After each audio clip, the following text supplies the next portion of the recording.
Welcome to the treasure room.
Ten, 9, 8, 7, 6, 5, 4, 3, 2, 1, 0. Prepare for vault door opening.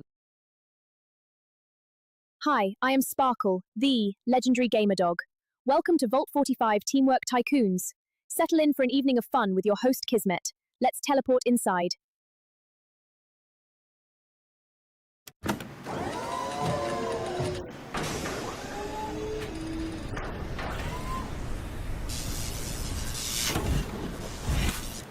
Hello and welcome, everybody. I don't know if you noticed, but I massively improved Sparkle's voiceover there today. It took a while. Something on the corner of my eye there.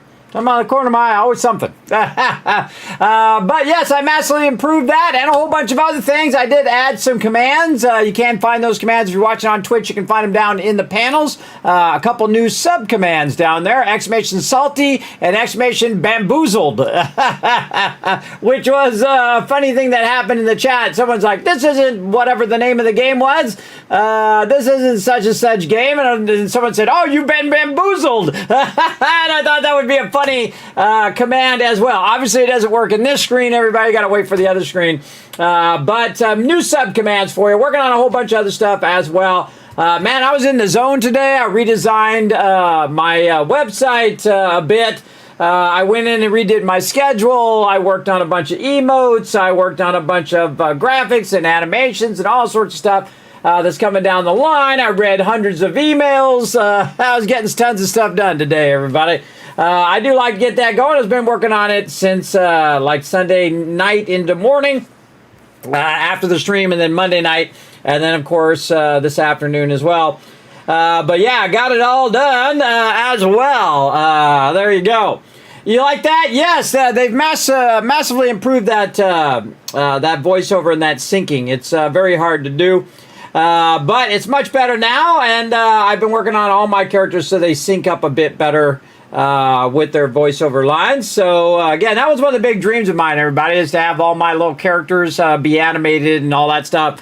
And here it is, finally coming to fruition. Only took 11 years. Only took a very, very long time and a lot of work, everybody. A massive amount of work to make that happen. But I just think it's all part of the fun, everybody. All part of the fun for all of you guys who hang out in the chat. Now, put a 1 in the chat if you can't see and hear me. Going to show up right over here in the Tycoon chat. I see Paul's in there. There you go, bringing in tip of the hat there. What up, Paul? Let's get a little hydrated. Mr. coming in. Raise his hand saying hi. I remember what that was. Look at that, Mr. See, I remember some things. And Foggy said hello. I said, good evening, dude. Hope you're doing awesome. I am, dude. I always say I'm the type of person who doesn't like to sit idle. I'm the type of person that goes to the beach and then sits there for like 20 minutes in the lawn chair or the beach chair, usually with an umbrella or without an umbrella. And then I'm like, okay, time to go in the water. I'm that guy. I can only sit for so long before I think, man, I could be doing 1,000 more productive things than sitting around doing nothing. I'm the same way when I'm scrolling like Twitter or I'm doing YouTube. I'll do it a little bit and then I'll be like, man, I could be doing 1,000 cool things other than scrolling or other than watching YouTube videos. I could be doing some other cool stuff. So that's typically what I'm doing, is finding something productive to do.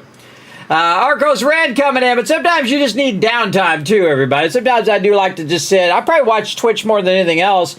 I'll just sit and watch like Swifty wandering around, making deliveries and whatnot, and just experience life from someone else's point of view, which I really like, everybody. I like hanging out with people I like to hang out with. You know what I mean? Or a whole bunch of other top streamers as well. I mostly lurk in people's channel because a lot of times, if I say anything, it becomes a Kismet show. Oh, it's Kismet's in the channel, and then I got to respond back to them and all that stuff. Otherwise, I feel bad. So I just kind of lurk in there and I'll say nothing. Again, I want it to be the Kismet show. I'm there to enjoy their content, not to advertise mine. I'm of the old school way, but you don't advertise your stuff in other people's channels or that kind of stuff. I just like to chill in there and see how they're doing. I like to check in on people from time to time. I just redid my Twitch Prime for Kira Corellia, even though I don't think she streamed in a really long time. I still go in there, put my Prime on it. Put my Prime on her channel every single time. Show her that love for all the love she showed me. And again, one piece of the giant puzzle that got me to Twitch Partner along the way as well. Her coming in and pushing me to number 1 in Fallout, and then, man, I was just crushing it after that. It was a huge help, everybody. Absolutely. Foggy coming in with a 1. Paul coming in with a 1 as well. We got Adam showing love. What up, Adam? Thanks for chilling out. There you go. Yes, most of the AAA speaking, right? I know, it's getting better. Again, I really wanted to tighten up that voiceover, so I went in there and redid that whole thing, and looks so much better now. And I have what I call character sheets, what all my characters look like, or what you're known as keyframes, right? When you're doing hand animation, back in the day, I used to do that in flip books. So remember that? On the side of just about every homework I ever turned in, everybody's a little flip book in the corner. If it had multiple pages, it was me drawing a whole bunch of stuff and then doing little animations in the corner. But they have key points in which they draw. Usually the lead animator will draw the key points, and then the apprentices would come in and draw the points in between. And that's called in-betweening, or tweening for short. And so they would do that. So I have key things of all my characters, what they look like, and all of that kind of fun stuff. So I've added a bunch more stuff and more to come. So again, lots of cool stuff coming down the line. I love to work on all that stuff. But whenever you're working on something creative, everybody, I've been working in design and graphic design for 30 years. It always feels like you're giving up a piece of yourself because you're working on it really hard. It's not like you're just okay, slap something together. You're like, okay, how can I make this better? Then you iterate on it, and you iterate it on again and again and again, and then you're giving up a bit of your creativity to make that thing happen. And it's like giving up a little piece of yourself every time. I don't know how many pieces I've got left after the hundreds of thousands of projects I've been lucky enough to work on. Not only that were my projects, but other projects that were sent into the shop that needed a lot of TLC, that's for sure, everybody. People build some bad files, everybody. They build some bad stuff that can't be printed. And I'm like, nah, that's not going to print. Let me just fix that for you. Of course, it still looks the same to them, but the foundational building of it has to be done a certain way, or it will not. It will not print properly. And I can go way into that, but we don't have an extra 8 hours for that, do we? Down that rabbit hole. Actually, it could be like a month we could be talking about graphic design. I really go down the rabbit hole. We got Box Kicker coming in with a 1. By the way, I do have some videos on graphic design and 3D animation, that kind of stuff to get you started over my YouTube channel as well. Everybody, guides and highlights over there. Feel free to track those down if you're interested. Mr. coming in. Also, let me know everything's working. We got Hair Luna in there. Did I call anybody else out? Foggy. We got Paul. We got Adam. I can't remember. Paul again coming in saying hi. What up, Paul? We got the G in the chat. What's up, Rich History G? Hope you're doing well, man. Hope everybody's doing good tonight. Now, man, we have been doing some unprecedented stuff here in the stream, everybody. Having one of the greatest playthroughs of 7 Days to Die with my team. One of the most amazing playthroughs of Satisfactory that I've ever done. And I've done, remember, I played these games for thousands of hours and a massive amount of playthroughs. As well as even my solo 7 Days to Die playthrough is a pretty epic playthrough. Would have been better if my supercorn wouldn't have fell down, but we're building back up our supercorn. And getting it going. Plus, we have 3.1 coming down the line, everybody. They did announce it, that we got our chickens coming down the road. Of course, it's in experimental, so hopefully by tomorrow, I think it is, or today soon. It's going to be today. It's going to be today in 2 hours. They're going to come out with a chicken drop in stable, hopefully, because usually they come out with it about a week or two. We'll see how it goes. But if they do drop it, then we will, because we're going to be playing some 7 Days to Die later, and I'm not sure what time they're going to drop it. We will go ahead and check that out. Probably we'll wait to check that out with my team. So we'll get those chickens going and have a good time with our little chicken stuff as well. So I can't wait to try all that out. But as you can see, everybody, we're ready to play some Satisfactory. We're also going to be kind of dipping into some other games. We're going to be dipping into some Fallout Shelter. We're going to be dipping in to potentially some Pow World and, of course, some 7 Days to Die later. So action-packed stream coming right up.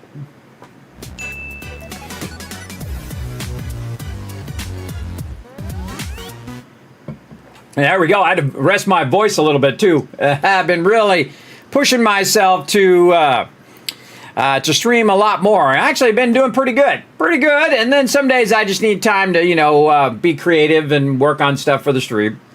That's what I did on Monday. All right, now this has been running. Oh, my God, it's almost done. Up there, everybody, 4,250 of 5,000. Oh, MD Story coming in as well. Show some love in the chat, everybody. That's 23 months of sub love right over there. Show some love over there.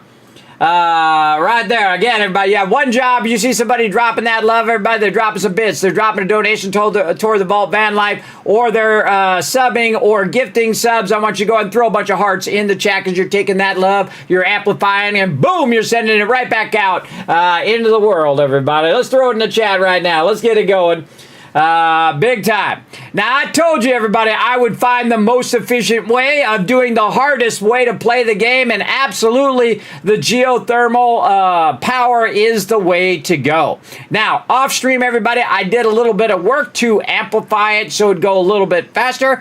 I'll go ahead and show you that. Now, first, way off in the distance over there, which you can't see because we're just way too far away from it. But we'll get up here and just kind of look that direction. Oh, look out. Paul bringing that love in as well. We're going to go ahead and also ping these geysers way out here as well. And again, everybody, show some more love to Paul in the chat. Let's throw some hearts in there as well, everybody. Every time somebody shows some love, I want you to blow up that chat. Right over here, you can see these geysers. Now, we have tapped both of these geysers here, which are an impure and a normal node, and then two pure nodes over here, which is giving us a massive amount of perpetual power. And you're like, well, Kismet, the power goes up and down and ups and down. True. But there's actually a bit of power at the bottom end that never goes below that point, right? So it's like 200 on a pure, so it won't go below the 200. It'll go up to 600, but then it'll come down to 200, but it won't go below the 200. So you've always got that perpetual 200 amount, and that's a lot in the beginning of the game, everybody. Even though I'm doing the ultimate challenge is 100 times the resources in the space elevator. It's 5 times the normal power that you use. Instead of using 15, we have to use 75 in our assemblers, which is crazy, everybody. That's a lot of power. And then, of course, pick it up. Thank you. Thank you. There you go. Coming in, showing that love as well. Thank you, Tab. Hey, there you go. And he's showing you guys some loves as well. Making it rain for everybody in the chat. Very nice. But what I did is I went through and I made a bit of spaghetti. I hope you like nice spaghetti, everybody, because there's going to be a whole bunch of it going on in this particular one. You can see I've triple stacked all of these so that we could backlog these while it is running. And then look at this spaghetti back here. Oh, man, I love me some good spaghetti. Oh, look at that. That spaghetti is done. How do you know it's done? Because it ain't moving no more. That means that it filled up all three of those boxes with wire, with cable, and with quick wire. So all that's filled up. You can still see that our screws are coming in, our plates are coming in, and our rods are coming underneath here, right down here. And again, this is called spaghetti, everybody, when you just run it willy-nilly, however you need to do it to get it where it's going. I love to sit and watch all of the stuff run, everybody. It's one of my favorite things. It's just to sit. Oh, Rotisserie G coming in with the biddies as well. Thank you so much for the biddies. I appreciate it. There we go. I love how it's like two vans in one, everybody. You have the bigger van that comes in, and then you have the smaller van where the biddy drops into the little van. That was a lot of work. But turned out awesome. Yeah, show some more love in the chat. But as you can see, everybody, again, we have a whole bunch of this running. Now, earlier, it was running all of these. And I thought, well, where is the bottleneck? Why is it taking so long? Because earlier today, I looked in there and it only had around 2,000 or so done. And I thought, well, let's go ahead and do some of the math. And I realized that some of these screws are not actually being used. It started backlogging screws all the way back here. There we go. Show some love. Then I thought, well, you know what? I could divert some of these screws over here to where we're making the rotors. And then increase the speed at which the rotors are running, because we can see that the rods are kind of backlogging a little bit. So I said, you know what? I'll also go ahead and divert some of the rods over there. We can see the rods have actually finished. And they filled 3 boxes deep with rods. That's awesome. And then over here, of course, we have diverted this, and we have cranked this up a bit, right? We cranked it up. Now we're doing 10 per minute and 50 screws per minute, because I diverted 20 from over there, and then I had 30 being produced. Now, also, you might notice, because I have so much power, I could actually put the amplifier on as well, because this is a perfect time to use the amplifier to double the amount of rotors, and then on the other end, we're going to double the actual amount of smart platings. So I thought, well, you know what? If I'm going to double that, why would I not just go up here to this other one over this way? Wee-oo. Love this parachute. Oh, I got to divert the sound over this way.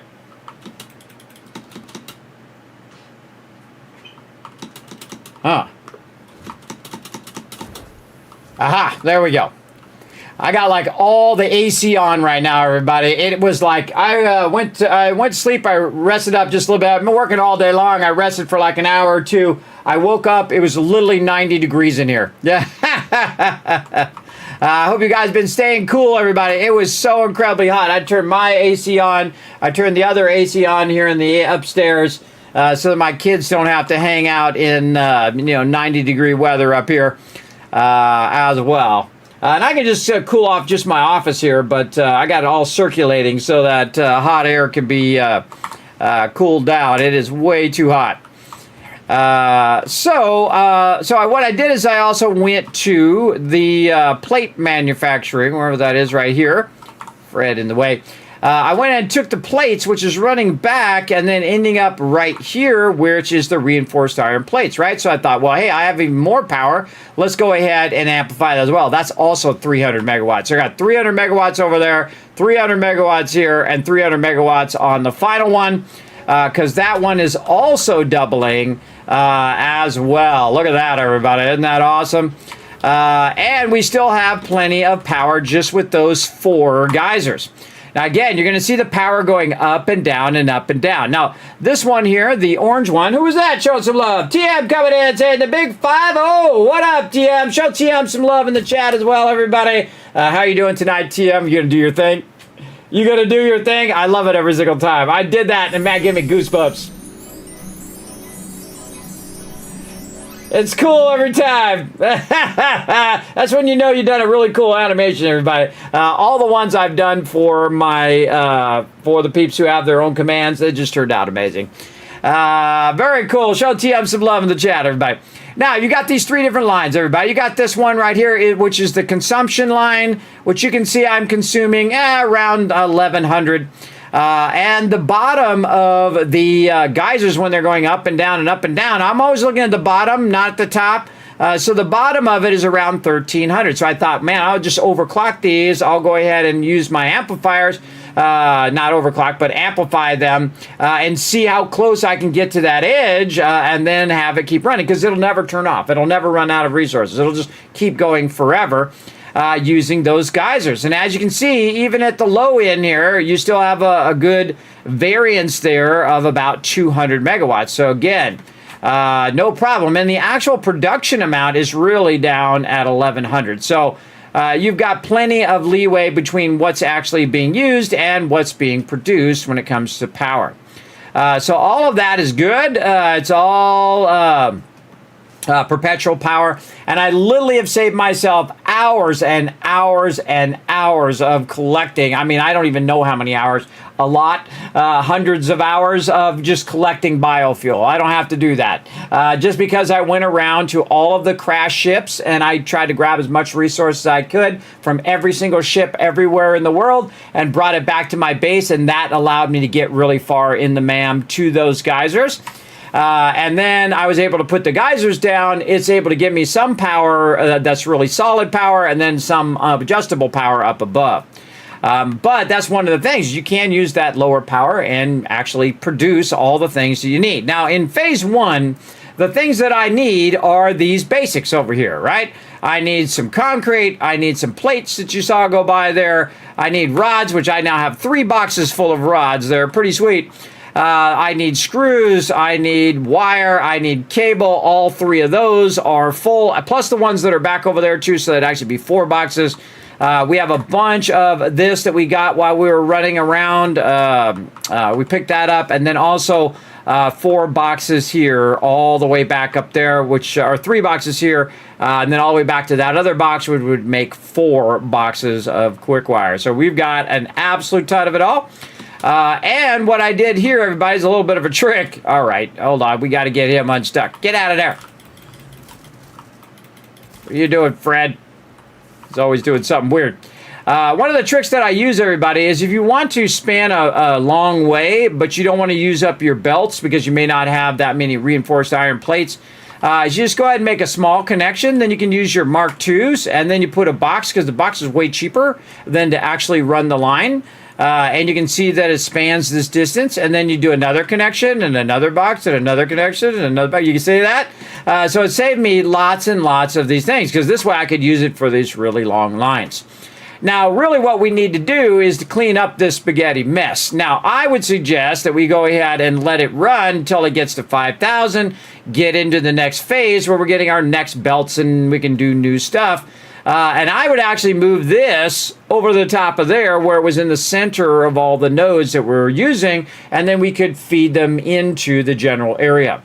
And it's much more effective than what I'm doing. I am basically running like the finished products over here, where it actually might be more advantageous to have everything together in one spot. You have the extraction, and then you have everything running over, including your power, if you can, nearby. So you're not running back and forth, because that costs you time. Running back over there to get that thing, and then running back over here, and then I got to run the Caterium, and I do that. It's better to bring the materials to you than you to have to go to the materials all the time.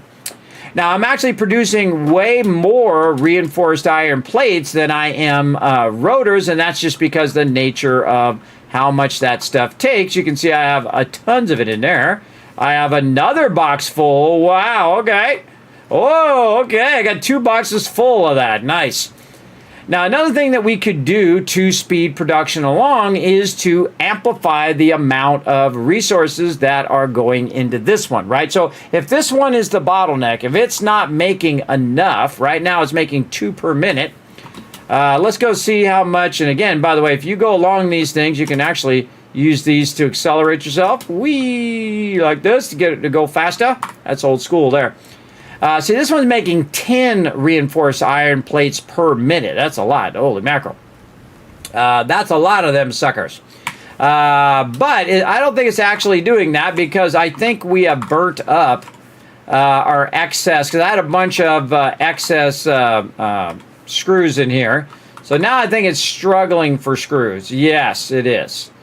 So we have to kind of backtrack and see what level these screws are running. So let's run along here. Now, a little trick to the belts, everybody, a little gaming secret, is to run along the edge of the belt, and then it won't be pushing against you. If you're running in the middle of the belt, it's going to push against you, especially the faster belts are going to start pushing you back. But if you run along that edge, you can just run along it and use it like a walkway, which is pretty great. Then we see these screws coming out, and we're putting out 30 screws here, 30 screws here. We have 60 screws here. All 60 screws going in here, and you can see that I'm taking it and splitting it into 3 different parts, right? So we take 60, that would be 20, 20, and 20. But these two are combining back together again. So I'm basically using the splitter to control the math of how it works out. So this would be 20, and this would be 40 screws per minute. So now we know what our screws are at. So let's go over here and work our way over here, over the top. And what we want to do is we don't want the machine to go off and on and off and on. So what we want to do is go ahead and stop this for a second. And we want to get this down to about 40 screws. So I would say it's about 40% would be a good guess. Let's say 35. Okay, we're getting there. 33.337. It was something like that. I was very close. 3337. There we go. I remember that number being in a really odd number like that. So there we go, 40 screws per minute. We'll go ahead and turn it back on again, and that'll let it backlog a little bit too. So you can get a little bit of backlog of those screws. Also, I'm going to take some of the screws that I have on me just to give it a little bit of a backlog. So now it'll come through and it won't stop running. You don't want it to stop running because every time it starts and stops, there's a little bit of a delay. So you constantly want it running. So instead of it running at 10 per minute, now it's running more at a more natural 3 per minute. So how could we also get the opposing one, the rotor, to also run at the same speed at about 3 per minute? So we want to run over here and see what we can do. Actually, what's our target? I think our target is 4 per minute, right? Let's go see. And that would be in this one, the final one. I believe the final one is 4 per minute. Yes, 4 per minute. Okay, so we want to get our reinforced iron plates up to 4 per minute.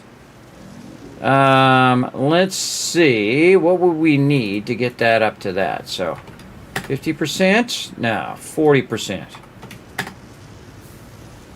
Yes, 4 per minute. Okay, so we need 48 screws per minute.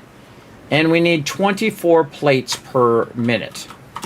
All right, how many plates per minute are we producing? 20.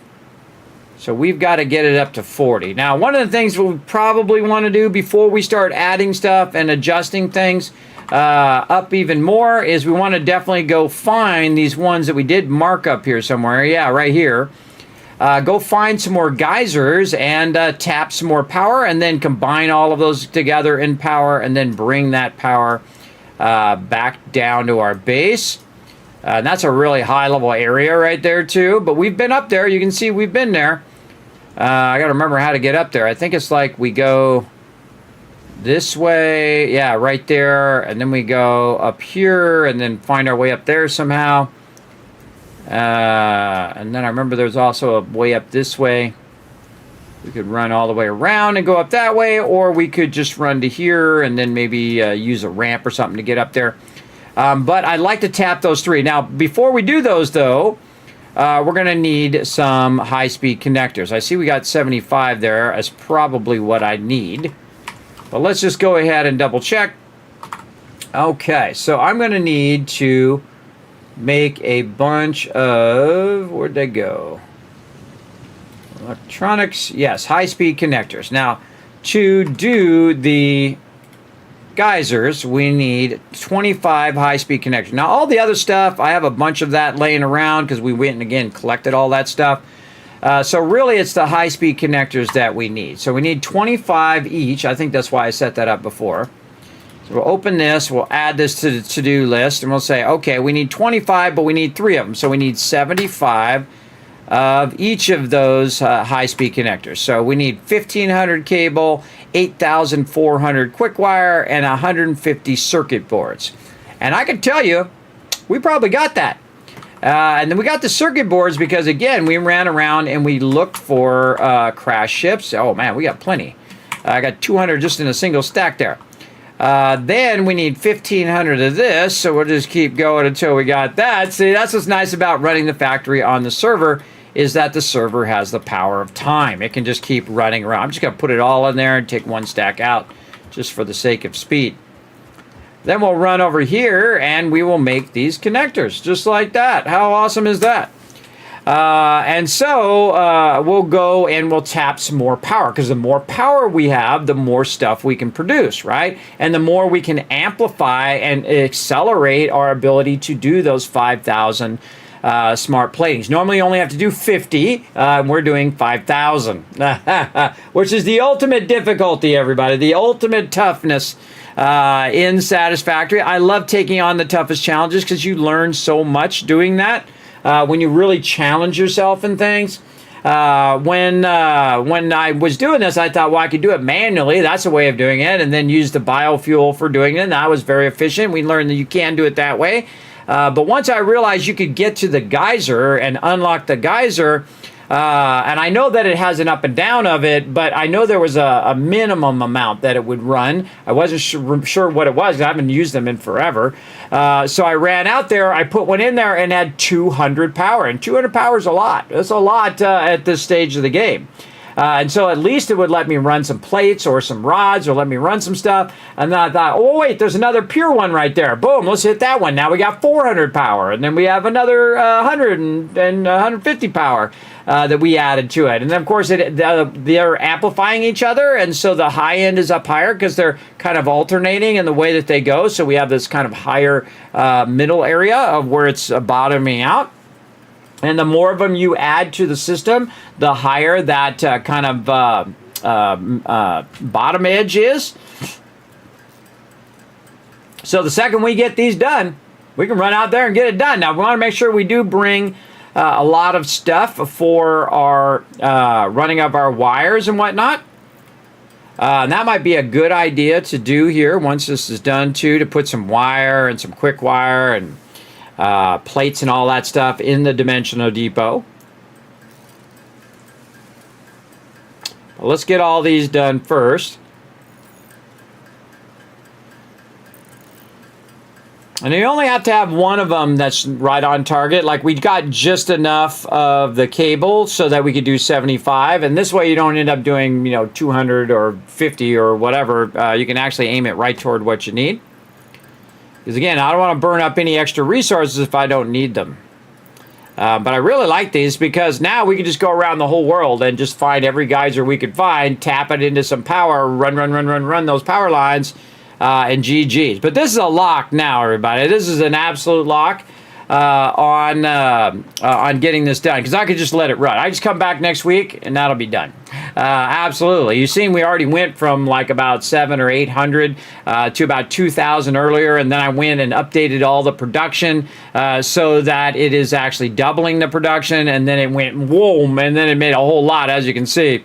And we're about 700 away. Which will take a while, but we can just keep trying to amplify it and try to speed it up as much as we can. Okay, we got that done. Now we want to go ahead and get 3 of these on tap. I want another one. And see if there's anything else I need to add. Doesn't look like there is. Let's go ahead and check our wire. Wire's good. How about cable? Cable? Okay, yeah, this is what I thought. We want to go ahead and put a nice stack of cable in there. Like so. And we'll put that in the dimensional depot. Then a lot of this stuff we could go ahead and put back if we could. I don't think there's any room in any of these as well. So we'll just hang on to those. And then quick wire, we better put that quick wire back before that fills back up again. I can see it's transferring right now. Let's go ahead and do all of that. We could go ahead and put our summer sloops back away. How about some of this and our biofuel, and all of that. And let's just do this in a more efficient way. There we go. And once that goes, I can put that one in there. Man, how about our modular frames? We've got 50 in there of this, so we'll move this over. And we'll put those in there. These we can leave behind. What about reinforced iron plates? Wow, 0 in there. Okay. Definitely use those up. We'll just go ahead and full stack that one. And then once that's done, we'll put that down there. Motors, we have 35. Okay, we'll put those in there when that's done. Let's circuit boards. Circuit boards, none. Okay, okay. We got this. And again, while we're running around, we might as well be running this stuff into the dimensional depot as well. And how are we doing on concrete? You can also run some of that as well. What's our concrete doing over here? Our concrete should be really backlogging. Oh yeah, 2.5 boxes there as well. All right, nice. Now I like to take this out and then put the smaller stack back in. And then these ones up above, they're flowing downward. So this way, when I take some out of the bottom box, it'll automatically fill it up and then turn the whole system back on again and make the rest of those if it's full. So when I pulled some stuff out of here, like the cable, you can see the cable is now running. So we got the cable running. We've got our quick wire running again. That's because we used a bunch of that up, and it will automatically use it up and then automatically shut itself down when it's full. And that's one of the ways that I use for ultimate power management of the thing. Now, you also have power switches and things like that. But this I invented before there was power switches. And that is, make so much of an item until you're about good enough for that level. Like in this case, you only need about 3 or 4 boxes of whatever it is, everybody. You don't really need 15 boxes of it. And the reason why is later on you're going to have to manage all of that stuff. So then you're going to have to micromanage thousands or tens of thousands of resources, which is really unnecessary at this stage. We're just trying to get past phase 1. And again, this is about as far as I've been in 1.2 because I am playing it in the most difficult way. And I think we already did wire. We did. All right. Well, we don't need to carry the wire around then. I do like to keep my inventory clear if I can. And we should take this. Put this here. Get those in there as well. Maybe a little bit of this. Definitely our stuff here. Want to fill up our concrete at some point. Let's put these in here. Let's get a full stack of these. There we go.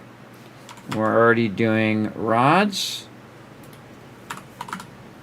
We got 0 rods in there. Okay, so we want to go ahead and do the same thing with rods. Take one out and then put the small stack back, and then it will just automatically pull it from up above and then run more in there.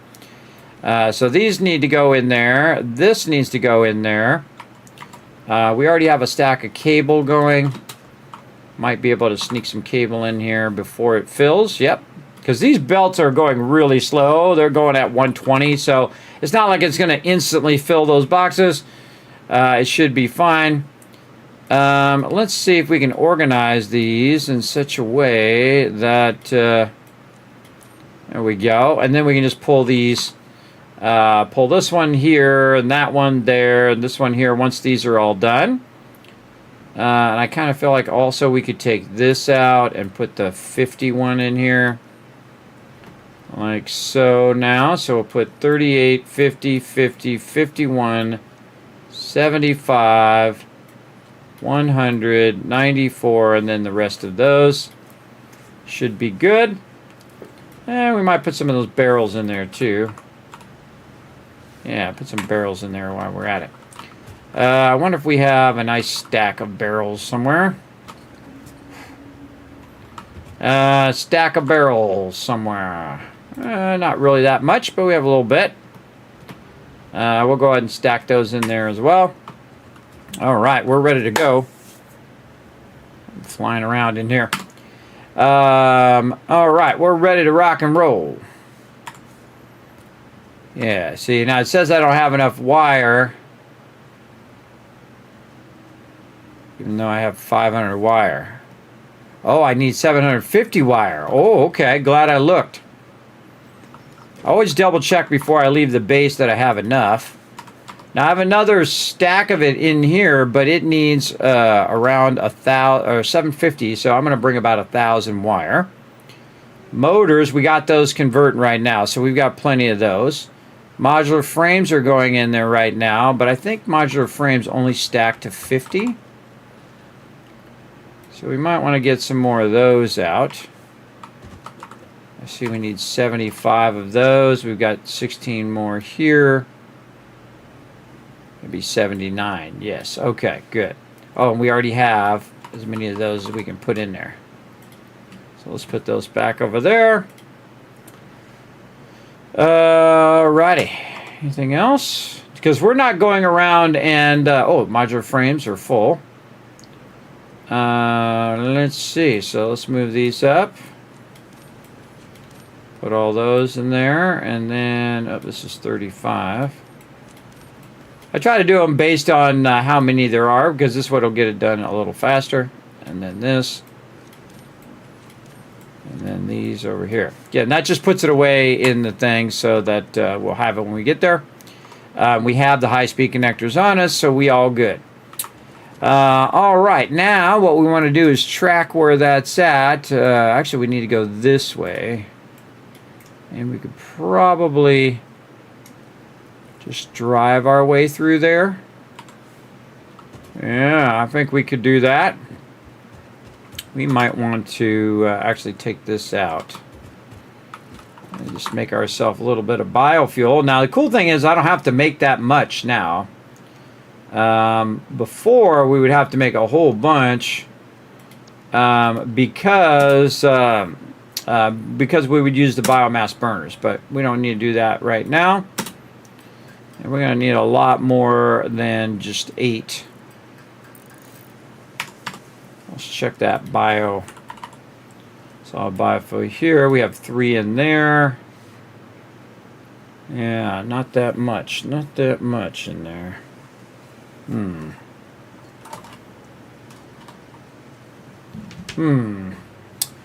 That's a good question.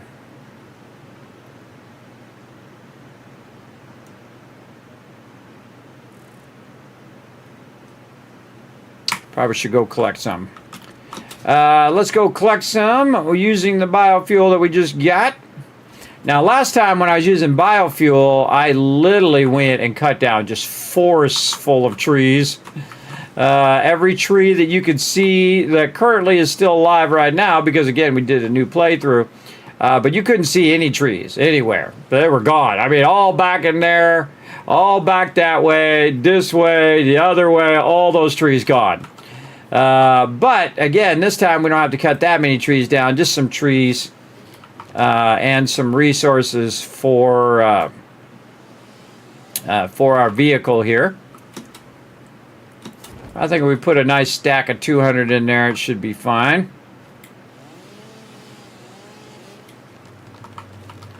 And I prefer to get the trees because the wood produces way more biofuel. And in this particular playthrough, I actually use some mycelia as well, which I rarely do. I save that for making cloth and stuff. But in this case, we're just going to collect what we can. I'm holding down E to get some of this, some leaves and whatnot. That you got to let go of E and then do it again. Again, we just got tons of leaves just laying around. Might as well grab it. Slide underneath there. All right, let's see how much we got.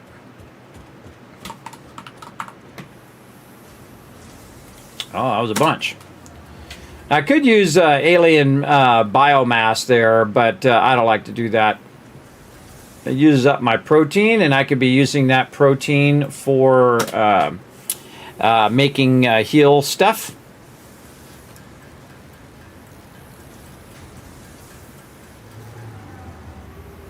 All right, yeah, we make about 120. All right, that might be good enough.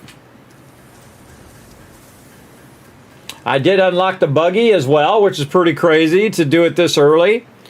Remember, we're still in phase 1. But I think that was my big stroke of genius, was to think of the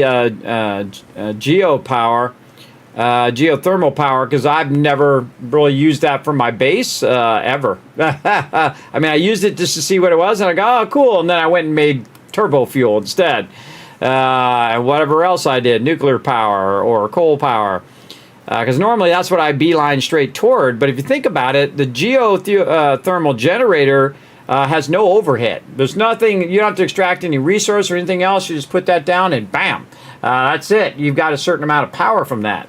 And if you tap enough of them and you run that back to your base, you would have all that power for free. You wouldn't even need coal power until later, and maybe the coal power is not even going to be worth it. We don't even know. Don't tell me. We'll find out in the next phase, won't we? But we definitely want to take a minute here to do the solid biofuel so we can just drive our vehicle. And when you're driving your vehicle, then you're not going to have as much problem with the mobs bothering you as you're running around. And this does take a lot of various resources to generate, and especially to unlock this stuff, right? To unlock the Explorer and all of these things. You got to make sure that you have enough resources for it. All right, let's put our biofuel in there. And I think we're ready to rock. All right, we're going to go down through this ravine, and then we're going to hang a right. Let's go. Turn the sound up just a little bit.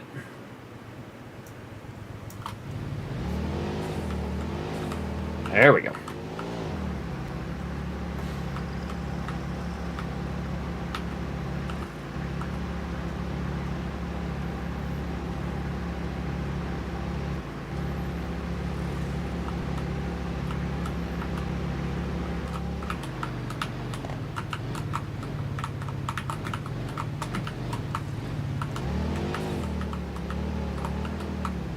Trying to stay over this way so I don't fall in the hole over there. We might have to take a little hit on this stuff here. Ooh, okay, that's not good. Okay, drive backwards. Luckily, I'm excellent at driving backwards. All right, now where we want to go? We want to go up in here to this spot here. I think this is the way. Let's go see.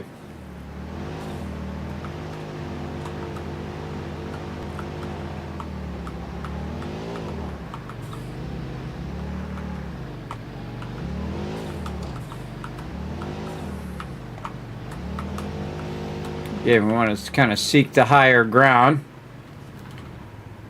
So we're going up this way. So if we want to see if we can go up here.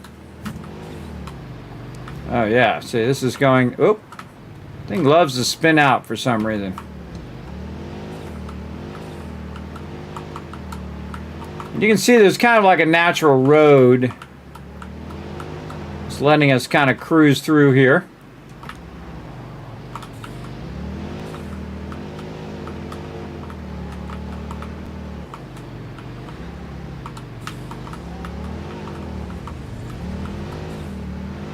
Yeah, here we go. Okay, cool. Oh, there's some coal there. Did I mark that coal? I did, right there. Look at me go. All right.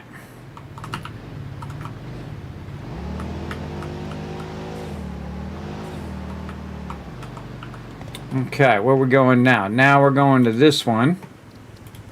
We're going to highlight that one. I'm just going to assume we go on the low side here and then we cut across. Yep.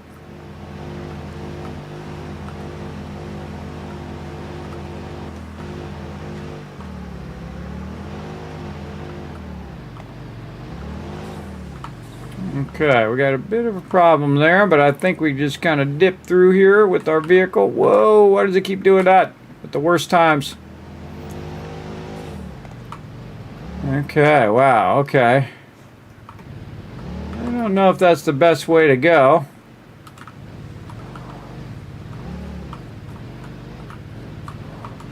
Again, see how this guy doesn't aggro on me? Because they don't aggro on you when you're in your vehicle.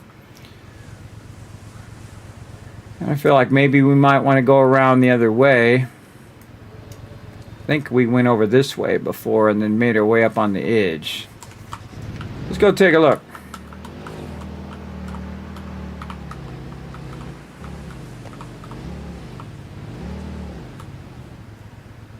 We have to get across the water.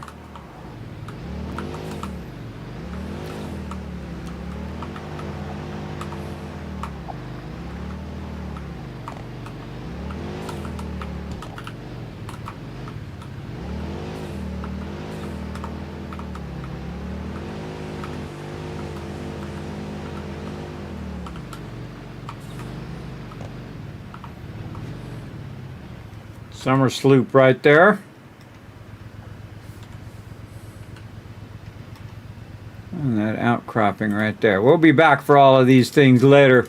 I'm just marking them now. Don't need them right this second.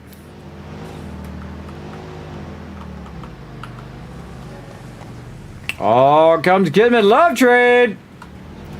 So some love in the chat. Who's that? Big Bucky coming in. Hitting that 6 months. Getting that brand new sub badge. Show some love, everybody. Again, have it just revitalized when it comes to Satisfactory, everybody. I'm playing it like an adventure game. Very, very fun. Well, we're going around and we are collecting a bunch of resources. We're doing a lot of exploring. Oh, I feel like this is the spot right here. This might be the spot for a really big ramp. I say we go for it. Take this out. Build ourselves a sweet little ramp. And this is the advantage of bringing some concrete. Oop, we didn't bring enough plates. Oh no! That's a bummer. That's okay. We got this. Watch this recycling. Let's take that out. Magic space metal, everybody. It's magical.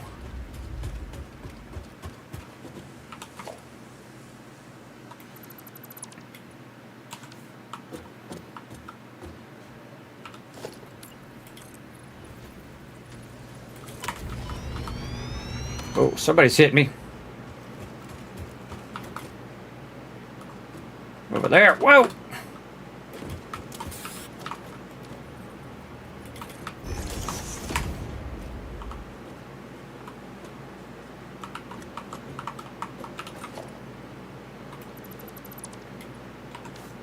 Okay. That wasn't good. Alright, I had to use one of my things.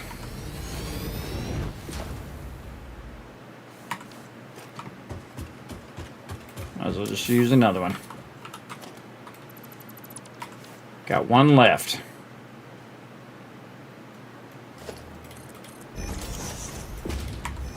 Again, we're trying to get up there so we can tap these geysers. Yeah, geez, okay. This is way up here. Summer sloop. I mean, Mercersphere out there. Getting there.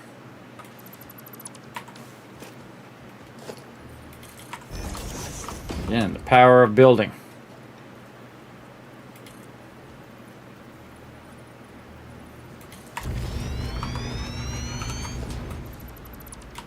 Definitely want to get these plates back. Can't believe I didn't bring plates. Of all the things to forget. I got boxes and boxes full of them. Okay, yeah, it does look like we could go up this way. And this is where we're trying to go.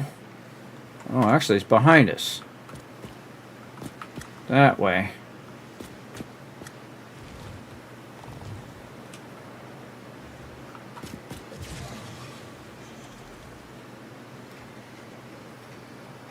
They're literally right in front of me. I can't even see them. Oh yeah, there's one right there. I can see the steam coming off of it.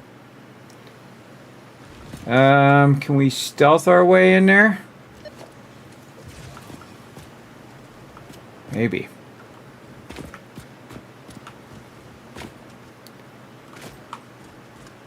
Now what we want to do is go a little sneaky. I have a feeling there's going to be some other mob that's going to throw off my sneaky here.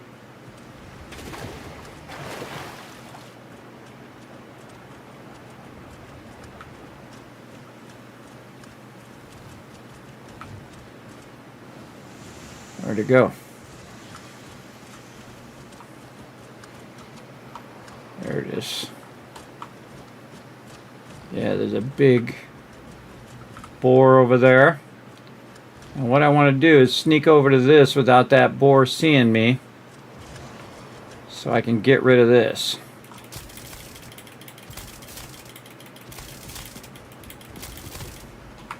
Oh, hello. It found me. Now I want to seek the high ground. I'll get my weapon to come up. Find out where the heck he went.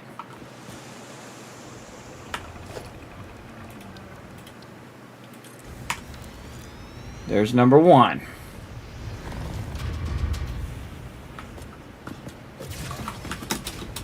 Oh, nice. A little bit of radiation here.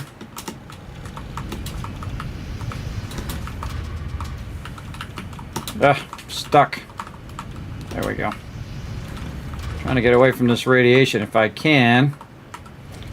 At least not get too radiated. Alright, there's number two. Where's number three? Number three is over there. Oh, I see it.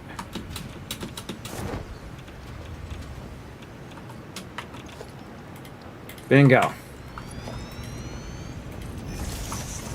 Now we connect them together. And our job is done.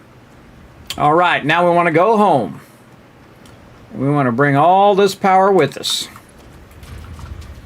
We're going that way. Actually, we'll just use this one. Over here. There we go. Now we gotta run power lines through some of the toughest area in the game. I'm sure nothing insane is going to happen.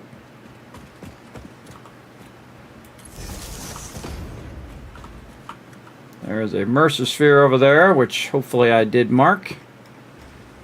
I did not. I did now. Okay, I'm gonna go around it because I don't really need it right now. Again, I have this parachute, so that parachute does help me a bunch. Now, I have the ability to run a ton of these, so I don't have to be as stingy with my my power line runs. So I can run more of these if I need to. And all I got to do is just run it straight out this forest here. That was awkward. Awkward.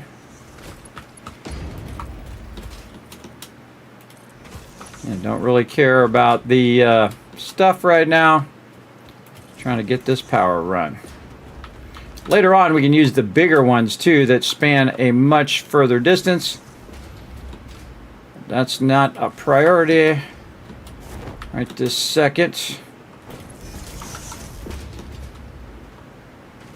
Okay, now the tricky part. Getting it down off the side of here in an effective way. Alright, where can we run this next? Over here.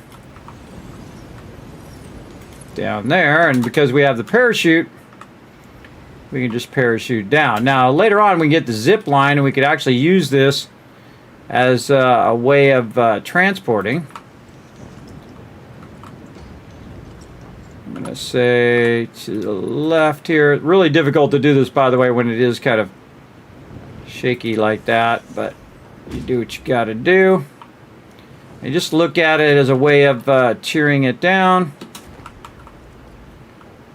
If you could reach it down there. Oh man, we could use that for that power right there too. Come back and unlock that later.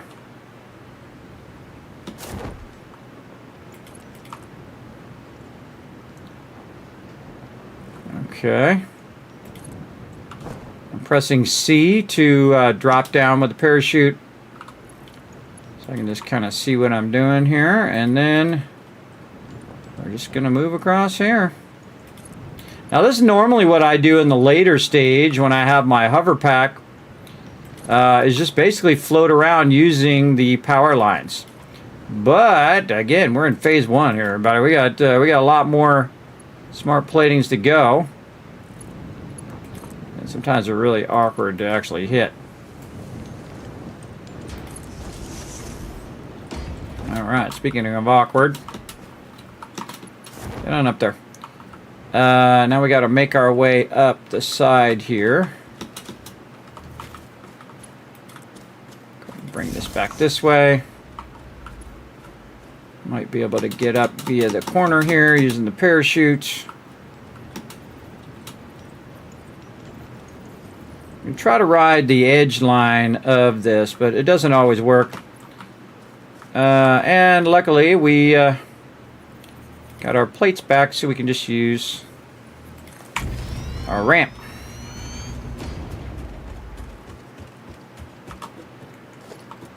Bring that power line up to there.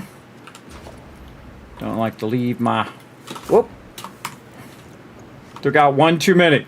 That was my bad.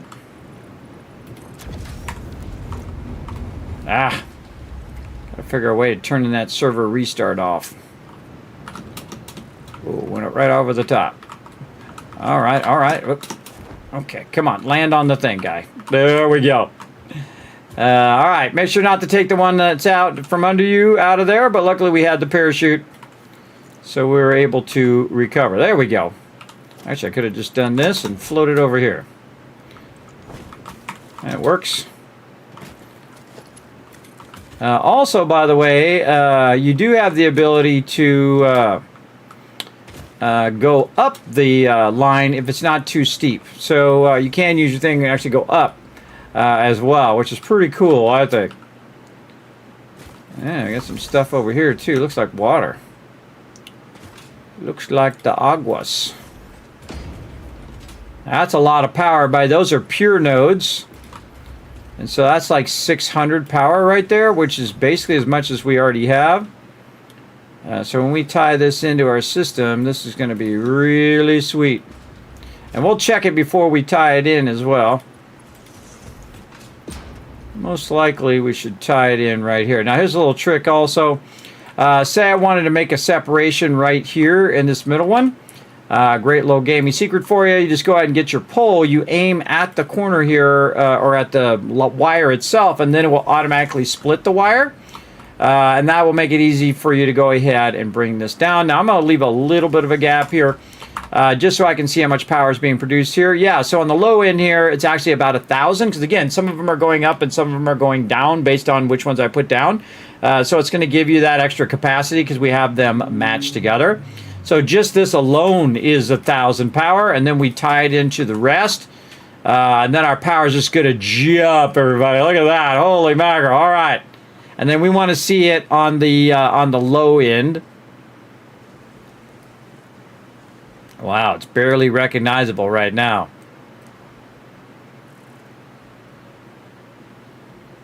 Wow, it's like 2,700 power right now. That's a lot of power. All right, we styling and profiling. We could probably add some more production here. We're about 650 away. Now again, I could just let it run, come back, bada bing, bada boom, and it'll be done. But we're going to go ahead and see if we can up our rotors and up our plates a little bit. Because we have this power. Just do it the easy way by using our summer sloops. So right now, again, we need 24 plates per minute, and we have 20. So we might as well just go ahead and get our summer sloops, even though we just put those back in there. And we might as well just, bam, double 4 times that. Because again, we have the power. So instead of making a whole nother line and tapping a whole nother thing, it's actually more effective for me to use that power. Because not only are you're like, oh God, it's like 4 times the power in this machine. True. But here's what you don't have to do. You don't have to do the extractor again. You don't have to do the smelters, and you don't have to do the conversion. You don't have to do all that, which adds up to about that same amount of power. So that's why that is awesome, to just be able to, and you're only putting 1 in there as well. So it's taking about 80 power, but now it's doing 40 plates. So now it's doing double, more than enough over there, right? So that's 40 there, and we needed 24, and this is 48 per minute right now. So we can get 4, so we need some more screws, and of course we're going to need to boost our rotor production. So let's go over here and work on our screws first. Again, this is without me having to really do anything. Now, we do eventually want to clean up this spaghetti mess that we have here. But we'll get that going here in a second. And then we'll go ahead and boost that one. That'll do 60 now. And then this one will do 60, so that's going to be 120. And luckily I have all of these as 120 belts. Better look just to make sure. Get that belt. See, that's why I don't like it that close. I can't check that belt. I'm going to assume it's 120. These are all 120s. Those are all 120s. So now, instead of this doing what it was doing before, which was 60, now it's doing 120. So now it's doubling it up. So now this is 40. And instead of this being, or this is 20, now being doubled to 40. This was 40, now doubling to 80. So that's 80 screws going through there now. And so this is 40 screws going this way. So we can go over here and say, okay, we've got 40 screws going in here. What if we increase this? Oh, we need to be 50 screws. Okay, so we need more screws. So how can we get more screws? Right here. We can go ahead and now double this one up. There we go. It's better to double it toward the end because then it just doubles everything behind it. Now, because I am playing in the hardest mode, I need 100 times the stuff in the space elevator, which means instead of 50, I need 5,000. And also it takes 5 times the amount of power. You can see that instead of taking like 4 power, it takes 15. And instead of 15 power, when you use your summer sloops on there to amplify the output, you multiply the output. Now it's using 4 times on top of that power too. So it does use a massive amount of power, but now it's outputting 60 per minute, right? So you got 60 and 60. So this is 120 screws per minute going in there right now. Now right now we're also doing 10 rods per minute, but I say, you know what? Let's double that up as well. So now we're doing 30 rods per minute. And that's going to absolutely crank. Okay, so 30 rods per minute and 60, I said this was, right? So 40 coming this way, 40, 60. No, this is 100. So this is 100 screws. So we could actually double this. We could go 50%, so 120 iron rods. Let's check our iron rods again. It's going to be 30 iron rods, so plenty. Plenty in there, and now it's going to go... it's going to go ahead and crank that up to 4 per minute, which is what we want. We got to wait for it to go through a cycle first before that kicks in, and we'll see that 48 megawatts go way up. But again, we just added 1,000, right? So if we had 300 here and 300 here and 300 there, that's 900. Boom, that's just what we just added. And there's more gyro. There's more places we can add more power if we wanted to. And there we go. 4 per minute, which is what we want. Oh man, yeah, we getting this done now. We getting this done with a bit extra too. And you probably want to overrun this, meaning that you want to run even more. We should see our production going up, but wow, look at that power. Look at the gap between this blue line, which is if I had everything running, that's the blue line, all the way up to the gray line up here. So blue line right now, 1,300. The top line around 2,700. I'd say on the low side, 2,600. So yeah, that's like 2,300 or no, 1,300 more. So everything I have running all over the place, all of this, all of that running over there, and all of this doubling, all this over here, the interior more over there, all of the rods and screws and all the stuff running from up there over to here. I could do all that again. All of it again, if I wanted to. Now, do I want to or do I need to? If I was in a giant hurry, I would. But again, since it's on the server, I have the power of time. I can just let it run and run and run. We let it run enough today, we might even get to the point where we're able to get that going. And again, we're just trying to match the optimal input and output over here. And I think we're good there now because we've got that. But how many screws are coming in again? So we're doing 120 screws. We're diverting 40. That would be 60 screws coming through. So we could increase this too. So this would be, what, 50%? Yeah, see, that's 60 and 30 iron plates, and we're producing 40 iron plates. And again, that allows us also to backlog a bunch of plates and stuff as well. We have plenty of power for all of that. And then this is going to be 4, and that's going to be 4, which is the optimum. This is actually going to produce 5 now. 5 per minute. Yes, nice. So this is 4 per minute. Hey, Siri, what's 5,000? Oh, actually, we don't need to ask Siri. 5,000 minus 4370. 630. 630 divided by 4 per minute. 157 minutes. Let's just call it 160 minutes divided by 60. 2.6 hours.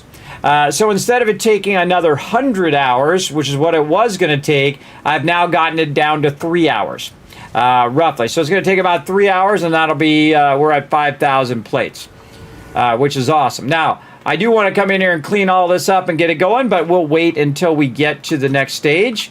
Now, could I make it 2 hours? Could I make it an hour? Oh, absolutely. I have plenty of power to make that happen, especially since a lot of this other stuff is eventually going to stop, including my cable and my wire and all that other stuff, and eventually the concrete would stop as well.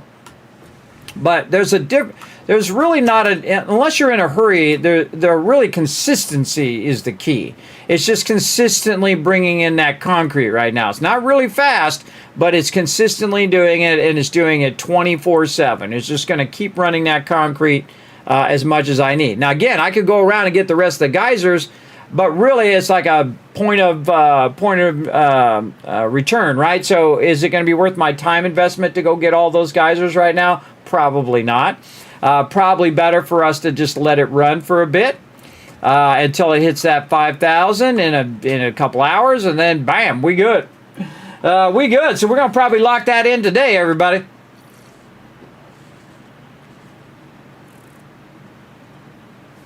So we're just going to let that run. Now, again, sometimes spaghetti is just fine, everybody. Just run that spaghetti, which is run your cables however you need them.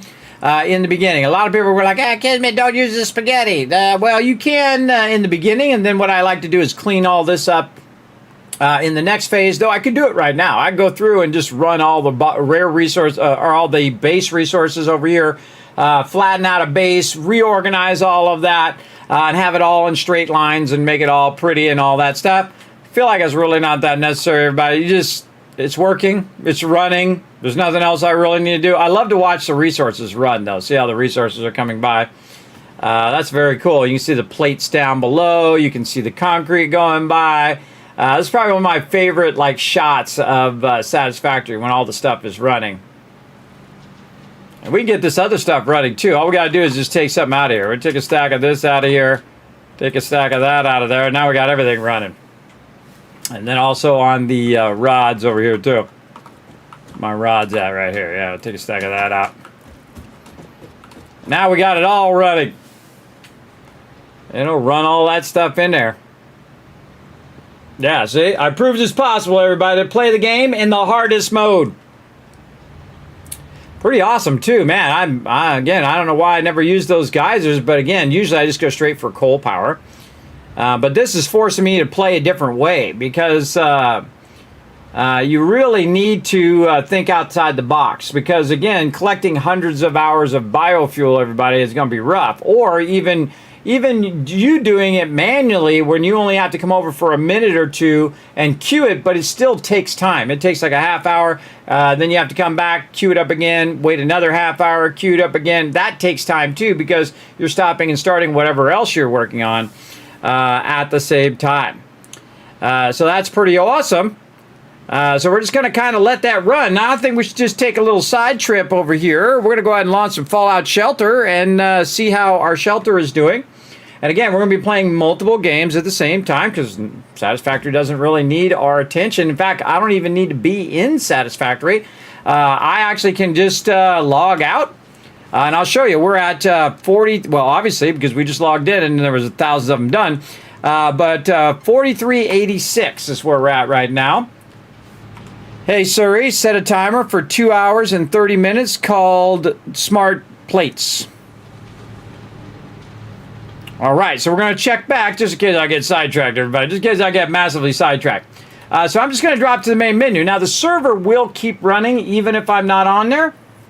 Plus, the server's going to restart in about midnight as well. Yes, we'll get to that here in a bit. Now, this is Fallout Shelter. We've made a brand new vault, Vault 56. Let's jump on in and see what up. All right, so babies grew up 93% there. Very nice. Get all of our food and water. Look at all of our people. They leveled up. We immediately want to get them out of training once they've leveled up like this and get them in here so that the power doesn't kick off. Right over there. There we go. We've got a couple people in here because we need enough to get our stuff a-going here. We got a bunch of peeps who are doing diddly squat. All right, let's see what they're good at. This lady. What are you good at, lady? She's good at endurance. All right, Brittany, Virginia. Endurance 3. All right, Brittany. We're going to get you up here in the training room for now.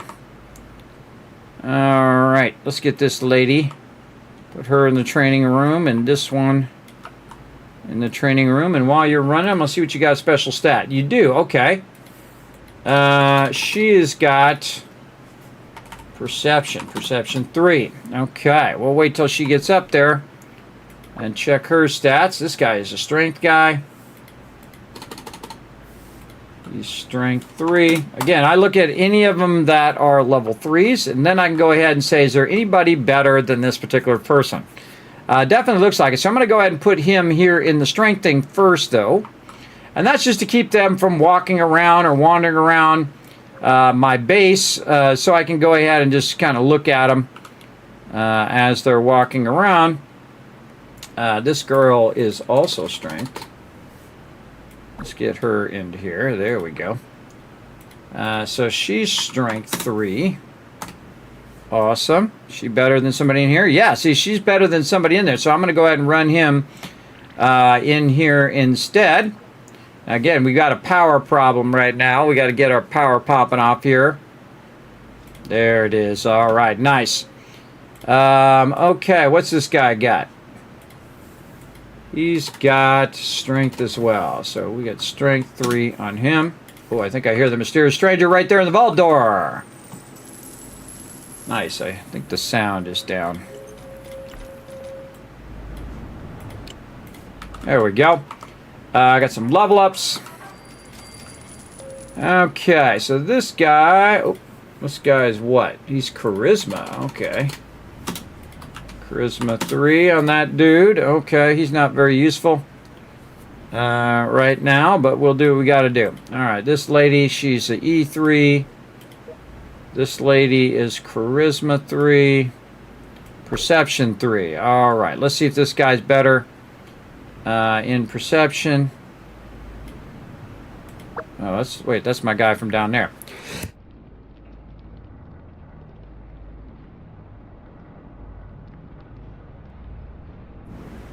Sorry, try not to sneeze in your guys' ear. Okay. Let's go down these guys again. So strength 3. This guy's strength. Yes, so let's see if he's better than anybody in here. Yeah, he's better than somebody in there. We'll throw him in there. This guy's agility 3. And I just put the what they are on the thing there. Okay, is he better than anybody in here? No. Is he better? Yes, he's better than a person in there. Awesome. Again, we're just upgrading our rooms here. This guy is nothing special. This girl is P3. Oh, they're missing somebody in there who's a P3. Okay, we'll throw them in there. This person is an intelligence 3. Okay, she's intelligence. I'm just going to leave her in there for now. Endurance 3. Oh, we already got her marked. This guy's a strength 3. He's better than somebody over there. So this lady in there. This guy is perception 3. Again, we're just organizing them based on how good of stats they have. So yeah, better than +2 somebody over there. This person here, who's actually intelligence 3. Okay, where can we put her for now? Oh, she don't have a place. How about down here for now? Okay, how's our food and water looking? Looking good. We should go check on me and see if I'm dead. Yes, I am dead. Look at me, I'm dead. I don't have enough caps to res me right now. We got to find the mysterious stranger a few more times. What's this guy doing? He's luck 3. Okay. Luck 3 it is. Now, we don't want to couple these people up, so we got to be careful for now. This person is intelligence 3. What we can do is put her in there and the dude in here. So you just separate the guys and the ladies, and you'll be fine. Hopefully. Where'd that lady go?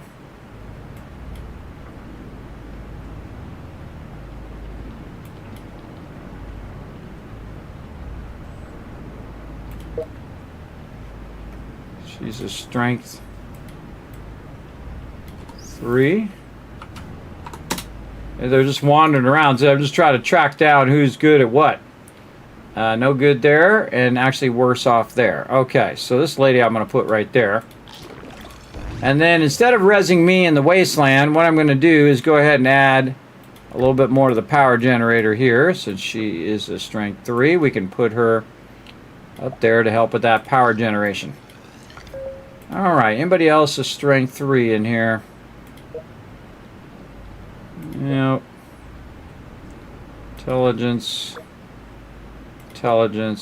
endurance. Okay, anybody else wandering the vault? No. This guy. He's a luck. Bingo. Oh! That was a big one, everybody. That was 1,000 caps right there. Nice. Okay, now we can res me. Revive me. Wow, I went out for 23 hours and 16 minutes, everybody. Almost a full day. Ran my character out. He's level 40 now. Now, the problem is when I recall him, it's 11 hours and 38 minutes real time. That's how much time it's going to take him. Thank you, Bloodvein. That's how much time it's going to take him to get back from the wasteland. But man, look how much outfits and guns and stuff he has down here. Look at this. Holy mackerel. Is there anything else? Okay. Oh, yeah, look at this. Oh, man, he's packing full of a whole bunch of stuff, including armored suits, lab coats, and whatnot. There's a good one for perception, luckwear for the wasteland. What else we got? More initiative robes. Oh, nightwear. Charisma is really great when you're coupling up your peeps. Military fatigues for your power. This one's okay. It's kind of, you can use it in multiple rooms at the same time. Another good perception one. And we can go ahead and do that. Now, we don't have enough of these little Nuka-Cola things, and we can get those by doing quests. But now we can go ahead and set that going, level up all of our peeps here. And our vault is still stable, everybody. Even though we made all of those peeps, we are still very stable in our production. Okay, now what we want to do is start to work a bit on our stem packs again. So we want to go ahead and add an elevator right down here at the bottom. Now eventually I'll put my stem packs right here, but we don't want to take out our power for right now. We want to leave that power in there. Though I could probably, if I had enough, I think I can only do 2 in there anyway. I think it'd be 2 and then it'd be empty there. Yeah. So eventually I would want this power to be down there. I might just leave that there and just do the stem packs down here. But what I want to do is go ahead and get another med bay. I need 400 caps for that. So we got to find the mysterious stranger, or we have to bring stuff back from the wasteland. Now these peeps are just standing in the base right now. So whenever peeps are standing in the base, I give them 1 stem pack and I send them on their way. This guy right here as well, we'll send him out with 1. We'll send this dude out with 1. And that just costs us less resources. I'm not sure if I have any other weapons or outfits. I'll do some luck outfits. We'll give her a luck outfit. And then off she goes. Level up there. Again, if they're just standing around, everybody, get them out of the vault, because they will suck up all of your resources, make it more difficult for you to recover. Right over here. Now, this is the type of game, everybody, that really, you know, I'm getting some caps for leveling up my peeps, and because I have so many now, when I have so many level up, it's pretty awesome. Where you going, guy? Let's go, dude. He's just wandering around the vault. And I have 5 people up here. I have 6 over here. I got a bunch just standing in here, leveling up their strength. And that's actually going to go pretty fast. And we can look at the numbers. This guy's like 11 minutes because he's got level 1 strength. But everybody else who's about to get to level 3 usually takes them about an hour. Oh, here comes the aliens. All right, we're going to have to recall. Can we recall our guys now? Because they got the weapons. Let's recall this guy. Recall that guy. All right, I don't know who's got the weapons, but I hope it's some of these people. Yeah, she's got a weapon. This guy, he's got a weapon. All right, get up in there and help out. Who else has got a weapon?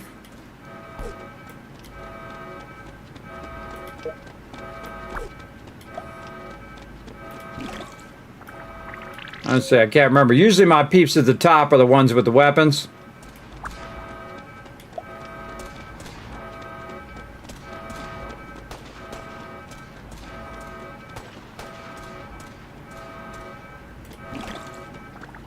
Oh, this guy's got a shotgun. Awesome.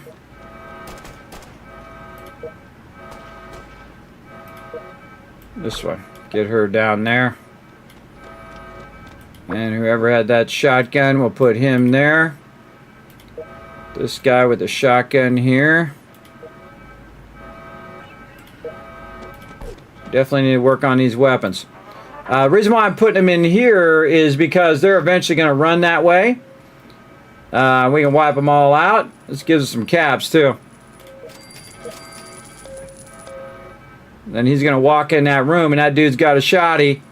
Going to use that shotgun on him.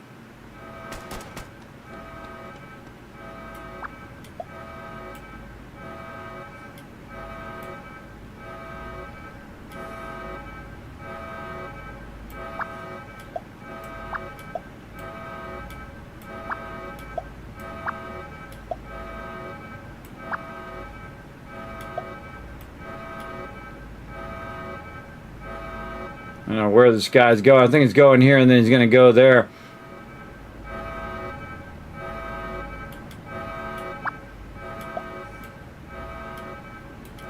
guy with the shotty go? No idea. Right there. Okay, yeah, he's gonna come up here with the guy with the shotgun, and this guy's got a gun. See if we can get this last alien.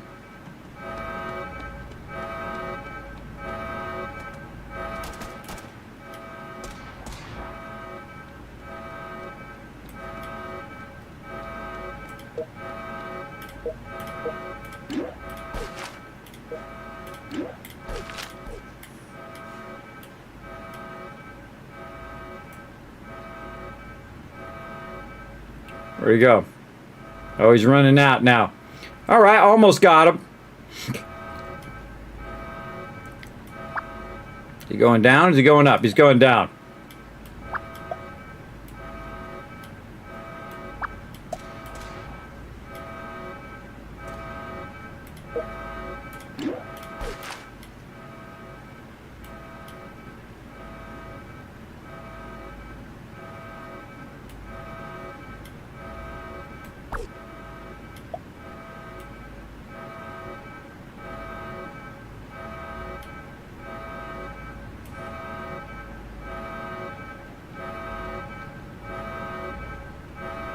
He's heading out. All right. Didn't have that coordinated enough to get him. So you're trying to move your people, or you can just switch your weapons onto somebody in that room to try to protect it. But we got a bunch of them, and we got a bunch of caps. And then everybody will go back to however you had them post-event, which is really cool. So everybody go back into the water room. Everybody go back in these other rooms. Of course, these guys show up fashionably late now. And probably a good idea to bring them back in the thing anyway. So we can take their weapons off of them and use them for the vault. As well. Oh, thank you for the blessing. Like this. Alright, then we'll just take these guys, run them right back out again. Give them that stem pack.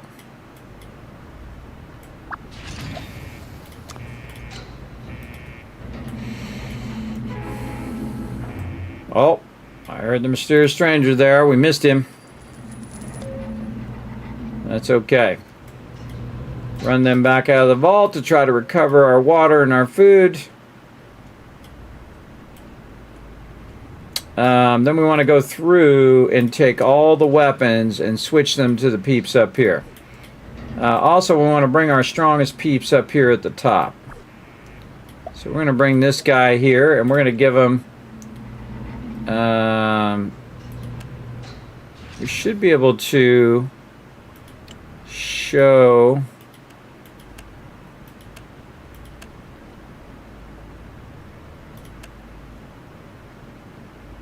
all the weapons. So we'll give this guy the best weapon. Give this lady a weapon. So what you want to do is give the people who are right here in this room, this is what I call the defense room. The people in this room should have all the weapons, basically. They should have strong gear and strong weapons.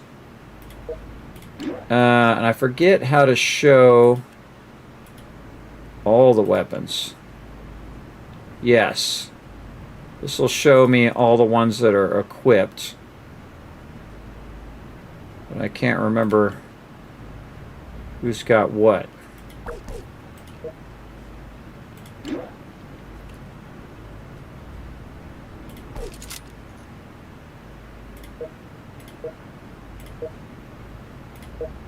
Okay, we got both laser pistols. Hunting rifle. Okay, so he's got that shotgun, hunting rifle, and she's got a weapon.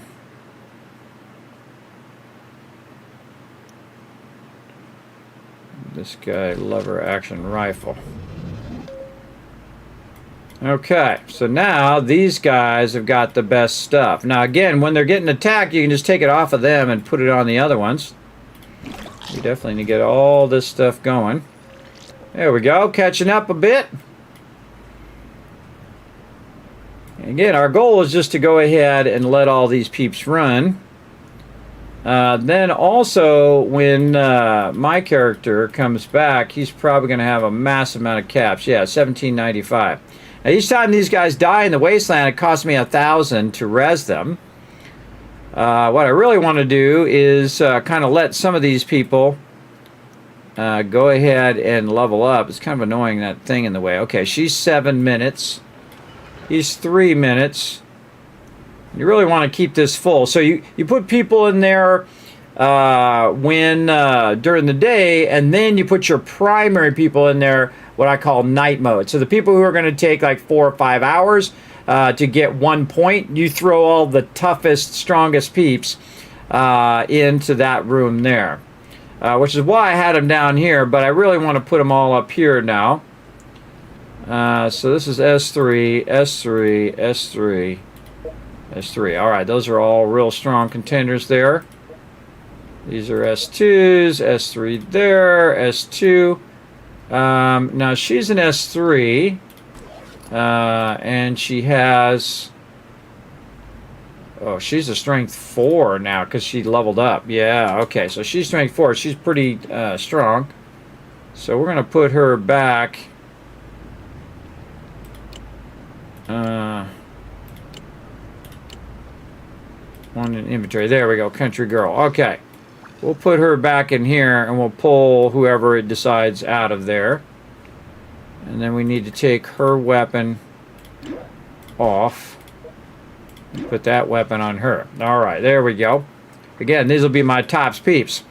So what I'll do is I'll swap all of these people into there when they go into night mode. Oh, I hear him. He's right there. All right, I got another 1,000. Okay. Again, we're just playing a little bit of Fallout Shelter while we're waiting on some Satisfactory, which we have, of course, running in the background. We have it running on the server right now. We're waiting for some stuff to run. So again, we're going to be playing multiple games at the same time. I know, pretty next level. I know, right? This is a mobile game. Yes, it is. It's on. Well, it's been on PC for a while. They just haven't been updating it, and now they finally are, and they added seasons and all sorts of cool stuff to it. What we really want to do is get our perception going here, big time, and we want to move this perception out of here and put it down here eventually. Really would like to add some perception leveling. And then also our med bay back. Let's go ahead and put our med bay back in down here, so we can get the full thing in. We need 600. Okay, no worries. All right, we're just trying to catch up a little bit, and then what we can do is just let the vault go. Now I go to about 50 peeps, and then I stabilize the vault first. The reason why I do that is because if you don't stabilize the vault, what happens is it becomes unstable. People start taking damage. You start having them getting radiated, and then they get attacked by some aliens or death claws or whatever, and then it starts killing a ton of your peeps, and then you don't have enough caps to res them. And then if you don't have enough caps to res them and all your people are dead, boom, you lost. That's basically it. How are we doing? Collect 10 outfits, win 10 battles on quest, collect 3 pieces of junk. All right, well, we'll try to get all that stuff going at some point. We'll try to get Deanna going. Again, feel like these people don't really need to be in here. We could get them working down here. Okay, intelligence 3. She's intelligence 3 as well. Man, we got a lot of good... She's like go to the wasteland kind of person.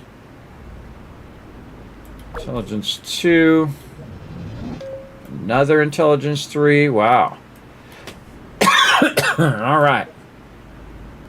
Endurance. Nothing special. Endurance.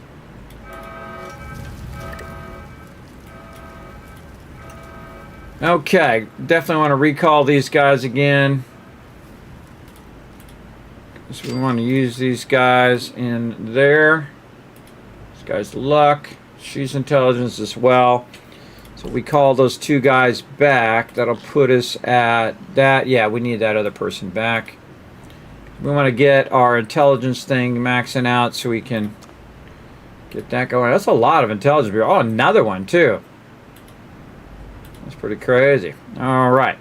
So what we're going to do is we're going to swap those intelligence peeps with these peeps. And we'll send them out with one. And this guy, oh, he's actually got a gun. Look at him go. Again, not good to run out of stim packs, but we'll do what we got to do. Now, because they have endurance, they're going to be able to explore and level up better in the wasteland. Now, of course, it'd be great to get them to max endurance, but we're going to roll them out. Again, that's going to help us recover a bit on our stuff. I'm really just trying to get to an equilibrium now so that I can just let the vault run for a while. We'll let them run out into the wasteland, and then we'll tell them to run back. We'll let them run out for a couple hours, and then we'll tell them to run back. And then it'll take them another hour to come back. And again, I could couple all these people up. Probably not the best idea, because that could be a problem. Definitely want to get the perception going, the armory here. We need 600 caps for that as well. Yeah, it's looking rock solid. Rock solid goodness. Oh, I hear the mysterious stranger. But I don't see him. There. Okay, got it. Man, getting a good amount of caps from that today.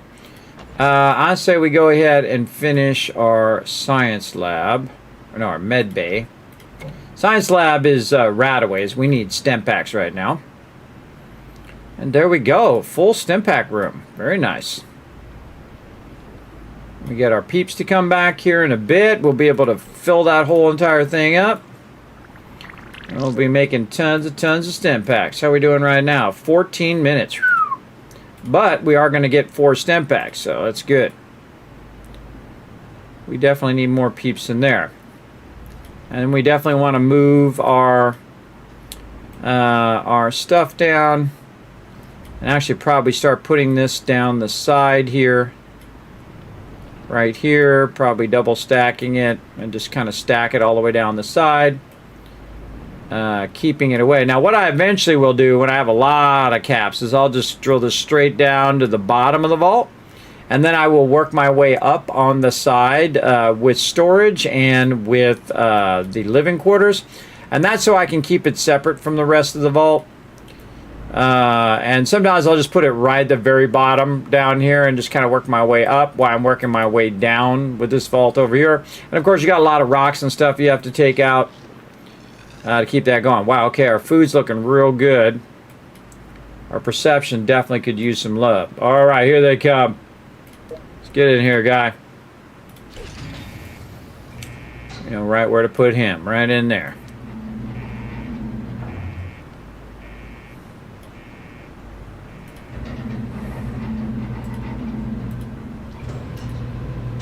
Oh, comes the other guy.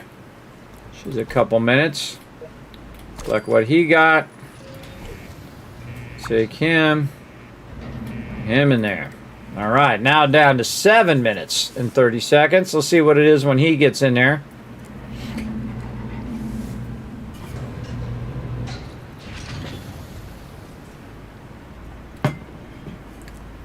All right, now down to 5 minutes. See, that was a massive jump. I need a lot of peeps in there. Yeah, we definitely need to get our perception learning going. We need to get these peeps leveled up. And we got a lot of perception outfits coming. So, again, this could sustain more peeps. But, again, we need 600 to get the perception training going as well. And then, of course, at nighttime, I just throw all these people in here so they can train up. But most likely what I'll do is I'll grab the ones on the top and move them down to the training one. Yeah, now we're catching up. Grab all of these, move these down, boom, boom, boom, boom, and then once they're in there, then you dip out. So we're almost to that point right now. We just need this one more lady who's making her way back. Now we have no babies growing up right now. We're not really expanding.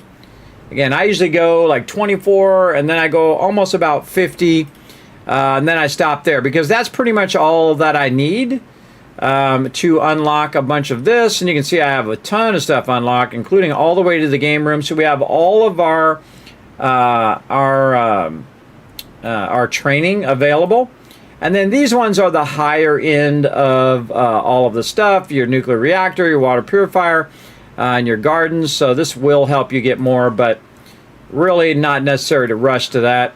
Better to kind of have your vault be really rock solid when it comes to production, that it can produce the food and water for everybody in the vault. And again, these guys who are running out here, they're going to go for maybe like an hour or two. They are low level. This guy's level 10. He's got himself a pistol too. They'll probably go longer. This guy's already found a blueprint. Rare outfit recipe.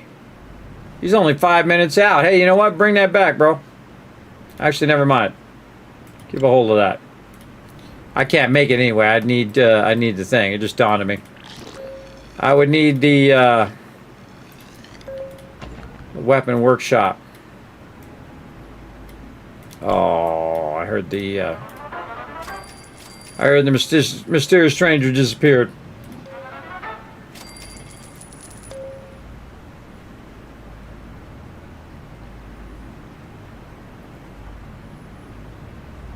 And again, we're just going to do this for a little bit. Here comes this lady. Sarah Betty.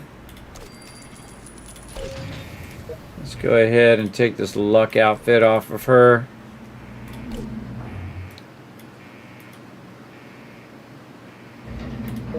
There we go.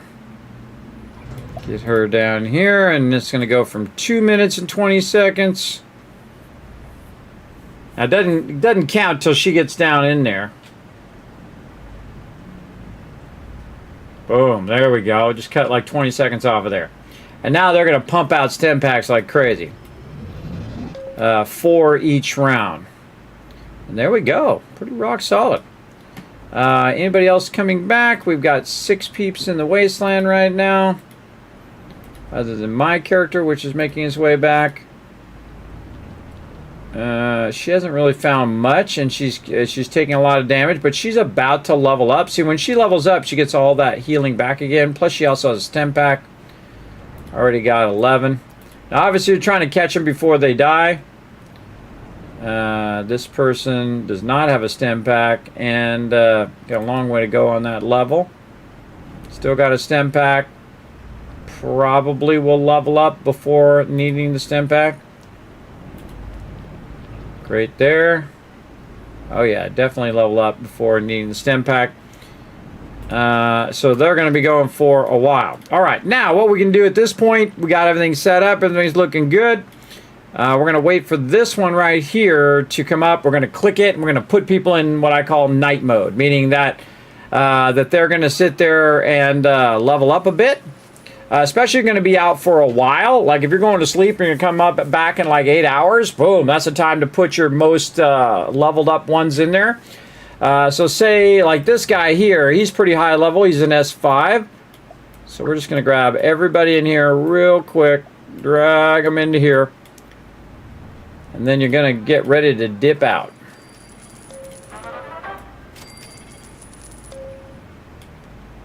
We'll take a look at their times here too. There we go. So like this guy, see, he's going to take 8 hours, but you know, you might leave him in there for 8 hours. 2 hours, 4 hours. Now again, you could set an alarm and come back in 2 hours and 30 minutes, and you'd have a bunch of these that you could level up and then let run for another 4 or 8 hours or what, depending on which ones level up. Now you don't want to hang around too long. Just grab a bit of those. So now those are on cooldown, and then we save. And back to the main menu. Okay, now we're going to come back and we're going to play around with the seasons a little bit. But first we're going to go back to some Satisfactory. Because again, we're dual playing the games here.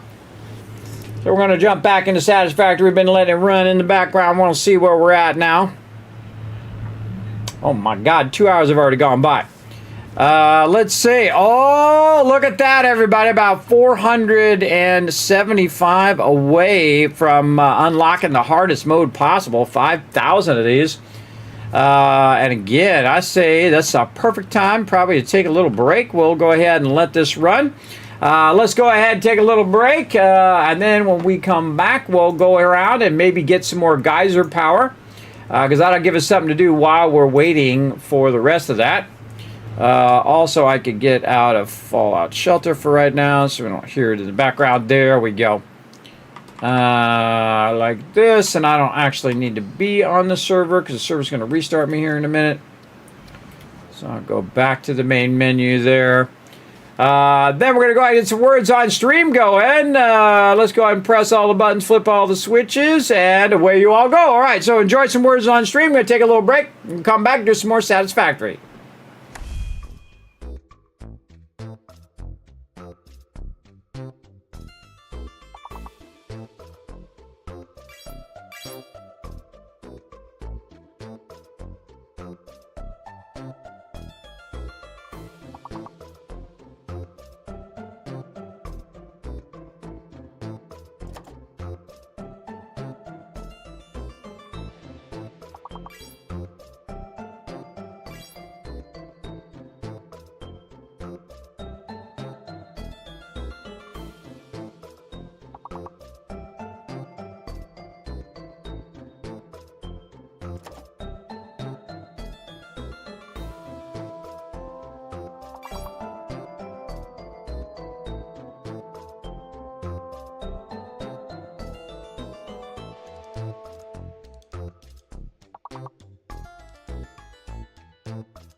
Hi, this is Norbert, here to remind everyone on YouTube to hit the subscribe button, like button, and leave a comment below.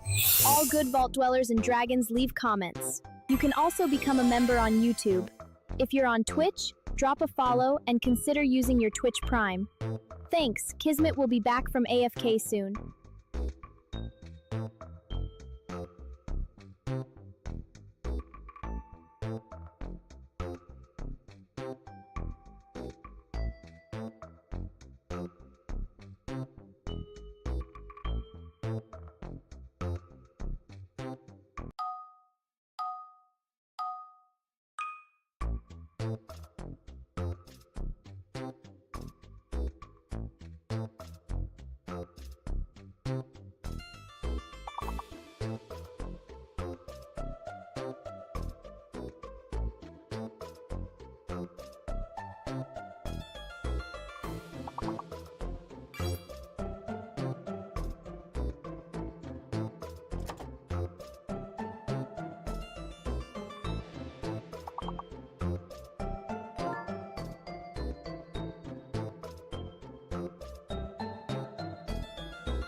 I'm back, everybody. All right, we're ready to do some puzzle here. Let's get this puzzle going on.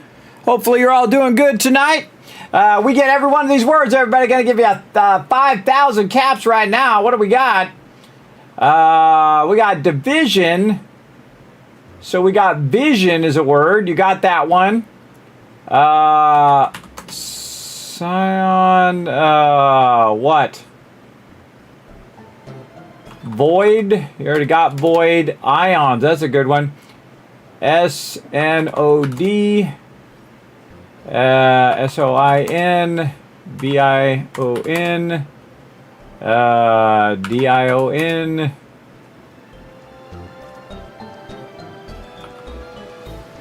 Dins. Dins. All right. Hey, I got one. It's a miracle. All right. Come on. We got two. We got three more. Come on, Chad. You got this. You're super smart. I'm not going to get it, but you guys might. What? Dawns. Dawns. Oh, one more. One more. Oh, it's got to be an I word or a B word or an N word. What? Nods. Nods. Nods. N-O-D-S. Oh, I can't type it. I'm blocked. Oh, so close. So close, Chad. Doc Nider coming in also with a 65 months of sub love. You know what? I'm going to give you the caps anyway. 1,000, 2,000, 3,000, 4,000, 5,000 cap. Glad you stayed through that thing now, aren't you? Stayed through that little bit of break there. All right, everybody. We're ready to get back to some satisfactory here. Let's see how we're doing along the way. Let's go ahead and right that over there. I'll press some buttons over there. All right, let's go. Let's jump in. Join game. All right, turn the sound back on. All right, let's see how close we're getting to this 5,000. Our goal is to try to get past phase 1 today. We're getting close. Ooh, oh my goodness, 360 away roughly. Okay, we're going to get this done. Now, we want to remember to put some plates in there this time. I don't think I have any plates backlogged there. Let's go check this box up here. Aha, there's some right there. Okay, let's make sure to put those in the dimensional depot. We'll also want to go in here and make ourselves some more... how many ever more of these things we can do? We probably should just do them all at this point, and figure out how many total we can do with the circuit boards that we have. Now, we can't make any more circuit boards, so this is as many geysers as we're going to be able to do. because even if we wanted to make them, that's unlocked on a later thing. Circuit boards. Okay, we don't have any circuit boards there. Okay, so we have all the circuit boards on us now. And we want to make, it's going to be 25 per. So, forgot what the name of those things are. Let's go look. High-speed connectors. All right, open that up. Add to to-do list. We know that we can do 75. That would be 3 of them. So that would take 150. So if we do 150 of these, that'll be 300. And we know we would need 75 more for that. But if we do 175, 200, that'll get us pretty close. That'd be 400. Okay, so 175. And that's as many as we can do. Okay. And that would be, if 25 each, it'd be 4, 5, 6, 7. So we could do 7 more geysers. Wow, all right. We need 19,000 quick wire. And you know what? We might just have it. We might just have that much quick wire. Let's go ahead and get enough to do a bunch of these. There we go. And then we got plenty of cable, so we'll just do that. And you know what? We're just going to put a crafting bench down right here because we're just going to do this, turn right around, grab some more of those resources. So we're manually making these. We can put our summer sloops back in there, maybe some of this stuff back in there as well. How about this? Is this, yeah, that can go in there. A little bit of that. Now it goes really slow because we don't have the ability to upgrade those, but we have a ton of Mercer spheres. I actually have like a stack of 50 of them somewhere. More than we can put in the Dimensional Depot. And I took them out of the Dimensional Depot. This way when I'm running around and I find some more, I can throw those in there. Also, when we get out of this phase into the next phase, we also have more hard drives we could run and try to get more inventory space, which is pretty cool. But we need enough inventory space where we can actually run these in those inventory space. So let's go ahead and get that going. Now our goal is to do 175 of these. And again, that'll give us 7 more geysers we can do. And then we'll just start running around pinging for geysers wherever we're at. And heck, if I don't know where they are, I kind of feel like there's some in the desert. Maybe on the desert this way on the left side. We'll go look.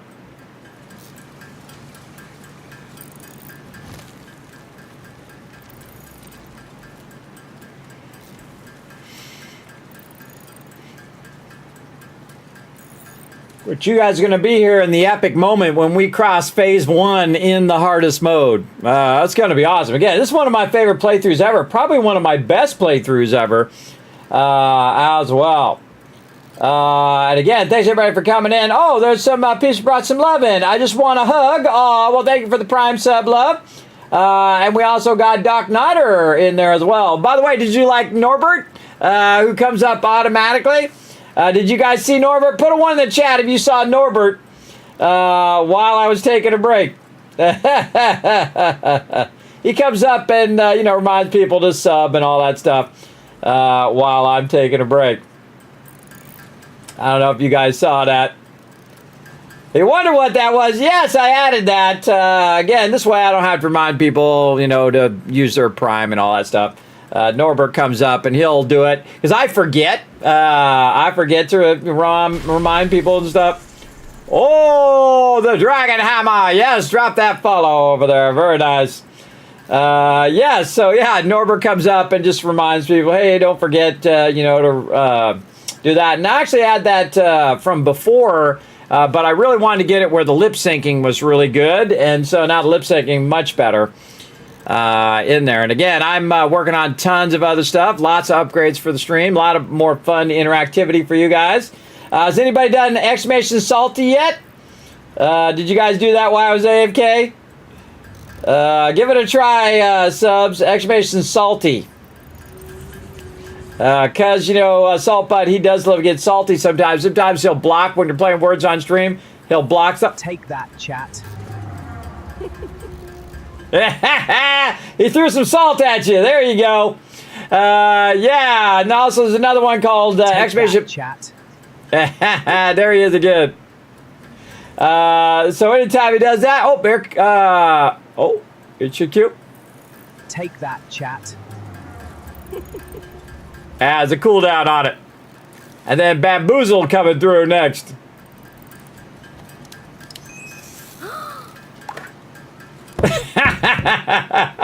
He got bamboozled. He got his faulty stealth boy, and then he got hit in the head with a with the Nuka-Cola. You like that? Again, that's fun I add for my chat. Now, again, if you do it at the right time and you have perfect timing, so when Saltpot's getting salty or somebody gets bamboozled because they're like, Kismet, you're not playing the game or whatever you should be playing, we can go bamboozled in the chat. Or if something's broken or I'm muted or something like that. Again, you got a bunch of commands. If you use them just the right time, then I give you a bunch of Kiscash for that as well for having my back. All right, we're just going to get a ton of this. And then we're going to get a ton of that. And we can jump up here because there's another whole box full of it. And then put one back in here. And that's going to allow us to do a whole lot more of these. Let's keep converting. Again, this is the epic moment, everybody. This is awesome, though, because we're going to really be able to get a lot of power. Hopefully, they're pure nodes. We'll see, but we just got 3 pure nodes earlier, everybody, so that was 600 more power on the low end that we could add to our power, and that allows us to double everything up. And now we're really getting it going. We're about 300 away now, 325 away from finishing phase 1. And we've done this like 1,000 times more efficient than the last time we did when we were just using biofuel. And again, this is just a matter of time now. But this definitely gives us something to do, and we can start to build out our base. This is kind of the foundation of it. And then we have a big backlog of resources now that we can use for all the stuff we need in the next phase. And we also have a bunch of resources as well that we have that we collected. So we don't have to make a bunch of modular frames and heavy modular frames and all of that stuff. We already got those. We got them sitting in the box because we collected them from the crashed ships. Very, very useful. Looks like I need some more quick wire here. I think I'm just going to grab some more while we're at it. Boom, there we go. Now we got enough. Now we got plenty. Actually, make 57 if we wanted to. But we're just going to make exactly the amount that we need. So we will have a few extra circuit boards that we can use later on as well. Playing any Power World? Yes, coming up after this. We're going to play some Power World, and then we're going to play some 7 Days to Die. We got an action-packed night tonight. Now, if you didn't check it out, everybody, I did update my website as well. Right over here, check it out. I added some cool graphics up here at the top. All my little partnerships and you know how many people I've got. Almost 30,000 followers now on Twitch, everybody. I'm about 95 away. So hit the follow button if you haven't already done so. Over on Twitch. Got my updated schedule in here as well, and you can see right over here, Tuesdays and Wednesdays, we're doing Satisfactory, then a little bit of Power World, and a little bit of 7 Days to Die. So again, we're going to be doing a whole bunch of stuff here in the stream. Then on Fridays, we're going to actually start with full dedicated time to Fallout Shelter, then some Fallout 4 with a little bit of Fallout Shelter on the side, and then, of course, 7 Days to Die. And, of course, we got the 3.1 7 Days to Die coming up. Not sure I'm going to play it tonight, but I just put it on there just in case it does drop in the time in which we're playing. But we're definitely going to play some. They got the chickens coming up, so you can have chicken coops or whatever it is. And then, of course, playing with my team with some team play. So we're going to do some solo 7 Days to Die play tonight. And again, you can always check out my schedule, everybody, on all my social medias, but even easier to just go over to kismet.gg. I always have the schedule updated on my main page. So easy to do it over there. Making too many. Oh, see, I started talking, made too many. But I think we still got some left over. Yeah, we got a little bit. All right. Let's go ahead and put all this other extra stuff in here. And what do we need to bring so that we make sure that we can do all of these? So we're going to make 7 of these. Okay, man, we're going to need a lot of modular frames. I'm not sure I have actually that many modular frames. I know I got that many motors. And then wire, we've definitely got a bunch of that. And then we can just fill that stack, and then another full stack. Okay. Copper sheets, we've got tons of those. 2 stacks of that. Okay. Copper sheets, high-speed connectors, wire. We got too much wire. Let's just control-click it back in the box, and then we'll just go ahead.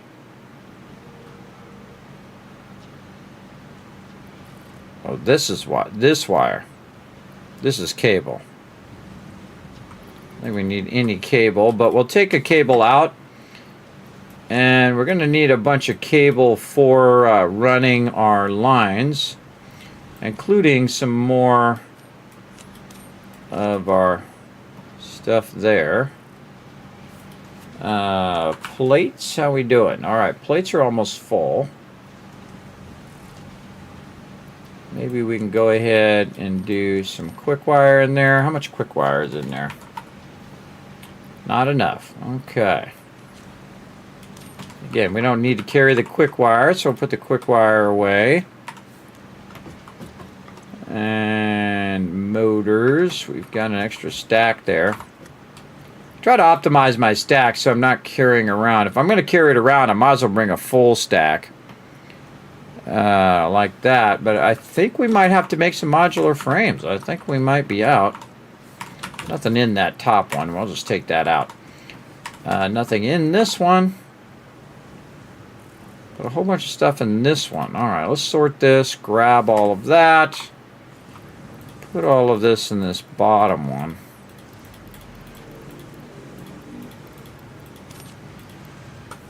And then take that top one out so we don't keep looking in that one. There we go. Here, how about this top one? Oh yeah, tons of stuff in there. Heavy modular frames in there, but I don't see any more modular frames. I think we might have burned those bad boys up. Yeah, I think we used all those up. All right, what do we need to make 175 modular frames? That's a good question. Modular frames, we're going to need reinforced iron plates and a ton of rods. Well, it just so happens that we are backlogging a ton of rods over here because we had let this run. And let's get about that many, and then we know we have a bunch of reinforced iron plates backlogged over here. Not sure how many I'm going to be able to do now, but we'll take a look. 96. Okay, what do we need? More rods and more things, maybe. Let's go ahead and get another stack. What are we at now? Still 96, so we need more rods. Let's get a bunch of this. Oh, 164. All right, we're getting there.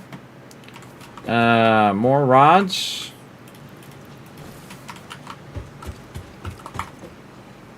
$214. All right, that ought to do it. That's going to take a minute. That's going to take a minute, everybody. Went stable earlier on. Yeah, it's supposed to go. It's supposed to come out yesterday or today, depending on how your time zone. So it should have came out. So again, we'll try to get some time in the new 3.1. Now I probably won't be messing with the new stuff. I'll probably do what I've been doing in the team playthrough. I'm trying to get behind my team playthrough a little bit and have my team go through. And we're probably going to go a bit faster in the biomes because we do have. I think it's Valheim is going to be dropping soon. I'd love to get a playthrough with the crew on that as well. That is in September. So let me look at my calendar here. So August coming up this weekend, and that'll give us like 1, 2, 3, 4, 5, 6 weekends. And then the 8th is a Tuesday.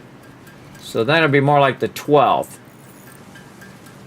Now that seems like a long time, but it's really not when you're playing 7 Days to Die.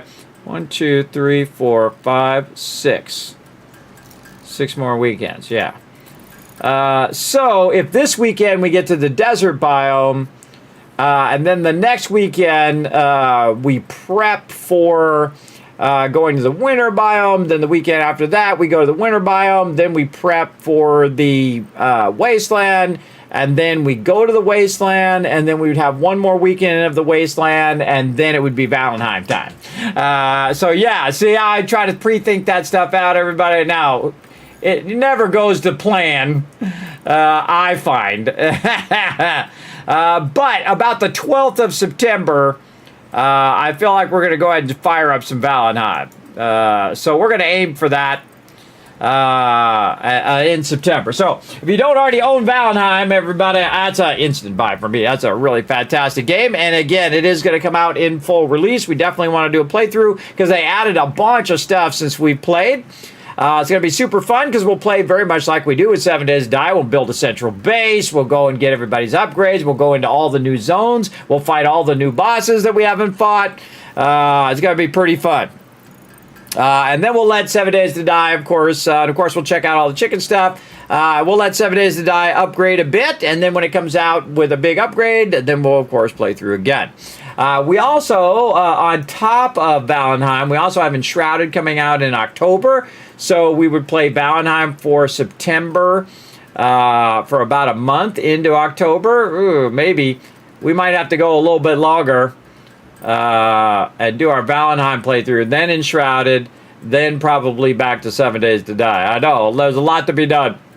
A lot of epic teamwork going to be thrown down, that's for sure. How are we looking here? We're 106 right now. Okay. Again, we got to make sure we have all of these modular frames before we leave, so we're not just out there running around without all the resources that we need. And I like to have the resources on my character himself or herself, depending on how you look at it. And there you go. You're going back to 76 anytime? I was thinking about doing it during the week, like on a Thursday, swapping in some Fallout 76. Then playing some Fallout Shelter, and then playing some Fallout 4, and I'd probably have to kick 7 Days to Die off of that day. I was thinking that more in August, maybe in the middle to late August, because I know that some people want to try it out again, so I thought we'd go in there and maybe play it for a while as well. Yeah, you got Fasnacht going on. I was never really into Fasnacht, but I guess it's really fun collecting the masks. I have a bunch of them in my camp and whatnot. I've been in my camp in forever, so. But I always have the ability, I always have it in my favorites to, I can install it at any moment and give it a shot. And now that we know a Fallout 5 is on the way, it just makes me want to play. It makes me want to play some more. But I also want to get into Fallout 4 and keep going on that mega playthrough. I want to play a little bit of Fallout Shelter. I want to play Power World. I want to play 7 Days. I want to play some Valheim. I want to play Enshrouded. And there's a whole list of other games that I would love to get to as well. I'll work them in when I can. You know how it goes. You like Enshrouded, Rescuer? We should come join us. Again, it's going to come out in, what did I say? In October 15th, they're aiming for. Now, again, these could get delayed, everybody. We'll find out when that time gets a little bit closer. So I'm sure we'll find out for sure at the end of August if it's really coming out on the 9th. And the same thing with Enshrouded. When we get into October, it'll be like, okay, yeah, where it's coming out. And we'll be like, oh, awesome. Or it'll be like, we got to delay it. And I'll be like, good, because, best to delay it and make it great. Now I'll make a little bit of extra modular frames here, just so I have some extra. Let's say we'll make about 10 extra here.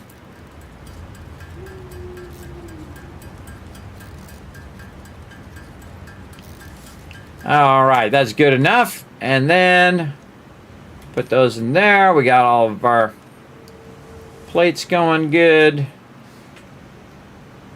All right. Crank all that stuff in there. And it says I don't have enough, but that's because I'm putting them in the dimensional depot right now. In fact, I should probably max that out to see where that ends up stopping. We can also do 100 of these bad boys we can put in there. Again, I'll make it look like we don't have enough, but once they go in the dimensional depot, we'll be able to tap them, or we just pull them back into our inventory as well. All right, now, where could some more of these geysers be? Let's go ahead and ping and see where we got. Again, we know there's some over this way. Here. Is it going to give me these? No. Oh, yeah, there it goes. And then we should see these up here. Okay, there we go. Actually, I can take these markers off of here now.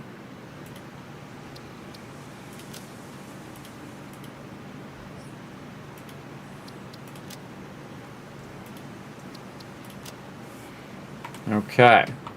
Again, let's make sure we've got plenty of plates and things. We do. Then we'll go look at our poles, make sure we got plenty of that. We do. Our lines. Yeah, we could probably do with some more of our cable here, because we might be running a lot of these. So we'll just go ahead and bring a couple stacks with us. Maybe go ahead and max that stack out. Put this back in. Take a max stack out. There we go. Looking good. Kismet Love Train coming in. Who's showing that love right there? We got Crimson Knight coming in with the 6 months of sub love, getting a brand new sub badge as well. Show some love in the chat, everybody. Let's do it. Power looks fun. Well, the best endorsement I can give you for Power World is I don't even play those type of games normally. I'm not usually into Pokemon. You don't see me play a lot of Pokemon here in the stream, everybody. But the mechanics of the game are awesome. If you like building, like my favorite thing is doing the base. I do like capturing them too and that kind of stuff. That stuff's fun. But really building the base and setting up like the most efficient base, because it's like a factory game too. Because you're having your people do different things, and as you level up those people, they get stronger at that thing. So if you have one person or one of your pals who's over there watering, if they have higher watering, then they water better and they can water more in a day. And then you have another pal who's seeding, and then another pal who's reaping the farm and then putting it away, and then you have another pal who's cooking the food. And again, it's like an assembly line of stuff. And the same thing when you're making your little pal spheres, when you are making different resources or unlocking different things. And they have a huge tech tree, everybody. An absolute massive tech tree of all sorts of fun you can do. I highly recommend that one. I think it's a steal, everybody. It's like $30 on Steam when it was on sale. And they said they're not going to raise the price, so that alone is a reason to show them some love. And these days and times, everybody, squeezing you for every penny that they can. But again, you get that one for $30. Even when it's $29.99 when it's not on sale. So even cooler. They also have a big bundle there too. Wow, you could get Rust, Core Keeper, Dragon Wilds, Antibiotic Factor, and Power World, I bet. You get their whole entire collection. Pretty good. Oh, there's a bunch more bundles down here, too.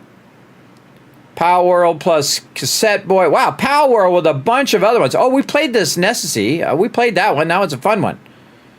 Yeah, and Rust is a really great game, everybody. If you've never played Rust, that's one of the top games in the world as well. Yeah.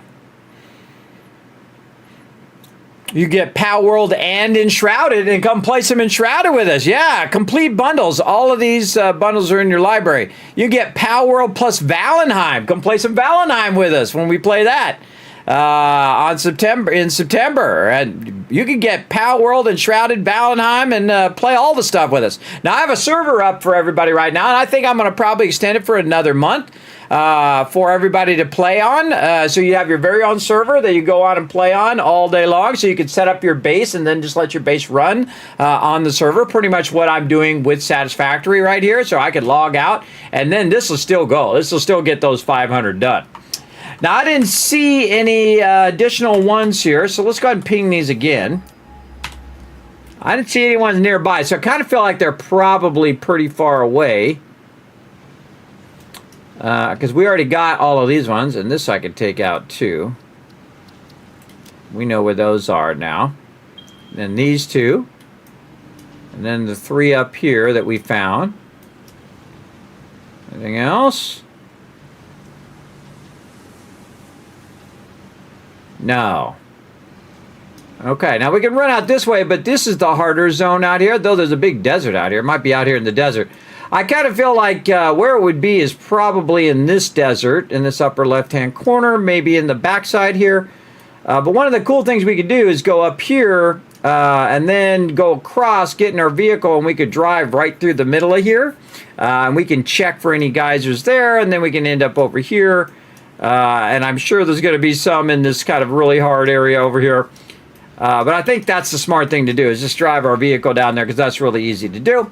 We're almost there, everybody. We're 250 away. Again, you're going to be here for the epic moment. That's the big moment that we're trying to do for right now, is try to get into the next phase to prove it is possible. I've already proved it's possible to do if you're just doing biofuel. But using the geysers was one of those genius moments, everybody, because I didn't even remember those geysers were a thing. I don't even ever use those, but actually being useful right now. This is awesome. We unlocked our little doom buggy here too, because it does help, because otherwise the mobs are constantly attacking you while you're tooling around. I'm going to take me a shortcut through there. Now I'm going to knock out that... I don't like to knock those barrels out if I don't have to. I got to keep reminding myself I don't have to hold down the shift either. Alright, yeah, right down in here.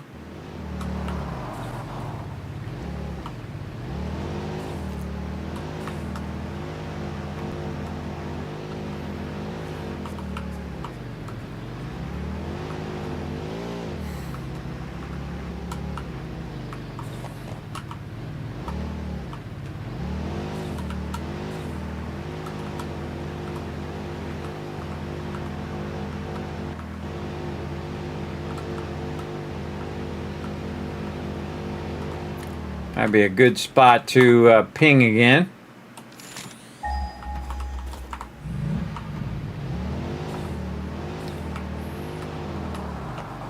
It's one of my favorite spots in the entire game to start, because there's tons of pure nodes here normally. But again, along with 100 times the resources in the space elevator, 5 times... Oh, there is one this way. Oh, right here. Oh, I bet you it's way up there, though. Oh, and another one out. Oh, man, I called that one in the desert. So, let's go ahead and mark these here, here, there, and there. All right, we're going to probably have to climb up there. That's going to be quite the climb.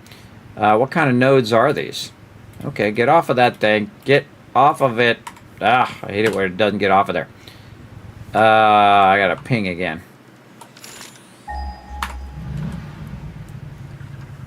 We're going to see what type of nodes those are. It might be in... This one might be in the bottom. That one definitely looks like it's up at the top.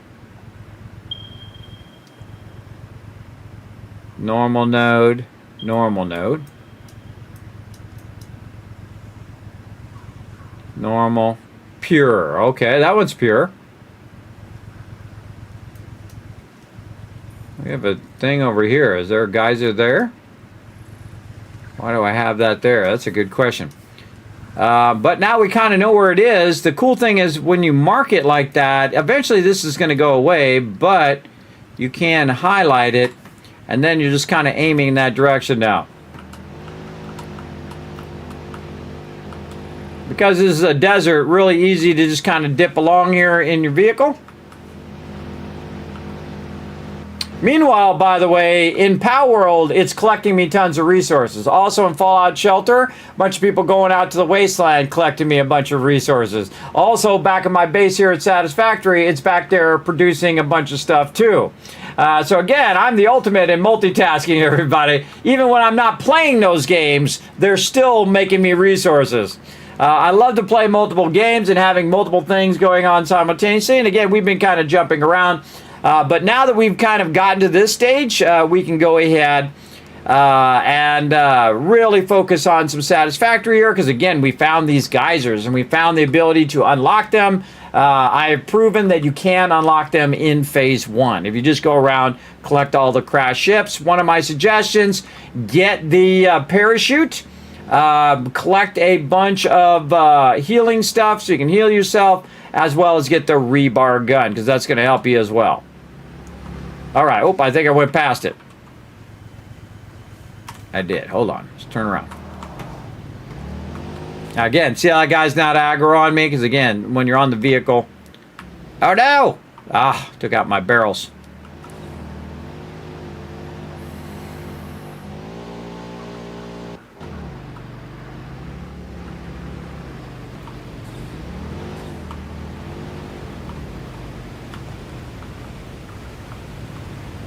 Oh, yeah, it's going to be way up there.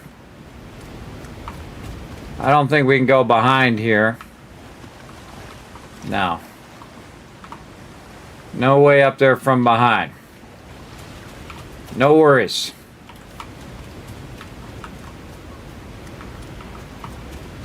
More of these barrels while we're here. We're going to have to go that way. Let's do it. Building for the win. Oh, nope, a little bit more to the right. Let's rotate it this way. There we go. God, I hate it when it does that. Told to go that way, and now maybe permanently there's going to be something in that wall right there that I can't take out. I told it to go one way, and it decides it wants to go the other at the last minute. Sometimes when I go to click it, my mouse moves just a little bit, and boom, it goes off to the side. Bugs me sometimes, but you do what you got to do. Now, see, this always looks like it's lower than it is, everybody. You just got to make sure that your cursor's nice and straight when you go to do that. Then we're going to take these out, because there's no reason to leave these behind, especially when all mobs running up here as well. Plus, we get our resources back. Leave no trace kind of thing. Take all those out.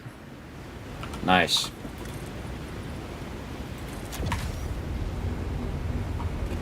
Who knows what's going to be up here when we get up here. Okay. I feel like we still got to go up even higher. Oh, there's one of those guys too. We got to hurry up before those guys see us.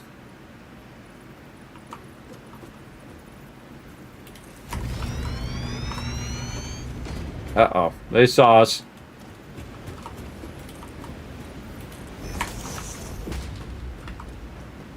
I'll start throwing stuff at me here in a minute. No?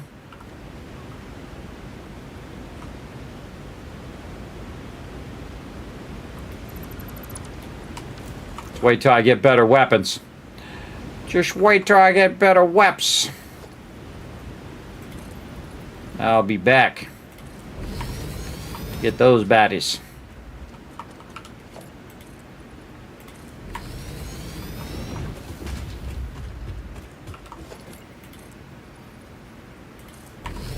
So excited about hitting that 5,000, everybody. I'm going to be among the very few people who are going to do that. There ain't no one else crazy enough to do it. But of course, now I've shown you how to do it easy mode. Right? I've shown you how to work the magic, everybody. Oh, there's a thing up here, too, along this edge. A Mercer sphere right there. Marking them with these things here to make it easier for me to find them later. Alrighty, we'll take this out. And we're trying to get way up here.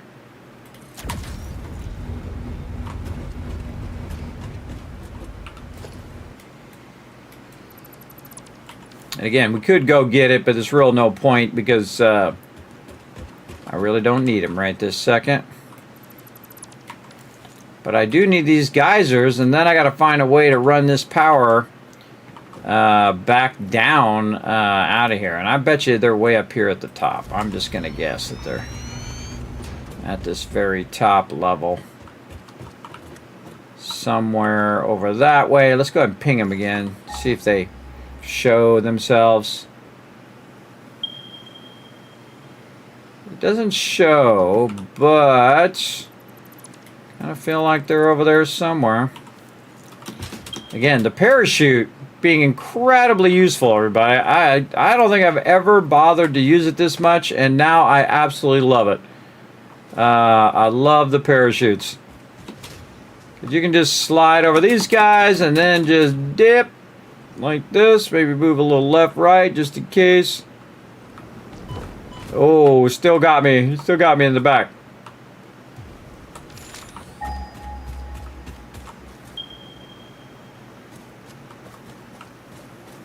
Says they're that way. But watch out, because they'll sneak up behind you here. Come on, let's go. Later, sucker! He went off the side. All right, everybody else? Later, suckers! 2 of them off the side. 1 more, come on. Later, sucker! It's funny. It never stops being funny every time I do that. Better than me. All right. So again, let's ping these again. Oh man, there's a bunch of those dudes down there. I don't see. Oh, there it is down there. Yeah. Okay, we should go this way.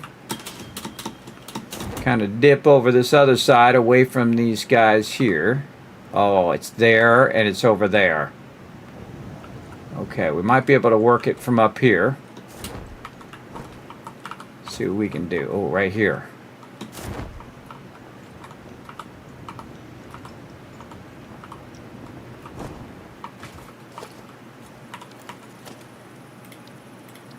Bingo. All right.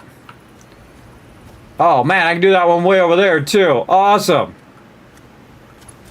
Tie those together. Awesome. I don't think we can daisy chain these. No, we can't daisy chain these.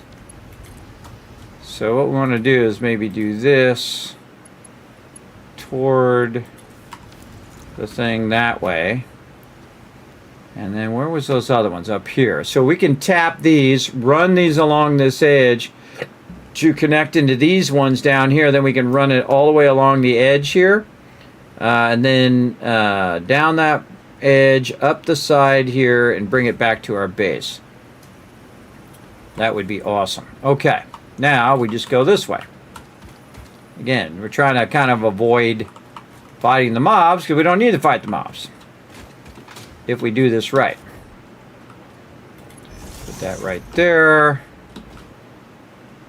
Is that the one I already marked?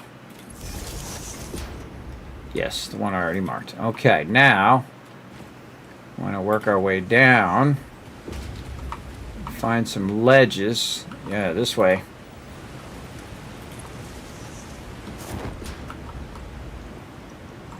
Now these wires go a long way, but I'm about to just shoot it. But you still need some sort of ledge to put them on. And so if I don't have a ledge, it's going to be hard for me to run these down. Oh, there's one there.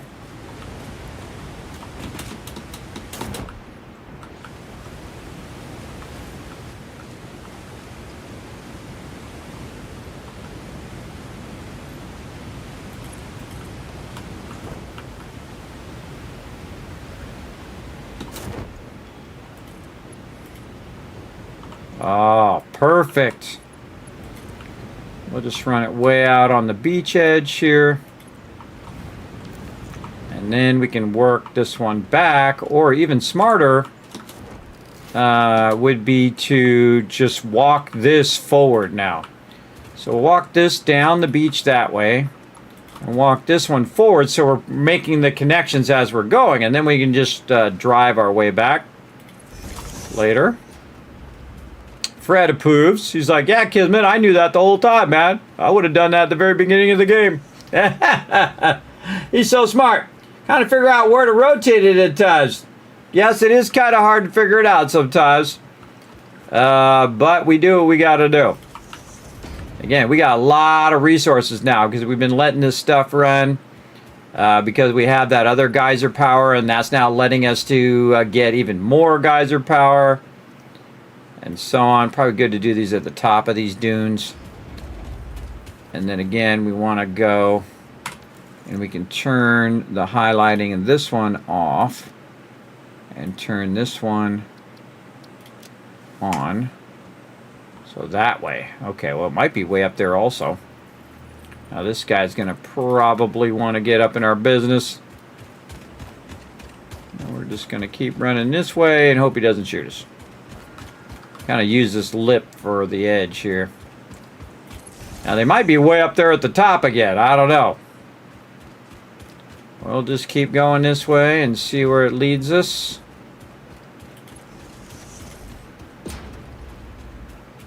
Again, normally I'm out here exploring once I have the hover pad pack, but can't do that right now. 200 away, 190 away from getting that done. Oh, I see it over there. Okay. Sure that we connect that in. Actually, let's go to the high side here. Yeah, there we go.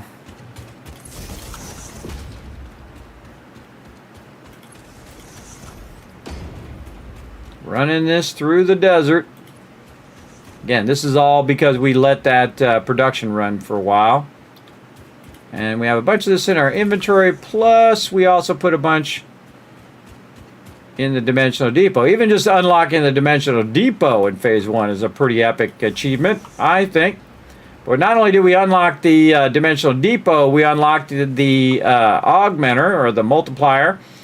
And we unlocked the vehicle. So we have the vehicle, and we unlocked the geothermal vents here, which is pretty crazy in itself. Uh-oh, we're getting more of these guys. Gotta run over here and get away from them. I feel like we gotta go up. Where are these guys at? They're way over there. Okay, cool. Oh, that's gonna...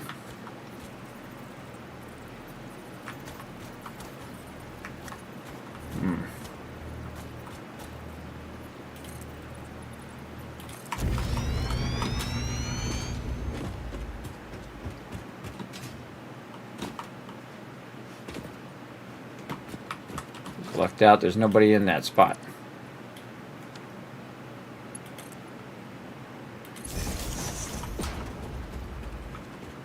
Alright, we'll just run this up here. Oh, and there they are. Okay. All we got to do, since we already have the resources, is just do a little bit of that.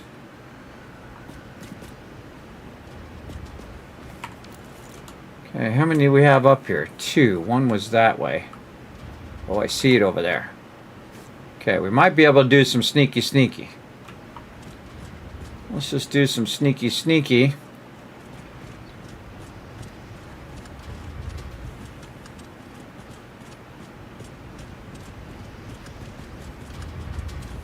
You just sneak up on these, everybody. You hold down your crouch, and then you hold down W, you sneak up on them, you got them.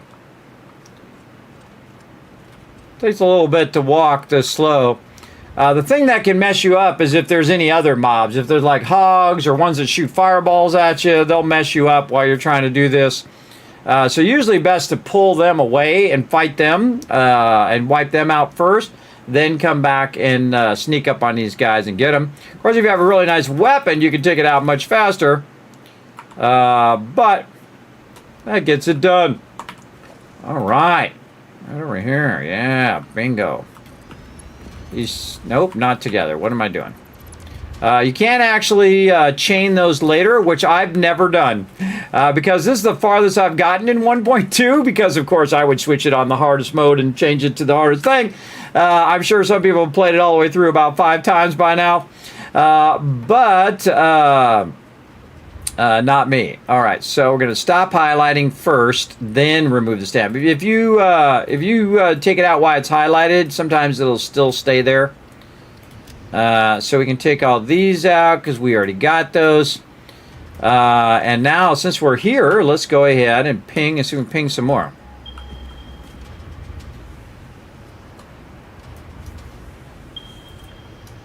Oh.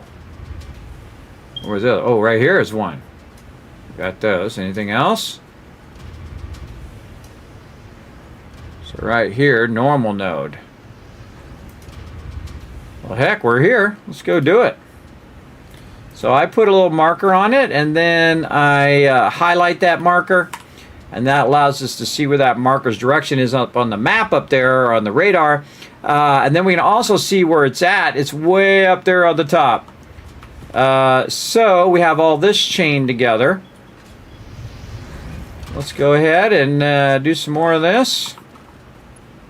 And we'll chain this to here. And we got to get way up there. So probably good to just go ahead and start a ramp. And we can keep this going. I'm not going to use the ramp. I don't want to keep the ramp here. But I can try to get the pole already set. There we go. Hello? Hey. Hold on a second, everybody.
I didn't die. All right, I'm back, everybody. I love talking to my baby girl, everybody. She's a full-grown adult now, but your parents always think of you as babies, everybody. But I also think of my kids as full-grown adults now, too, everybody. I don't tell them to take in the trash cans. I don't tell them to do all that stuff anymore. They're adults now. They can manage themselves, hopefully, by now. If I did my job right and my wife did her job right, they don't need us to be telling them what to do all day long. And that's when you want to give them their own independence, their own freedom to make choices, and that kind of stuff. You got to transition, everybody. You got to transition from they're a child to now they're an adult making their own choices. Otherwise, they'll never transition. Hi, this is Norbert, here to remind everyone on YouTube to hit the subscribe button, like button, and leave a comment below. All good vault dwellers and dragons leave comments. You can also become a member on YouTube. If you're on Twitch, drop a follow and consider using your Twitch Prime. Thanks, Kismet will be back from AFK soon. I'm already back. I forgot that I hit AFK. I forgot about Norbert there. There you go, Norbert letting you know what needs to be done. Try to find a good spot for this thing here. And we'll go there. I feel like we're going to have to go this way a bit more, and then probably cut left. Of course, it always gets to be dark time whenever I'm playing these games. Now, it's really hard to put the poles in when you're at this kind of angle. Oh, I am going right toward that yellow guy, though.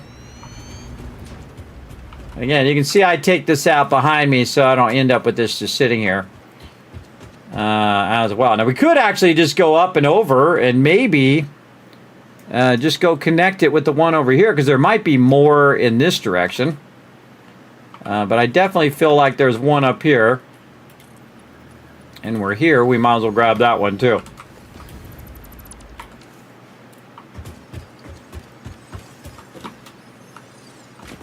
Since there's nobody here to stop us. There we go. Now this I would probably go down like this first. That's just going to be awkward that way. And we'll go this like this.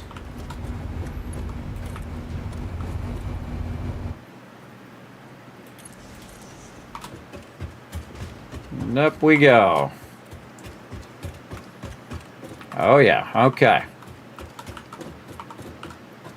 Oh, where'd it go?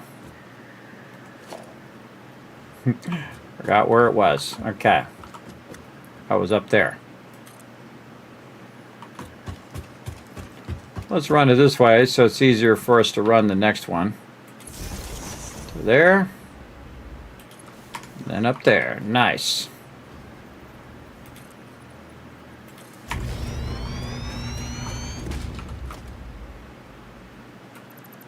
Yeah, you don't want to get too far where you can't take out the one behind. There we go. Sometimes I come back later and I realize, I forgot to take one of those out. It happens.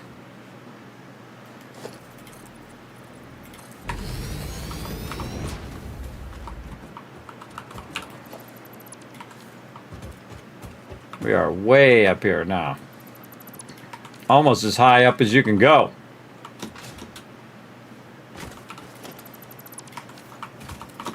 Okay, now, out of my way, bushes. Take this line and we'll run it here. Oh, down in there, huh? Down in there, I bet you there's some spooky, scary mobs down there somewhere. Alright, let's see if we can do a little drop it in there while we're floating overhead. Look, mob already on me. Bingo. And then tie it back to here. Spideys. Show you a little trick. If you get over here fast enough, you can get on this. Or the Spideys can't get to you. And on the back of here, there's a railing you can get on, and then up on the top. Like that. Alright, awesome. As long as it's not one of those big guys. The little ones, they can't get to you. Alright, stop. Remove. And now we got another one in the power. Man, how much power do we got now? I bet you a lot. Okay, yeah. Man, that's a lot of power. Alright, and then we haven't even tied it into the other power yet. Alright, how we doing up here? 4860 right now. Let's go ahead and ping and see if there's any more geysers nearby.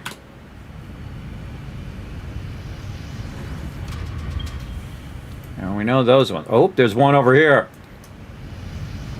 That's a normal one. What's the one we're on here? That's a normal. Any others? I feel like there might be some way out here. And again, there's you can only ping them from a certain distance for the geysers I've found. So we gotta switch the headphones though. Switch the headphones. This is really fun again, everybody. I never ever bothered to do this, but now we know it's like a really super powerful thing. We could definitely supplement our coal power with this, or I would connect all of these and I would leave them connected for the whole rest of the game. Because again, that's just free power. Free power that doesn't require you to ever come back here and touch these again. You don't have to upgrade them. You don't have to add fuel to them. You don't have to do any of that stuff. Once you have them connected, they're connected forever.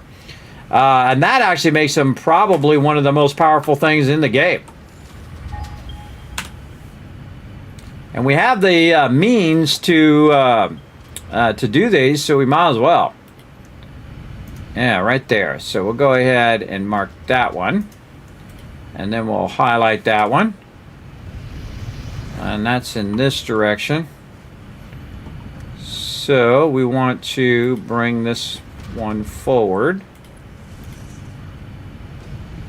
first before we jump down and a whole bunch of stuff goes crazy on us.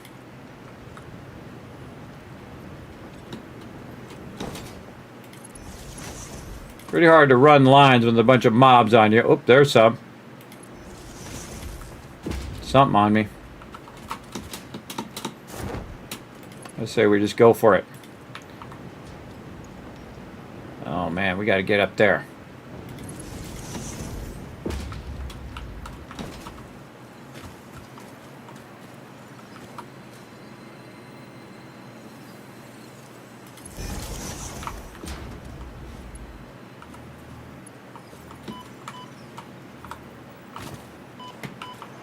Ah, behind me.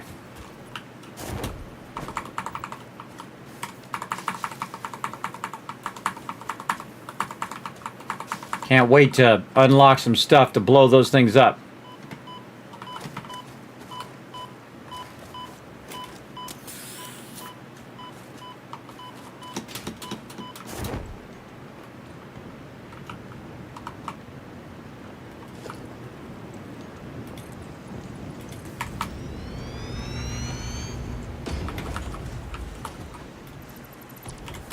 I don't think so.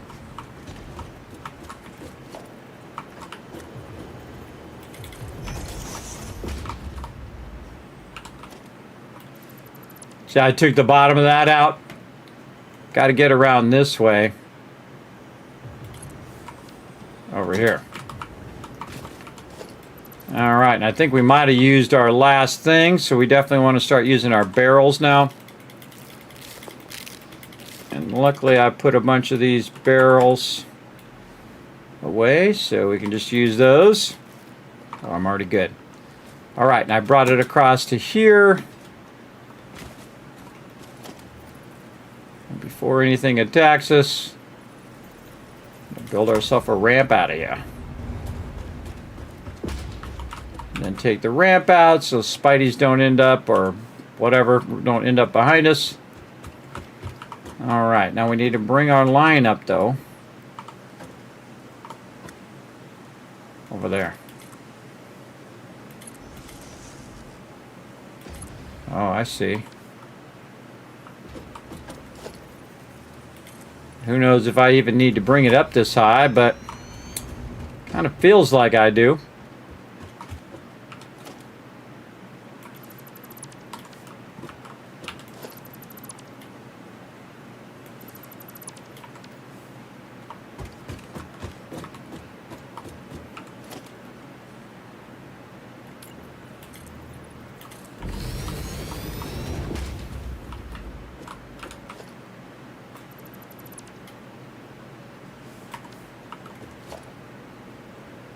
Man, I don't know where that power line went. And I probably have to walk it back down again because I don't know where my power line is. Right here.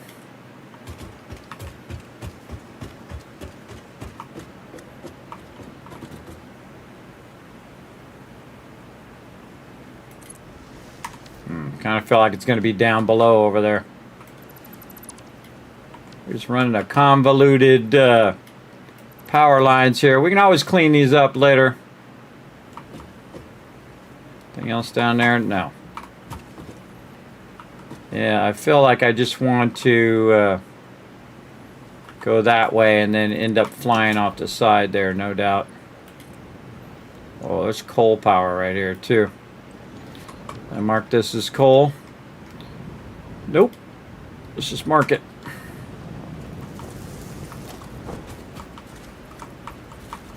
Oh boy, way down there.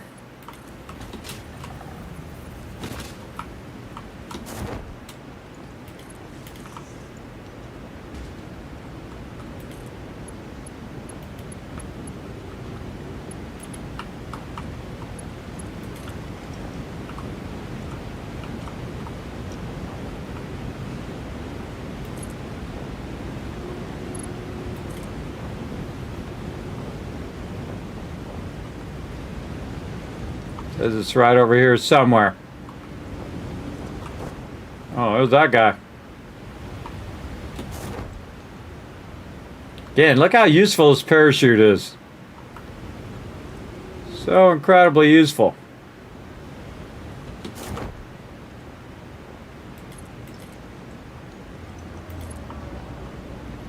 Oh, yeah, dead right on it. Okay, cool. Tie that into power.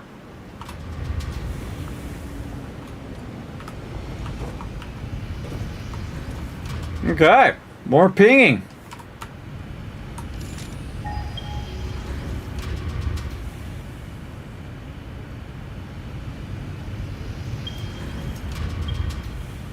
Another one there.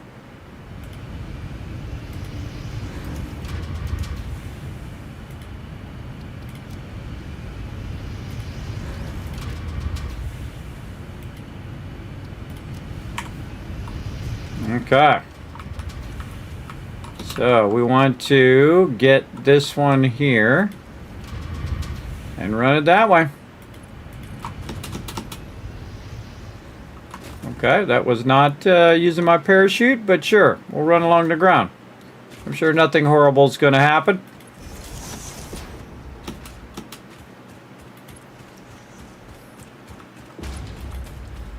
We're just in a nice mellow forest. If you've ever played this game for more than 5 minutes, everybody, you know that's not true. You know that is not true. That is for sure. All right, and then here. Just running power lines all over the world. We try to find all of the there's a good one to fly. Trying to find all the geysers. We're going to have thousands of power. Just an insane amount of power. All right, we got to get this one off the side. And then we got to get it down to here. There we go. One of the problems in the parachute is hard to click that. And then over there. And then we put in our geothermal thingy. Right there. Don't even need to go over there. We can just float around up here. All right, ping again.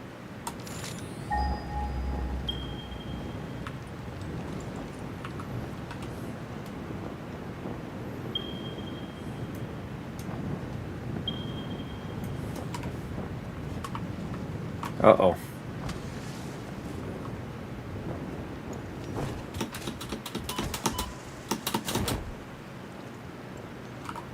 All right, can I hide up here? Nope.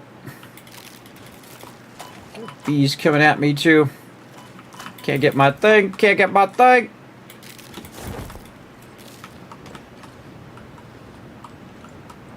Stupid bees. It's really difficult to get the weapon ready, which is annoying. Fine. All right, let's use our barrels here in case he decides to come after us. That was a close call. I don't even know if that actually even pinged anything else. I forgot those guys were there. The cool thing is we're also going to have power nearby here on all these ones that we need to power later.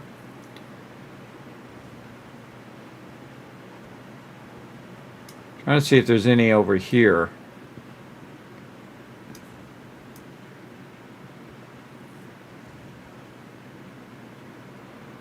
Doesn't look like it. I bet you there's some more this way too. We could always run the power back this way. Oh, I missed it.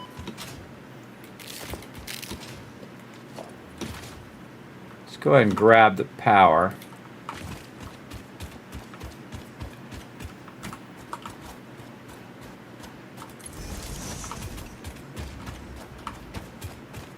And run it this way.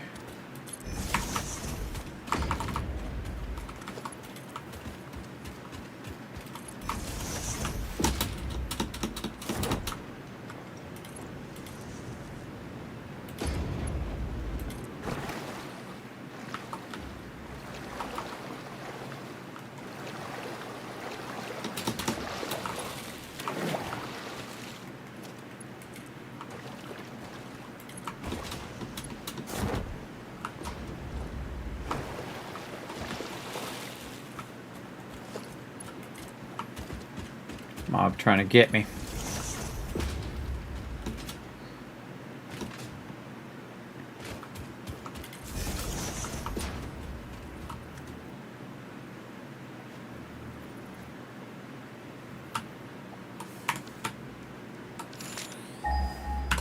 Just in case it's over here.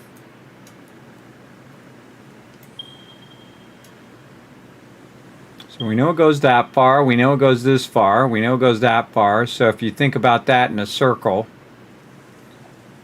that's pretty far, but again, is it over this way?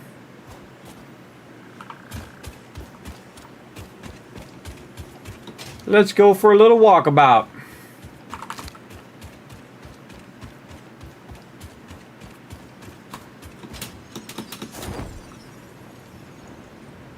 Oh boy. Cave in here. Uh-oh. Big cave.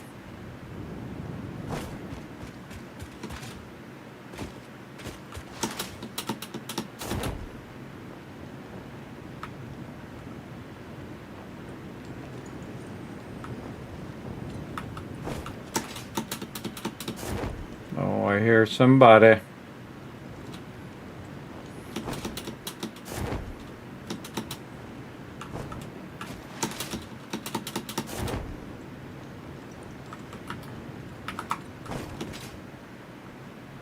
Dude, where does this cave go?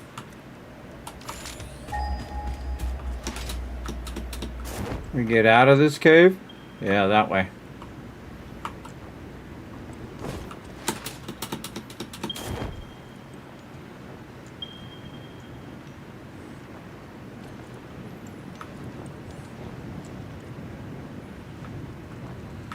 Jeez! Am I ever coming out of this cave? Apparently not. This is not good.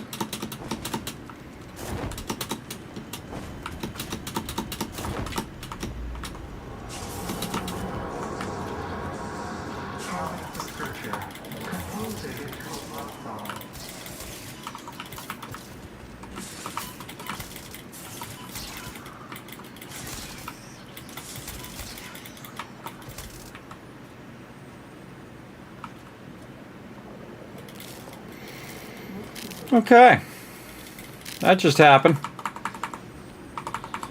Yeah, I went way deep in this cave and didn't really mean to.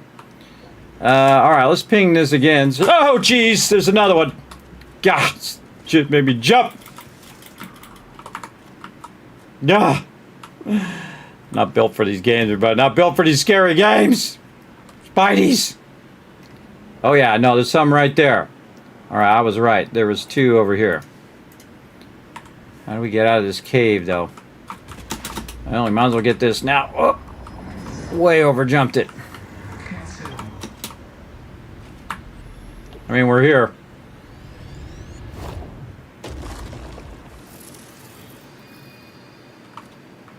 Oh, right there.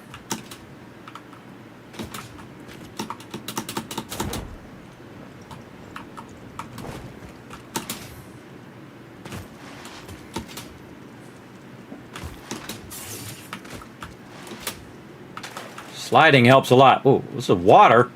Doesn't look like water to me, but apparently it is.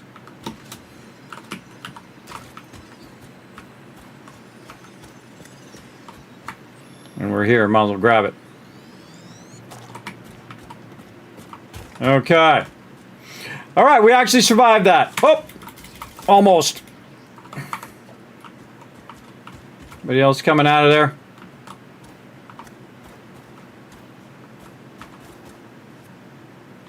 Okay. That was crazy. All right, let's highlight those. Those are backing the other way. I bet you those are on top. Thought there was a way up around here, because I remember us coming down here at some point. Maybe it's the other way. We came down here for this other stuff. Where are we? Yeah, we're right here where there's like a middle area. Look at the underwater.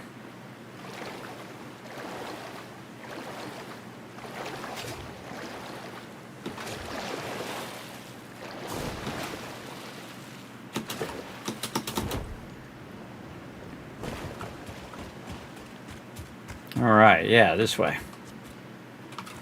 That's where we're going anyway.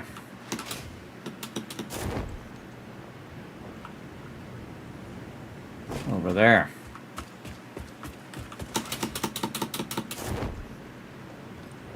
See some spiders over there on the side too.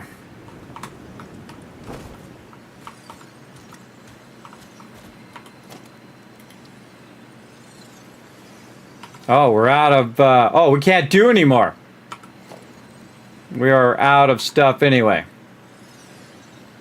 But we know where they are now. Let's leave those marked. I don't know why I marked that with the water. I don't know what's up there. I can't remember. But we know where a couple more are. So when we have some more ability to make those, we'll be good. But other than that, we just need to tie the system back into the full system. So really, we need to get out of here is what we need to do. We can turn the highlighting of that off. We need to get back down this way, which I think is through the middle of this.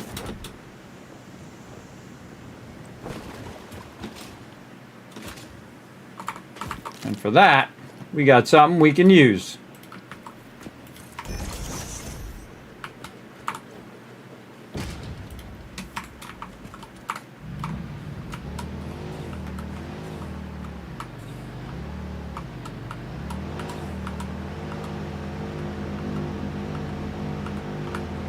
I can crash into those. Oh, I can. Okay, good to know. Can't take them out, though. It doesn't do enough damage to take them out, but I can crash into them.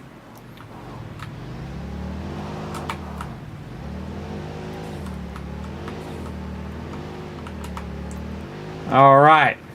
That was a good run right there, everybody. We found a bunch of good ones. I didn't look at what kind of nodes those were. Were those pure nodes?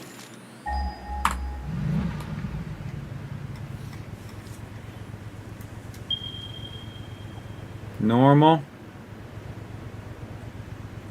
Normal. Okay, there's a couple normal nodes. All right. If they were pure nodes, they might be worth switching the other ones over to those. But it's good.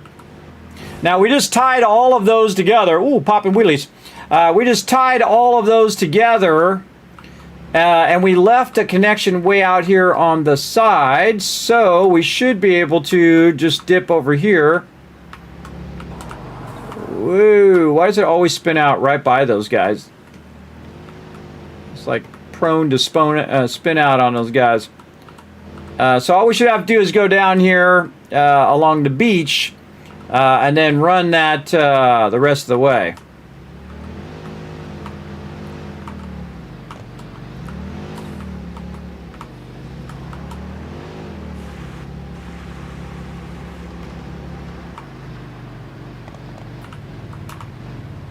Thought that was going to be the water.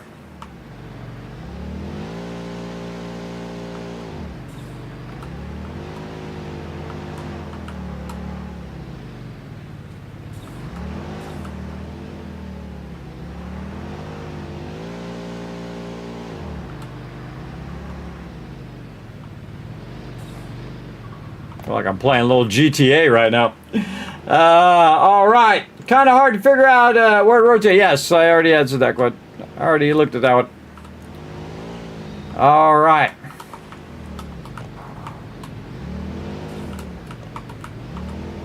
All right. How much power did we just gain?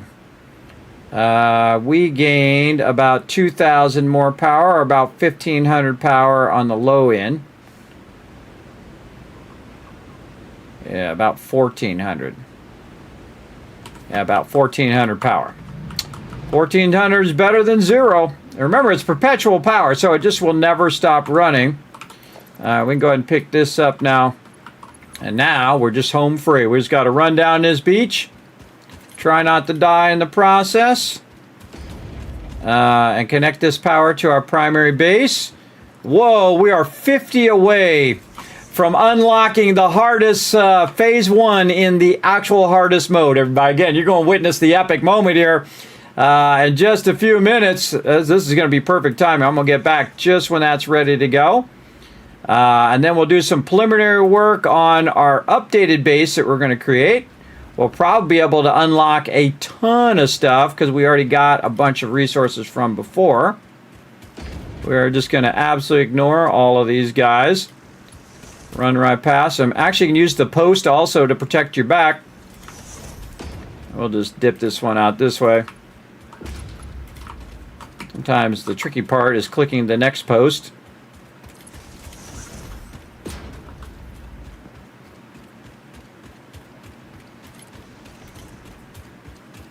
I don't really need these barrels right now. Just want to get these poles in. I'm trying to put these way out in front of me in case I got to dip around some mobs or something. We're clear, just running this all the way over. I know, right? Again, this, of course, I was doing phase 1 twice already because I've already done it in a solo local playthrough on my machine and proved it was possible to do with biofuel if you do it right. And then, of course, a lot of manual conversion, which I did in this playthrough as well. A bunch of manual conversion at the beginning of the game. But that allowed me to go ahead and unlock a bunch of stuff in the MAM, and then that stuff allowed me to unlock a bunch of stuff that led me to this point. Again, it was like stepping stones to where we are now. Again, I like to put these out in the open, so again, if I want to connect something to it later, they're much easier to find.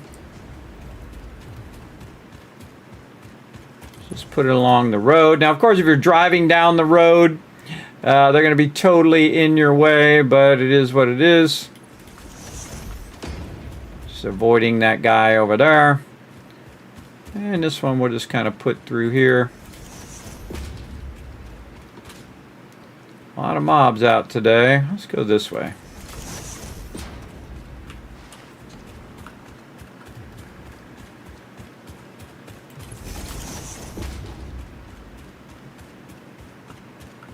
Going to bring it down through here. Oh, we're going to run out of wire. We're going to run out of wire, so we better stretch this pretty far. You can always grab some wire and backtrack it from the base. I think we're going to be pretty close. And if we need to go get some more, we'll get some more. We got a whole bunch backlogged at the base. Oh yeah. Now we can tie it up here. We can tie it right there. Boom! All right, let's watch that sucker jump. Boom, look at it jump. Oh my God, we just doubled our power output. Wow, look at that. Remember, this is perpetual power in phase 1, everybody. Perpetual power, like coal power, but better, because coal power requires you to extract the coal and the water, where this does not. You just put those down, connect it, you got 4,000 power. Yeah, it's 4,000 power on the low end. If you do coal power, I've done like 100 coal power plants, and that's like 10,000 power. And plus you have the overhead, more overhead on the coal. Man, when I have the ability, man, I'm going to go around and tap every single one of those geysers. That is going to make this so awesome. All right, let's slide down one of these babies, and it'll give us some momentum. Yeah. 36 more. 36 more to go. Interesting thing, we could probably make some ourselves, some rotors and stuff. Because I think that's probably what it's waiting on. Waiting on rotors, yeah. And plates, we probably got box after box after box of it now. Oh yeah, we got a box and almost 2 boxes worth. We got some, yeah, we've got some of this backlogged. So that's looking pretty good in there. I could probably grab that backlog there. Go over here and grab a bunch of this. Oops, maybe put one of those back. And then make my own rotors. Speed this along a little bit. Yeah, I can make 52 rotors. That ought to get her done. At least speed us along. So yeah, pretty awesome. Geothermal, yeah, geothermal power in phase 1.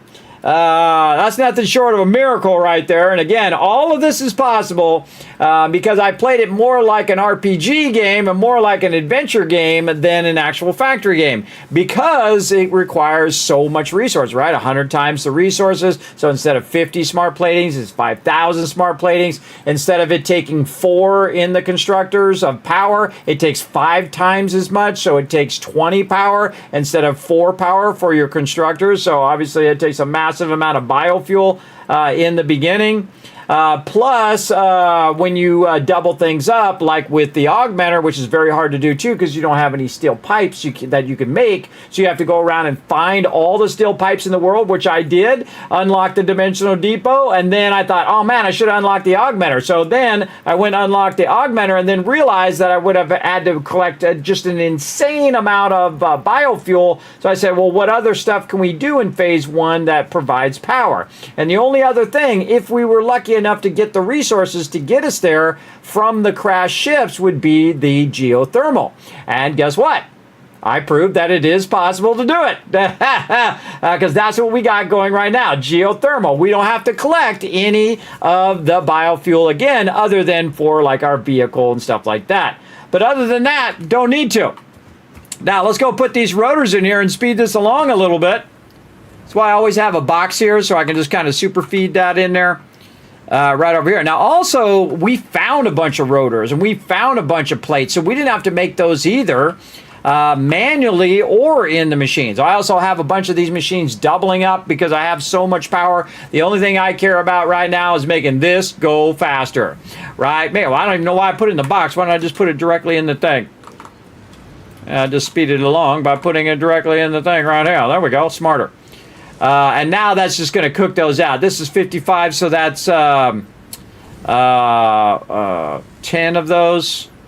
Yeah, that's 10 more right there. That puts us at 86. Right now it's 76. Plus it's going to make some more. That'll put us like 14 away. Yeah, 14 away. Again, you're watching me play it in the hardest mode, the hardest way you can play, everybody. You can't play it any harder. I took all the things, turned it to 11. So again, 100 times the resources in the space elevator to get past phase 1. So 5,000 versus 50. 5 times the power and 2 times the resources. So what it does is it compounds very, very quickly. So if I'm extracting the resources over here, luckily I got a pure node over here, just lucked out because I have all of the nodes randomized as well. So I don't know where the nodes are, and I have randomized the quality, so I don't know what the quality of those nodes are going to be. So we go ahead and extract that 120. It goes into here, but guess what? It uses double the resource, so 2 times the resource, all right? I have to put 60 in instead of 30. Then what happens is it doubles it again right here. So now it needs double here. Instead of 30, it now needs 60, right? And so on and so forth. So it's 2 times, and it's 4 times, and it's 8 times, and it's 16 times, and 32 times. You get the idea. Wait till we get to the stuff later, everybody. It's going to be insane numbers. Now, to do 5,000...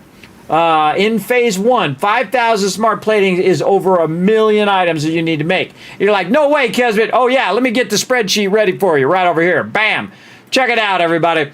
So just in plates and screws, we've got to do 120,000 plates. So let me make it bigger for you peeps on mobile. We got to do 120,000 plates. We got to do 240,000 screws just to do the 10,000 reinforced iron plates we need to do. We need to make 100,000 additional rods and 500,000 additional screws. That's 960,000 plus the 10,000 reinforced iron plates we need to make. That's 970 plus the 10,000 rotors we need to do. That would be 980. Okay, we got it.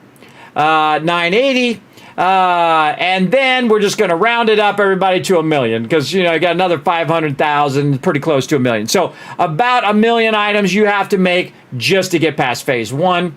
I know, crazy. Only an insane person would either attempt it, but because I attempted it, everybody, I learned all sorts of things, right? Sometimes when you try stuff that's hard, you learn a lot of stuff. Like, what can we unlock in phase 1? Well, let me go show you, everybody.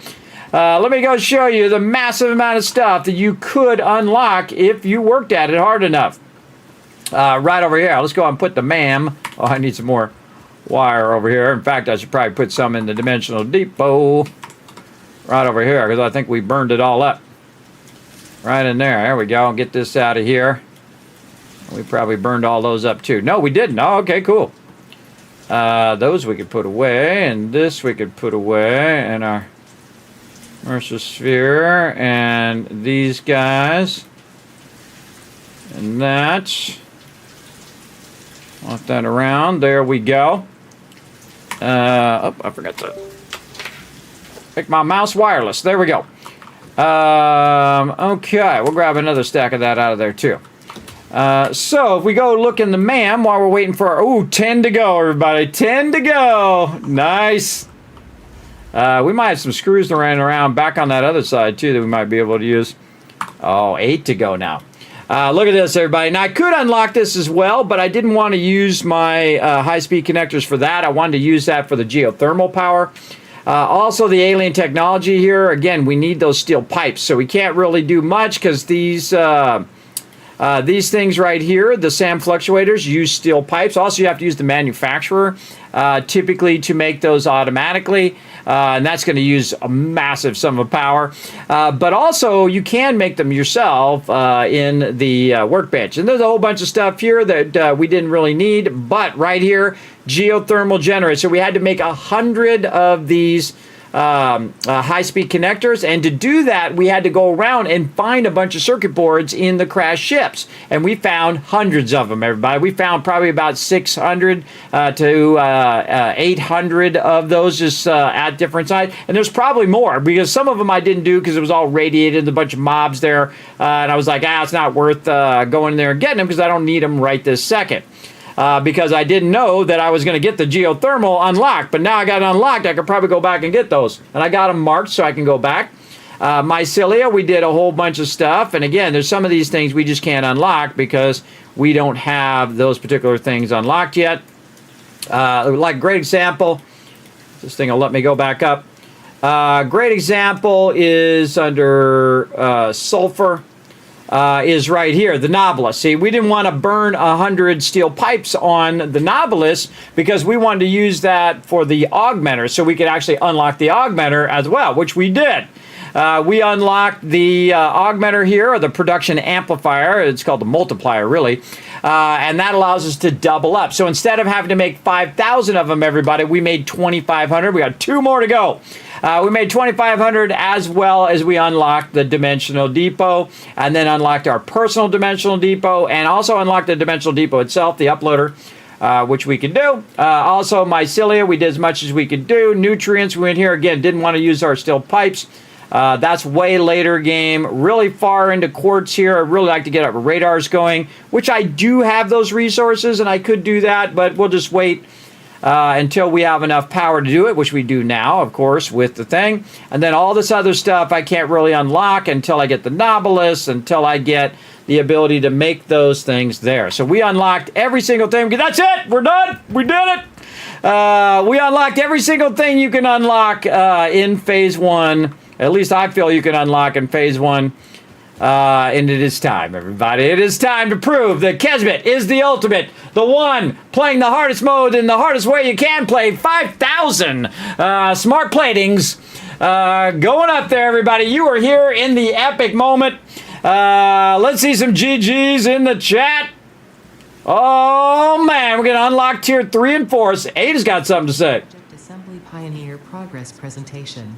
Congratulations, the Phase 1 project part shipment is now ready for delivery. On delivery, Phase 1 will be completed and the distribution platform will be constructed. After completion of Phase 1, the technologies of Tiers 3 and 4 will become available in the hub. Highlights are automated power, steel production, personnel transportation, and many more. Completing Phase 2 of project assembly is your next main objective. New project parts will need to be produced and delivered to the space elevator as you have done previously. Continue to construct, automate, explore, and exploit for a better Fix-It future. I'm on it. Here we go. We're pulling the thing. Boom. Again, like 0.01% of people would even attempt this, everybody. But now, you know the secret. You know how to get it done.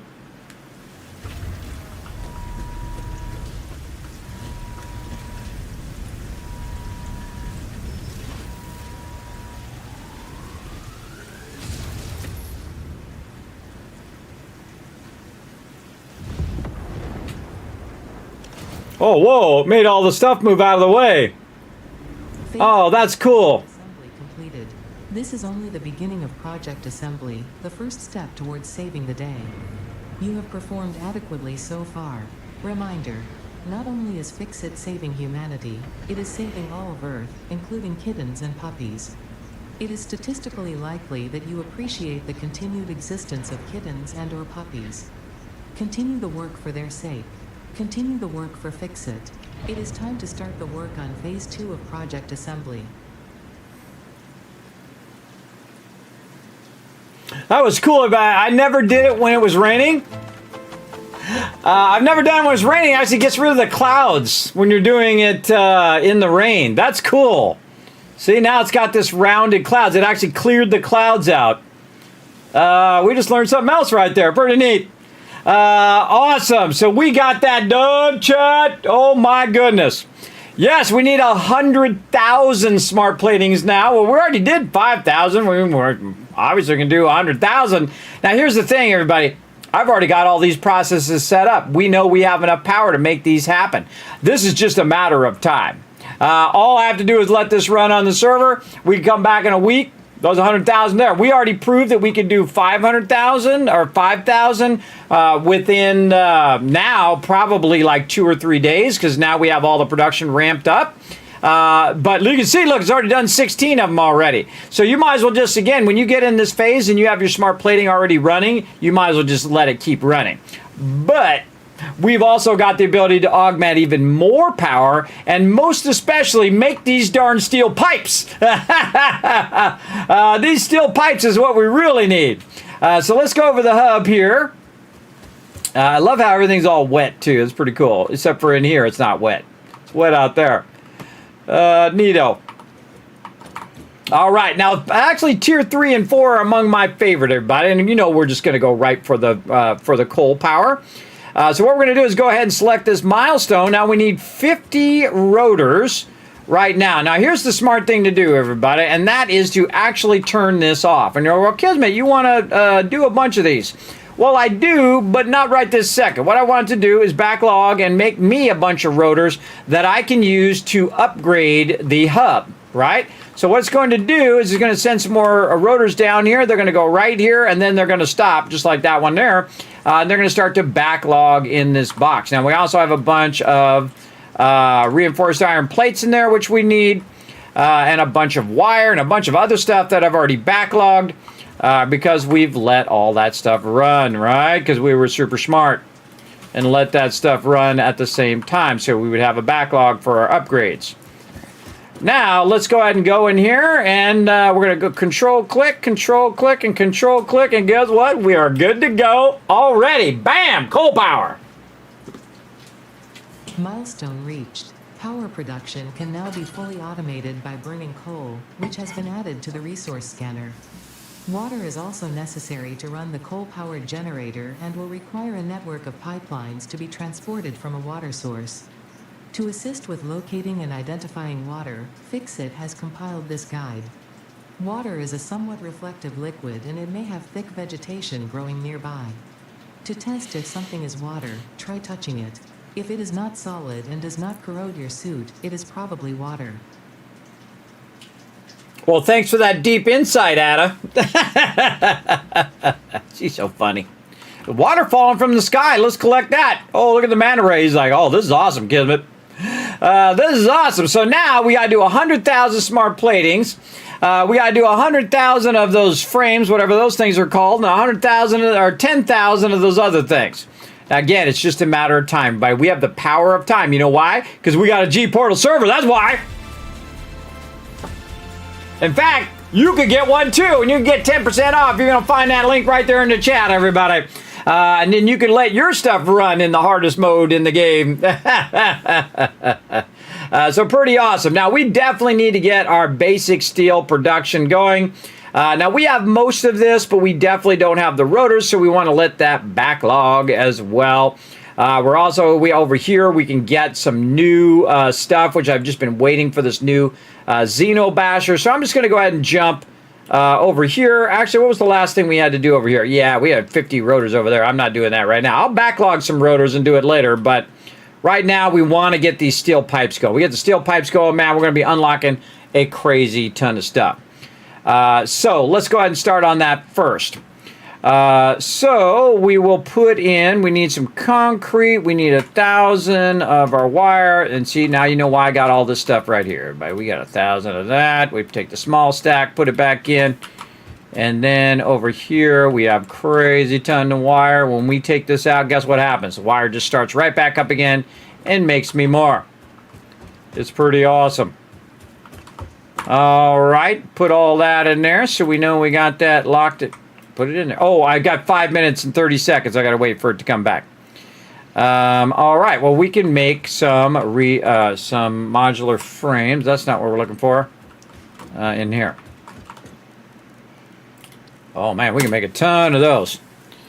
We can make a ton of those. So we'll try to get as much of this done as we can. How many more rotors can we make? Probably not that much because we don't have the screws.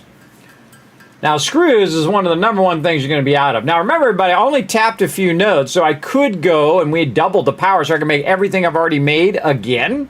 And, of course, overclock all that stuff and double all that stuff up if I wanted to. But the #1 thing, of course, is going to be screws. So at some point, we'll want to kind of augment what we're producing and run that machine at 100%. And so we got some other nodes there, some normal nodes and stuff that we can tap into. But really what we want to do is clean up this spaghetti mess that we got and really organize it better so that it's running more efficient. And then also is kind of condensed so we don't have to keep running over here and running over there for an item and running over here for an item. But one of the things I do want to do is get my faster belts and potentially get the faster extractors as well. So we'll work on all of that here in a minute. 3 minutes and 57 seconds until we're ready. There's our 50 of those. Let's go up here and see if we have a backlog of screws. Doesn't look like it because it looks like the screws are coming through here. This all looks good. Yeah, no backlog there. Let's go check down here.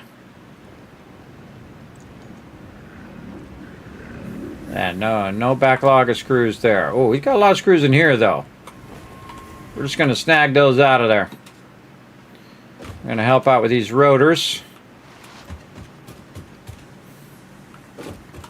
See how many we can do of those. 9 is better than 0. Now, another thing that we could do is we could manually create a bunch of screws, which is always a good thing because if you have a bunch of extra rods laying around, you can use it for rods, or you can see I've got a ton of them in my inventory. I could just sit here and do a bunch of screws. I can do 7,000 screws, as a matter of fact. So we can let that run. By the way, you can also scroll down while you're doing this so you can see how many rotors you're producing over here. right now we have 14 rotors, and there's a bunch being made over there. So we might want to go to about 50 rotors or so. Now this is like the perfect time to AFK, like, set this up, let it run, do something else, and come back. That might be an idea. I should probably just convert all of these. Yeah, that might be a good idea. All right, perfect time to take a little break again. Let's go ahead and get some words on stream for you guys. We'll let this run for a little bit. We'll come back and we'll do some more. Let's get it going. Again, if I see you guys working together, I will shower you with some kiss caps when I come back. Here we go. And hello, Zetopose. Thanks for coming in and hanging out. We did it, everybody. We did it. We proved it's possible. All right, back in just a bit.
Hi, this is Norbert, here to remind everyone on YouTube to hit the subscribe button, like button, and leave a comment below.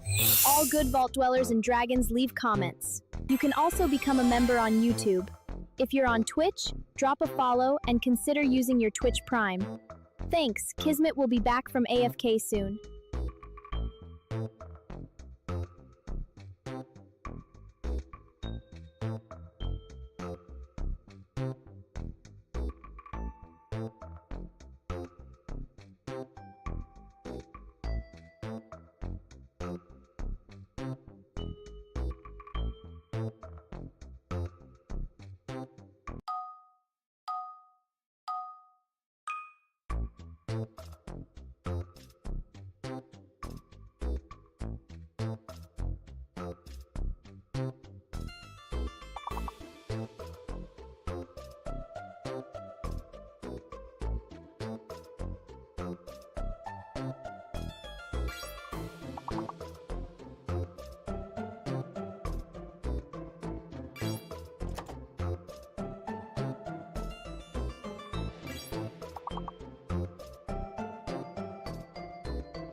I'm back, everybody. How we doing on this puzzle? Let's see if I can help you out. Let's see if we can get all the words.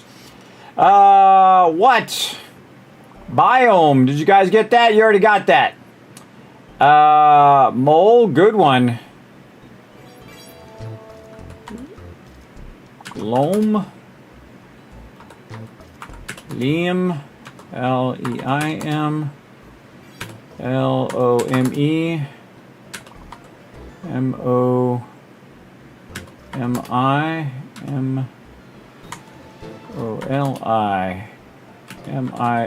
Mile. Duh. You ever see a word and you're like, duh? It's right there in front of my face. It's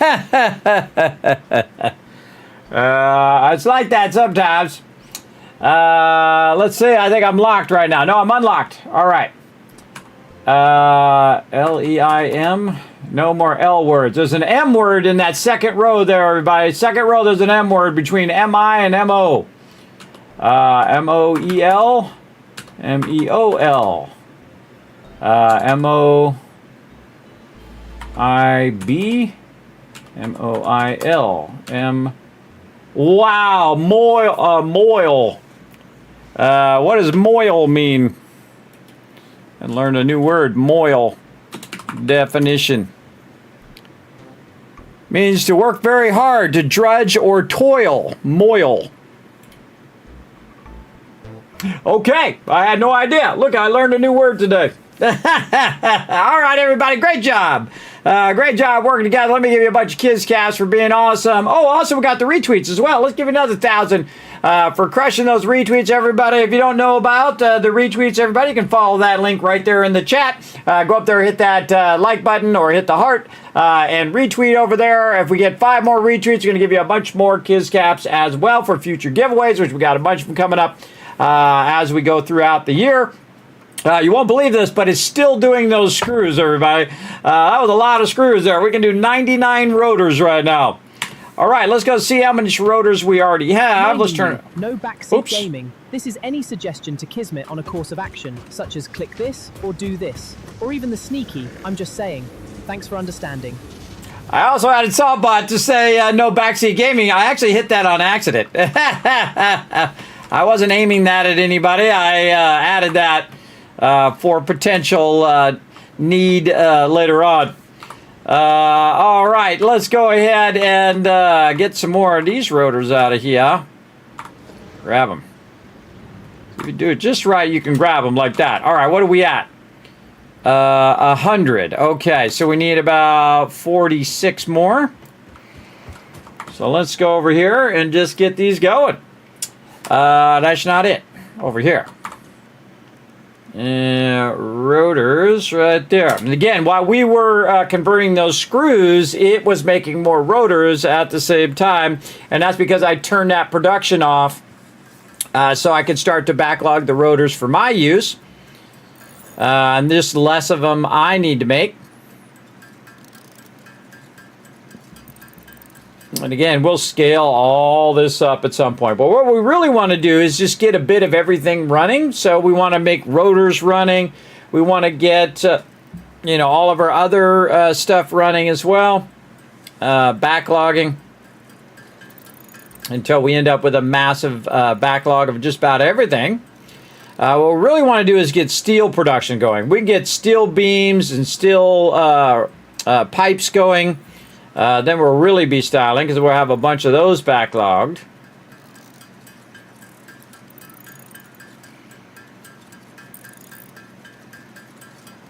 Nine more.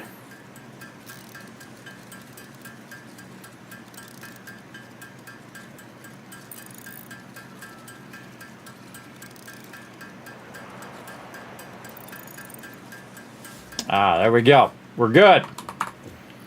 All right, put that in there. And then this and this, and we're ready to go. Basic steel production.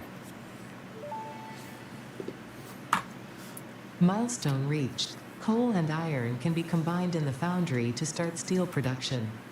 Project part number 2, the versatile framework, can only be created via automation, not at a crafting bench. Delivering these to the space elevator is essential if we are going to complete phase 2 of project assembly and save the day. Fix It and humanity is relying on you.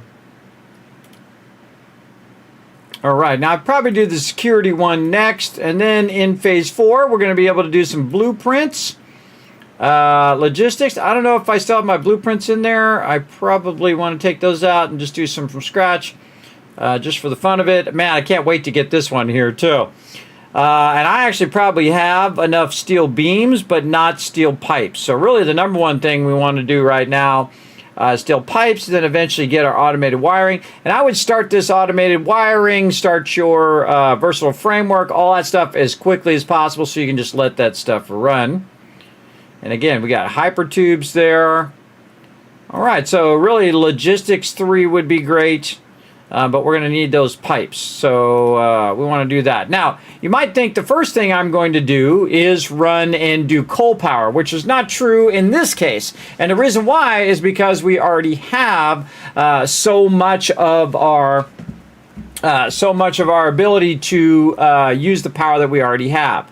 The problem is that if you look in here, there's none of this. Oh, we got vehicle paths there too. That's cool. We don't have the ability to make those circuit boards, right? So no circuit boards there. And if we look through here, we can see there's no circuit boards either. So we can't actually do any more of the geothermal unless we go around and go to those few spots in which we didn't loot and get a few more, which we might do. Maybe there's 100 or 200 more there, and we could get more power from geothermal. And also, we're going to get better weapons as well. And because we can make the steel plates and all that other stuff, we're going to be able to, of course, use the higher logistics and all of that as well. So really what we want to do before we do coal power is actually start our steel production. So it just so happens, because we got lucky in this playthrough, everybody. Remember, all these nodes are randomized, so I didn't know it was going to be over here. But it just so happens on the other side of our iron node here is a coal node. And that coal node is a pure node, everybody. What a way to start. Now, is it better to bring the water to the coal or the coal to the water? I can tell you it's the coal to the water, everybody. Because running pipes and doing all of that is much more difficult than running conveyor belts. So we're just going to do a bit of Mark 1 here. And then we're just going to tie this into the power so we can get this going. We're going to go ahead and just put a box down right here, and we're going to run that right in there. And this, of course, is going to start coming out at 120. Now, any of the stuff that we already have, we'll put in there, or we can just actually just put it right here in the box. Even easier. We'll just take it out of there to speed it along and get it into the box. Okay, now, where is there some water? Now, there actually isn't that much water here. There's a bunch of water down here, but this is quite a hike to get it here. The one I typically use is this one because it's at the somewhat of the same level of where we're at. So we need to get this all the way down to where that water is. So what I'm going to do is I'm just going to put this down so I know what direction it is. See, now we can see where the highlighted thing is. And because we had backlogged, and I did this on purpose, it's because we backlogged so many reinforced iron plates here, we can go ahead and use those. I'm going to leave a little bit of room in my inventory too. Now we can run stuff clear across here. And again, that's why we let this stuff run, so we have this ability to run stuff wherever we want. And so we're going to get this coal run across here. And again, we have a backlog over there just in case. Like this. We're just going to run along the bottom part of the ground. And that's so we can also use it as kind of like a little people mover. Like you might see in the airport or wherever. So we can kind of move this stuff over here. There we go. Now I would go around and take a little bit of time cutting this stuff down. Getting these trees out of the way. And bushes and stuff that are nearby just to be able to see what you're doing. I like to get all this out of the way. Used to be when you cut down the trees, it would take out the rocks also. They actually doesn't do that anymore. You got to use something explosive that goes boom to take that out. Again, just holding down E when I'm running by these bushes.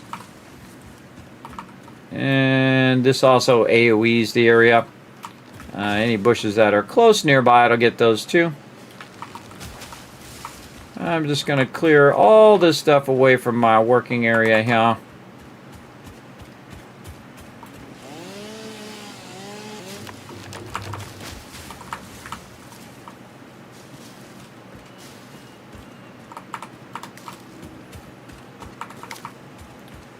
Okay.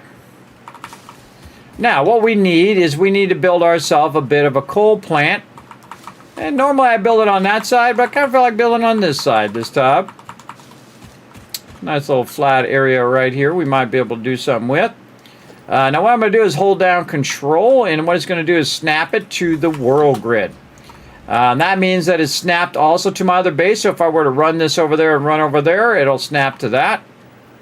And so we're just going to build some foundation. Now remember, everybody, we made a bunch of concrete as well, so now, and a bunch of plates. So we can just start making big stuff now. We can just have fun making big stuff over there. Okay, so what we're going to need now is we're going to need water extraction. And of course a bunch of coal, which we've already brought over here. Let's extend that out just a bit further.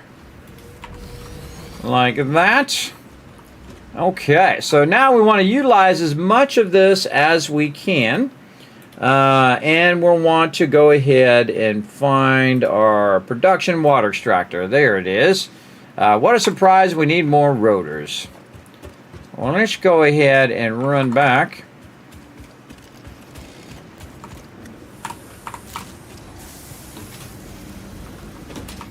And get some of these rotors that have been running. And again, just let all this stuff just keep running. One of the cool things about conveyor belts is you can actually slide up the conveyor belt, which you can't do typically. There's 31 there. Pretty sweet.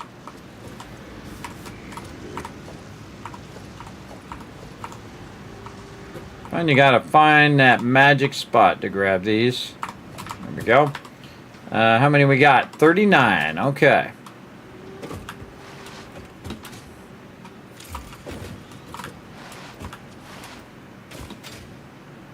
Oh, fighter's coming back.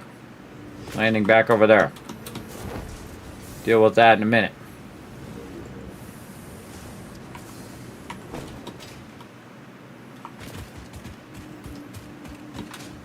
Okay.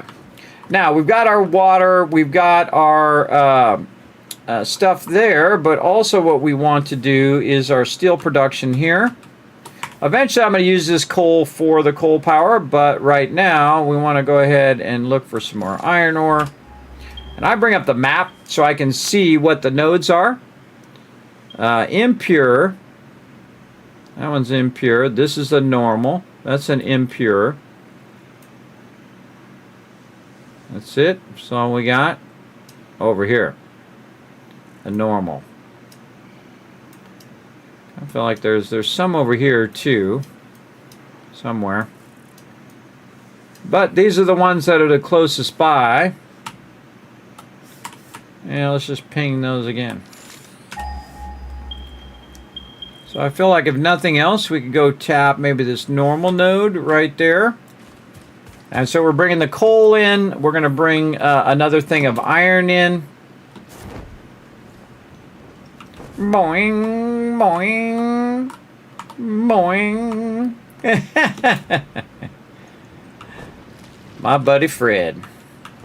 All right, now we got to take the cap off first before we put that in the extractor. Oh, put a 1 in the chat if you guys can't see and hear me. I forgot to ask that earlier.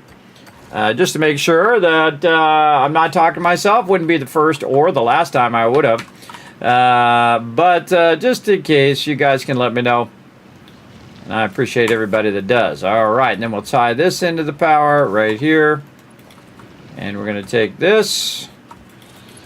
Run it like this. Now again, we can run it fancy smancy, or we can get it done. One or the other. Again, I'm all about efficiency, everybody. We'll do all the fancy stuff in a bit here. But we want to get this stuff running while we're building the fancy stuff. See, that's the fun part. I do try to keep it from clipping. There we go. And then we're going to run this across here. And now we've got that extraction going. And I kind of feel like we'll just go ahead and... how about over here? Bring that right there. And we want to go ahead and start to backlog some of these resources so we can get kind of a quick start on it once we're ready. And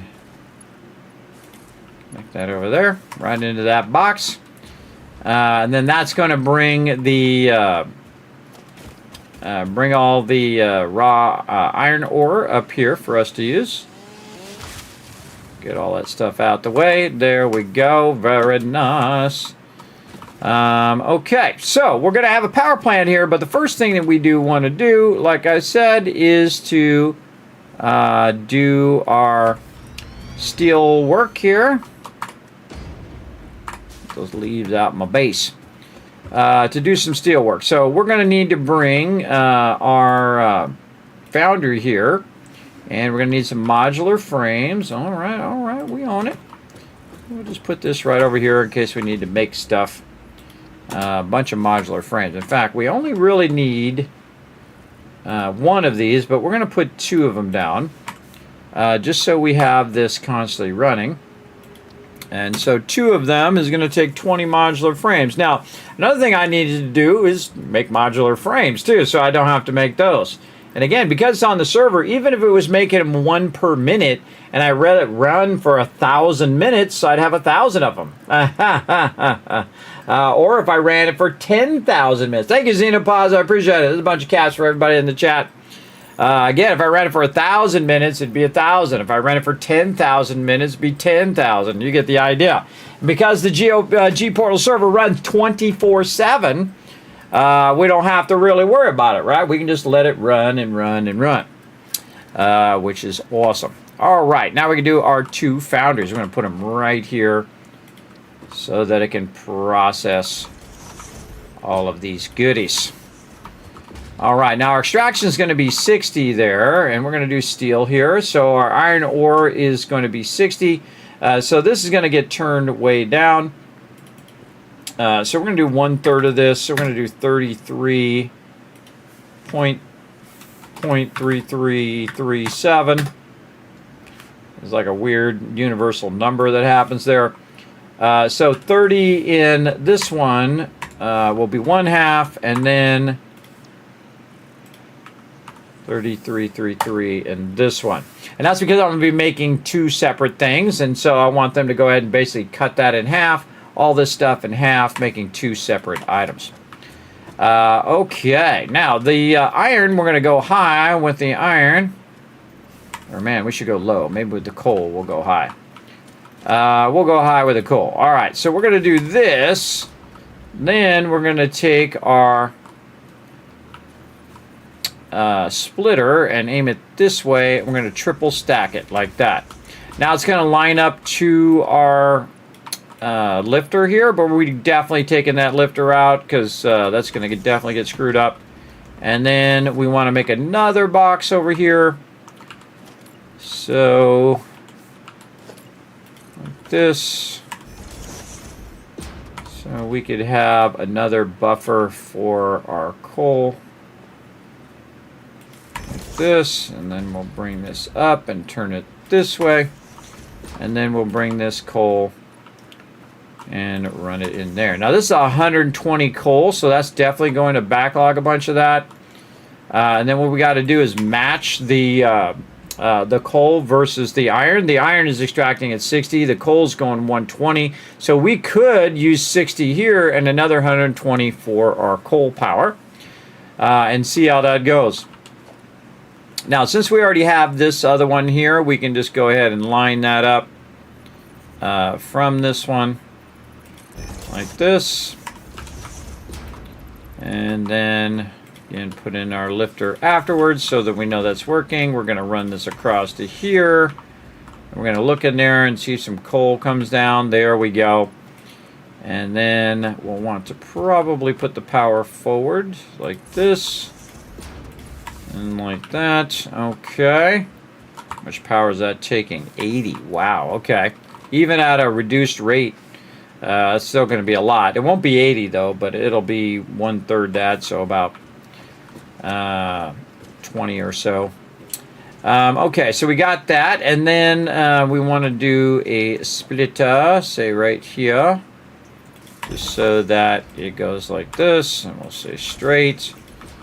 And that does not line up to that. That splitter lined up here. Much better. All right, this into here. I like to get up on top here because it just makes it easier. And then that into there. All right, there we go. Now all we need is some power. And we'll find one of these that has another connection on it. This one. Bring that over. Run that to this line. And there we go. Steel ignits are underway. All right, so 30 and 30, which is going to be awesome. Now, again, it doesn't have to be in a hurry, everybody. It just needs to be so many to make a bunch of whatever it is. So we're going to go ahead and use a constructor on this side, and we're going to put that one in the middle. We'll put this one in the middle just to give them some room. And we'll go steel pipes first, so we need 60 per minute, and we're definitely not going to get that. We're going to get 15 per minute. So we're just going to go ahead and do this like that. And I think it's going to be worth it to get our summer sloops here. And for sure going to be worth it to double that up. There we go. And then we'll go ahead and create another power thing here because we're probably going to need to chain that. Yep. Like that and like that. And you can probably guess what we're going to do over here. That's right. Some steel beams. There we go. Now this is going to go at 120 and there's no reason to, again, have it running at that full speed because, again, the only output is going to be 15. So we want to bring that way down, say to 20%. Ooh, even less, 10%, 8%, 9%. Now let's say 8.85. Nope. 8.75. 8.6. 8.2. Okay, more than 2. 3.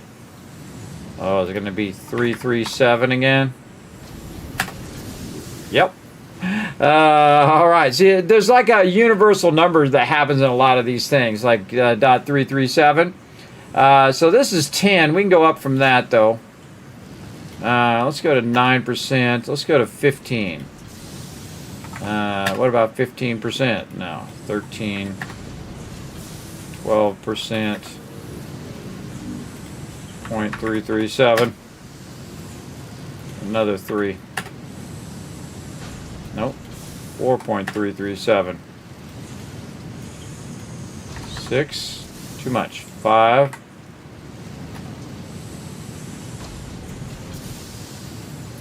5.1. 4.5.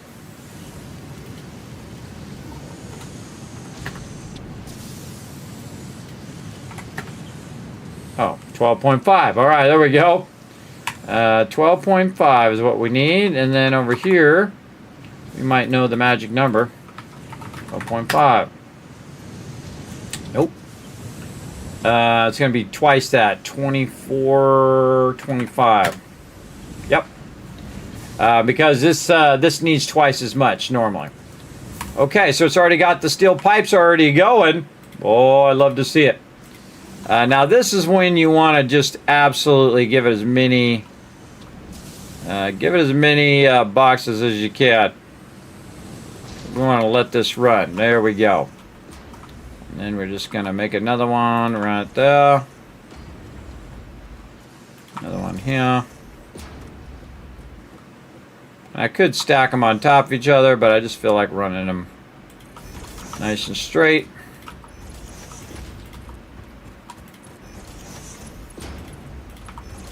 Remember, we already have perpetual power with the geysers, so we can just let this run and run and run.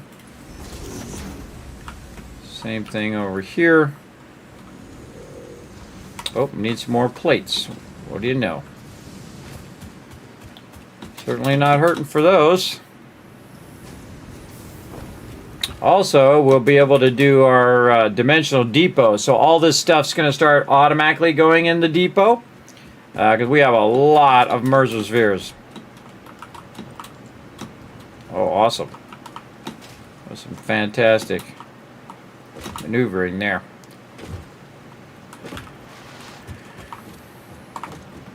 Oh, no extra there. Okay. Bunch extra over here, though.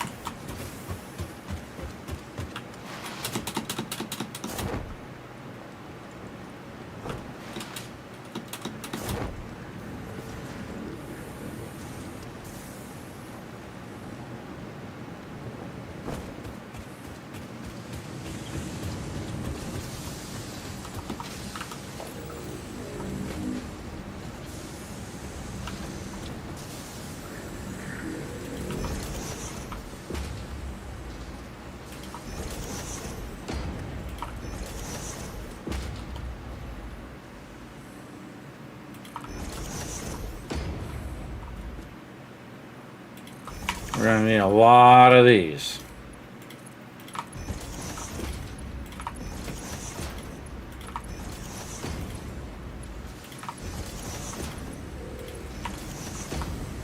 All right. Hey, there goes those pipes.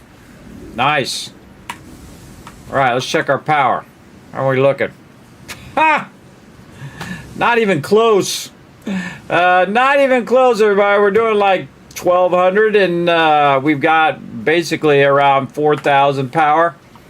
We got a lot of extra power. And again, the reason why I do it like this is because you can run a real long line, but you might as well have a bunch of backlog of all of these resources. And again, the thing I probably need less is the steel beams.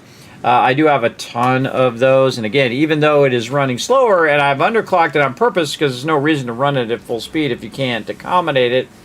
But that one I have doubling the output because we have plenty of power. So again, there's a lot of things that we could do at this point, but we really just want to get that going. Now another thing we'll want to do is our other stuff here. Our modular frames. And so again, this is an impure node, that's an impure node. Kind of feel like I might just want to do it over there.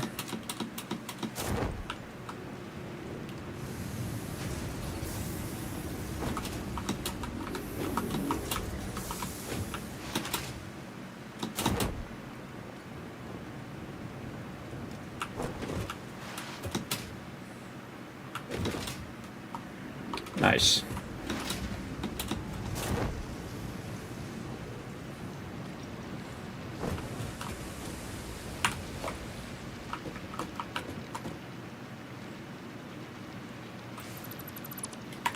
Hello.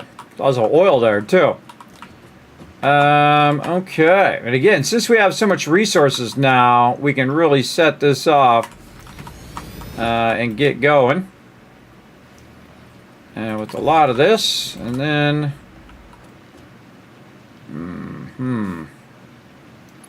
right there. That's going to start that up. We're going to go ahead and just take it right into a box here so we can get started. Too close, it looks like.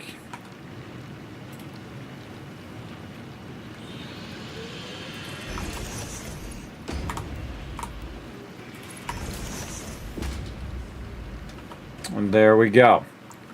Okay, now what we want to do is we want to get to our assembler here, which is going to make these right here. Now what we need is reinforced iron plates, and we need some iron rods. So the first thing I would do is to take what we got right here, which is probably going to be about 30. Yeah, so 30 there. Rods here, 30 in, 15 out. So we'll then curve this around like that into there, and we can go ahead and just make connection there.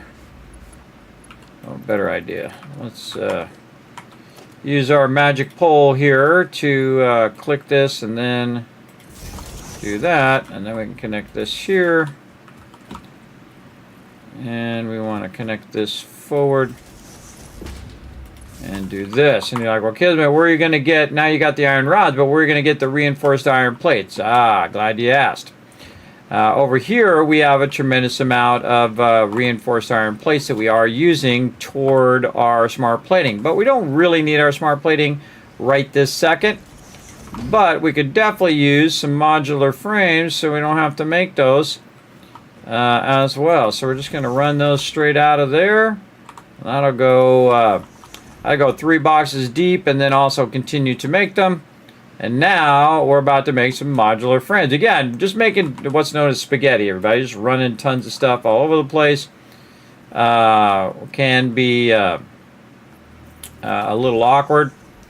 But here's what we're going to do on this one. We're going to triple stack it like this way. Then this one is going to go up to the top one, like so.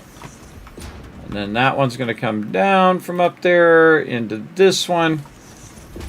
And then out of this one into that one. And then we're going to take this and run this out so we know what that is. Now again, these are not going to go fast. They're going to go at 2 per minute. I'm going to throw some rods in there and get it started up.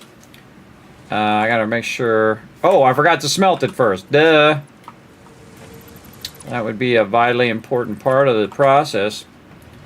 Smelting. Sometimes I feel like I'm doing concrete. Concrete doesn't need a smelter. But this does. Alright, this is 30. So we will connect this over here. And we'll add some more over here. Hey, thanks for the lurker, love. Appreciate it. We're doing some epic stuff today, everybody. Alright, now out of here, it's going to do 30 per minute. And so we're going to go ahead and put that right there. Rods, and again, 30 per minute here, 30 per minute here. That's exactly what we need. And we'll tie it into that one. And that's going to output 15 per minute.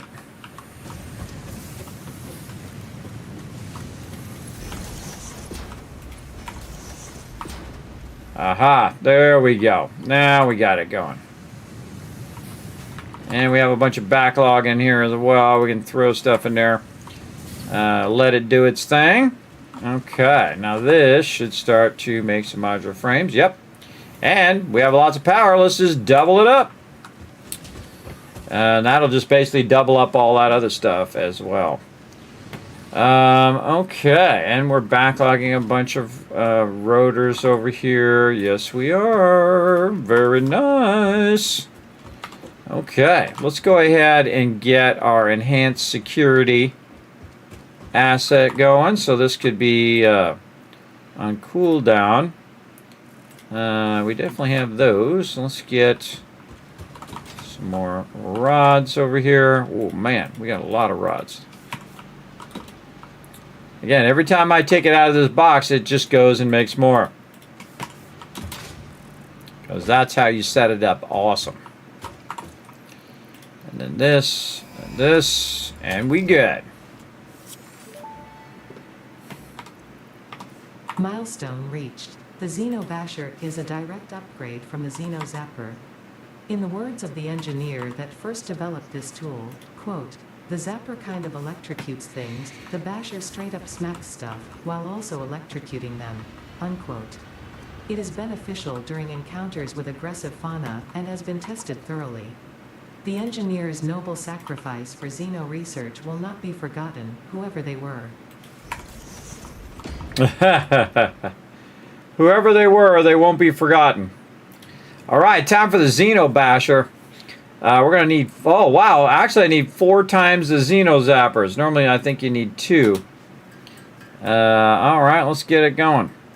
Now, you actually don't need the one that you have on you, so I'm just going to make 3. And then take the one I currently have on me off of there. And then we're going to need some... You guessed it, reinforced or modular frames. Let's go see what we got. How many we got? 6. Okay. And we got a minute before the pod returns anyway. So, reinforced iron plates is what we need. Oh, not in there. Over here.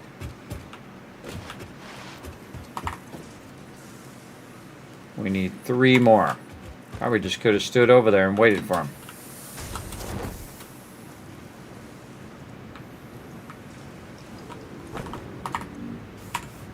Take these ones out the front. 1, 2, and we need 1 more.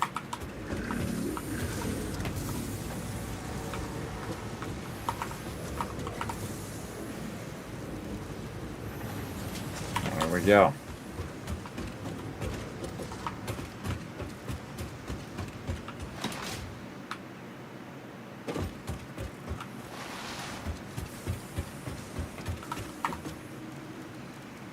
Aha!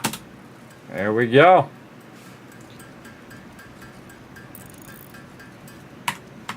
Nice.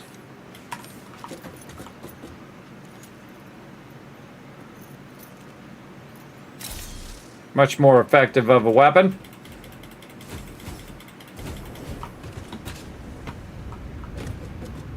Coming back down.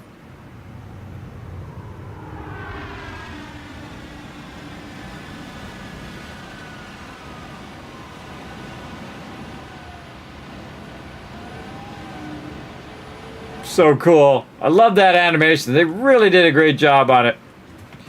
I've watched it just so many times, everybody. It's pretty cool. All right, now I'm all about those inventory slots, everybody. But here's another thing that we can do. We can go to our MAM now. Go to our hard drives here, or hard drive library, stuff that we've already done. We actually have a rescan on this one, so we can rescan it and see if we have any new rewards that we can do. Okay, biocoal there. Okay, cool. That's actually a really cool one too, where you can convert biomass into coal. Neat. We got a whole bunch of ones, but really the only thing I want, inventory space.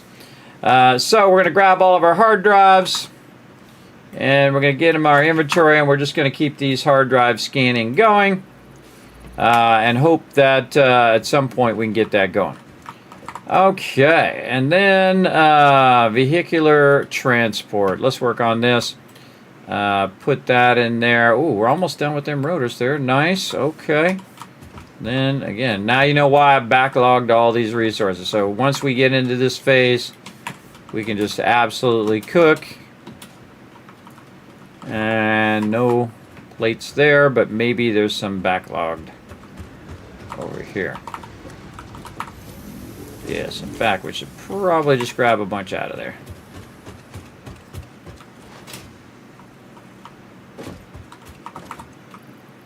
All right, plates in there. That. We're going to get some more rotors from over here. And again, we'll come back, everybody, and we'll always have boxes and boxes and boxes of everything. As long as you have a little bit of everything running, you'll come back and bam, you'll have an absolute ton of it all. Let's go ahead and make some more under there. Make some more rotas.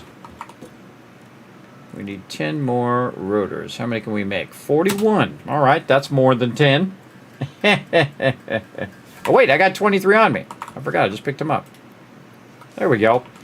Modular frames is the thing we want to make. There we go. And we need 25 of those, and then we'll have our vehicular transport. We'll have more inventory slots. We will be ready to rock and roll. Again, we're cooking in this playthrough, everybody. We're absolutely cooking. Again, I just did one of the hardest things you could possibly do, which is to try to do 5,000 smart platings in phase 1. That's pretty tough, because normally you're just using your biofuel. And collecting that much biofuel just to do half the amount, I probably spent about, I don't know, 50 to 100 hours just collecting trees and cutting down trees and leaves.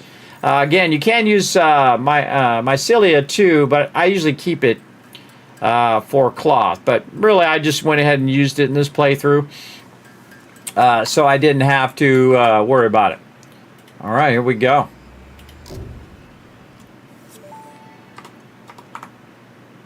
Milestone reached. Tractors permit pioneers to move around the world in a manner similar to using legs, except with wheels and the rampant consumption of natural resources. They can also be automated to self-drive and deliver resources between truck stations, which in turn facilitate automation of loading, unloading, and refueling. Awesome. So there we go. So now we can use our tractor. Tractor's pretty awesome when you're driving around. It's pretty rock solid. It's slower than the buggy, but it's pretty rock solid when you're going around, and then also has a pretty good inventory. We got 3 more inventory slots. Yeah, our inventory's getting sexy now. Let's see. So 3 minutes before the pod returns, we got this. We got a new hand slot as well. Means we can put something else there in the hand slot. Probably want my zip line there eventually. Okay, where are we at now? Blueprints, logistics. So we need 200 steel pipes and steel beams. We got those laying around. Let's go see how our pipes are doing. Look at all the resources running all over the place. I find that really fun to just spaghetti it up a bit in the beginning. Just run stuff wherever and progress. And then we'll get fancy and we'll clean up our spaghetti mess later. And we cleaned it up a little bit today, but we really want to spend a serious amount of time cleaning it up. Let's get over here and see how many of these we got. Whoa, 190 already. Awesome. And that's because we have this doubling up right here, everybody. We got it doubling up, so it's producing 10 instead of 5 per minute. Perfect spot to do that, because right now, steel pipes is king. We get those steel pipes going, and again, we can just let that run. Remember, it runs forever. It never runs out of power because we're using the geothermal and not coal. So all of this is running as just geothermal power. And it never requires any resources. It doesn't require me to run back out there and adjust it or do whatever or upgrade it ever. I just let it run. It'll run forever. That's quite the discovery. Okay, and we were coming back. We were going to do something here. I'm a little tempted to just do this right here just to get it off the list. I'm not going to use it, but it's there. Anything in here? These is all coal power. We'll get our versatile framework going later on.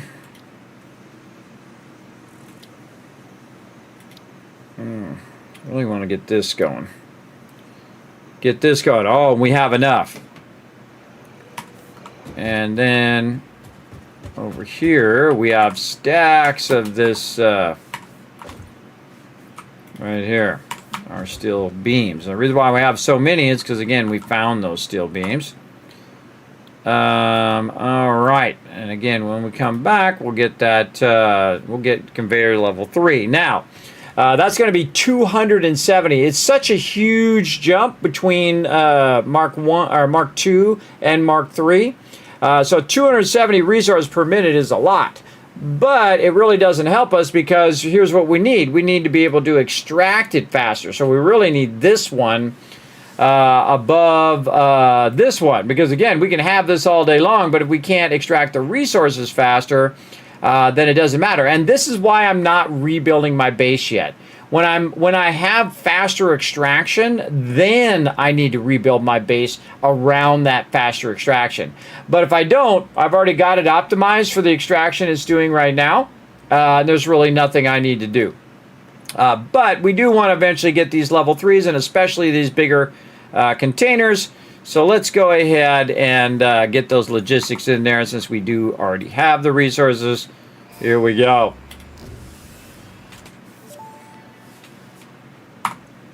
Milestone reached. Improved storage containers and the conveyor belt Mark III provide the obviously necessary tools for improving your current setup. Production speed is of the essence after all. So work hard. Work as if every person you have ever or will ever love is depending solely on the choices that you make. Because they are.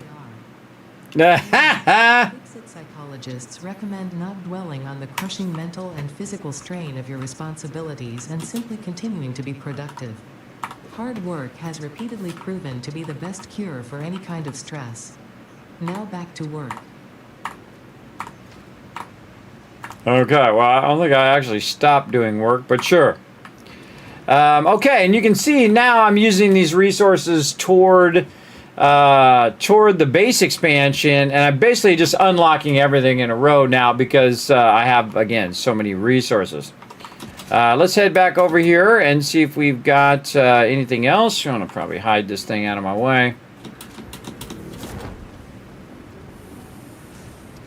And I, again, brought the coal over here because eventually I'm going to split it off and then use some of that power because I can't make circuit boards. So I will eventually need that coal power. But right now what we need is we need lots and lots of pipes. Need about 100. We're 44 in. We got 50. Okay. And over here, oh, there's something that's not making it. Oh, right here. Something's not going right here. Yeah, that's going there. What the heck is that doing? What the heck is going on there? It's doing something funky chicken. Get in there, you. There's this backlog with a ton of them in there. Oh, there's some of them. And there we go. Now it'll go all the way to the end. And let's grab a little bit more of these. So a bunch coming in. 57, 10. All right. Now, if we do have a backlog, we could grab the backlog here and maybe put some of these back for now.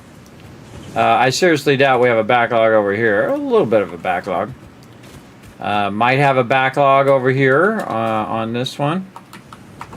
Oh, big backlog. Yeah, look at that. All right. That's because we started that first before we did the rest of it, so it got a bit of a backlog so it doesn't stop. We don't ever want that stopping. And then nice crafting bench over here. And now we can make our own steel pipes. Where are you? Our steel pipes here. Yes, so we need the ingots right here. Now we can convert our own. So while we're waiting for it to do some, we'll make some as well. Now we do have a little bit of a time till it comes back. We don't have enough rotors. We don't have enough heavy modular or regular modular frames. But all those things are being made, so they'll supplement what we're doing over here. And really what we need is a lot of steel pipes. Now the smartest thing for me to do at this point is to actually just let this run. To let it run and then come back later, and then I would have so many pipes I could go around and upgrade the MAM, and I could unlock a bunch of stuff, and then I could go ahead and make more steel production and all of that kind of stuff. But most important right now is getting the faster extractors and doing all of that, and just really making sure that every process that I can get going right now is going. And I don't, again, need the coal power. So it really changes the way that you play the game. Because look at that, everybody. I still got 2,000 plus more I could do. I could basically build the whole in factory of what I have right now, and I could build it all again. And it still wouldn't even be close to doing that stuff. So there we go. 40 steel pipes. That's what I need. About 40.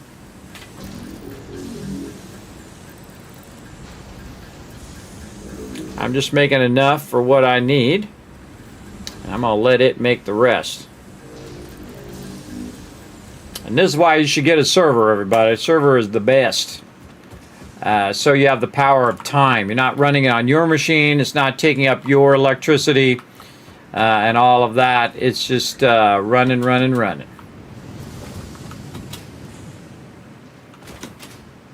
Yeah, see, now would be a great time to have the zip line right there. Just zip across there.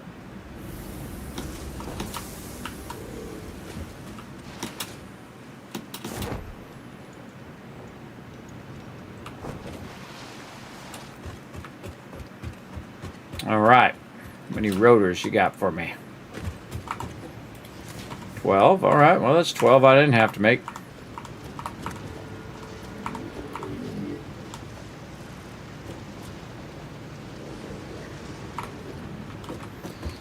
All right, I need 200 and I have 67. Now where would there be a backlog of screws? In here. Oh, I have a bunch on me too. Okay. Let's go turn this stuff in first.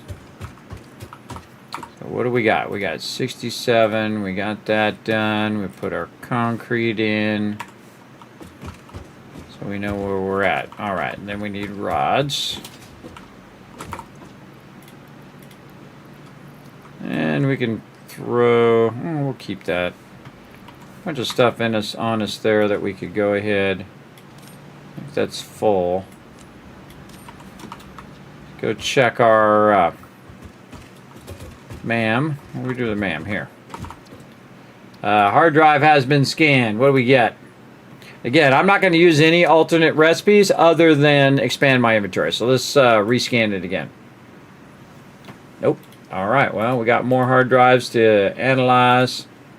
Go. In fact, we got 37 of them. Now, again, you'll get to a certain point, everybody, that you can't scan anymore. There's nothing available on that tier, so you have to get to the next tier to scan more.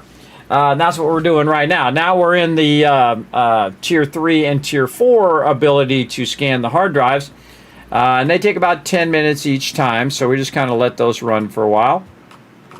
And now we're going to make some rotors. We're going to make 50. Not going to be enough, but it's better than 0. Again, this is just a matter of time now. Just letting this run. But we're going to try to get this stuff unlocked so we can get as many processes going as we can and double up processes that we want to double up on. Since we have a tremendous amount of power.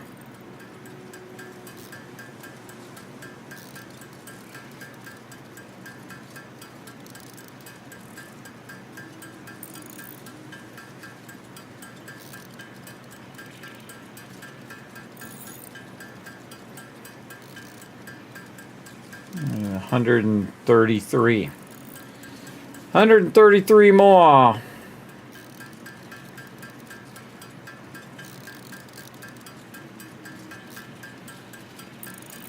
And sometimes better just to process it yourself.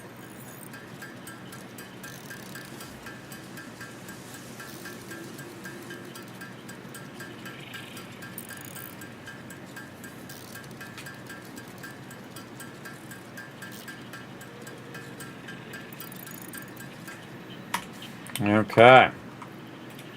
Those in, put these in. Okay. Check on these modular frames.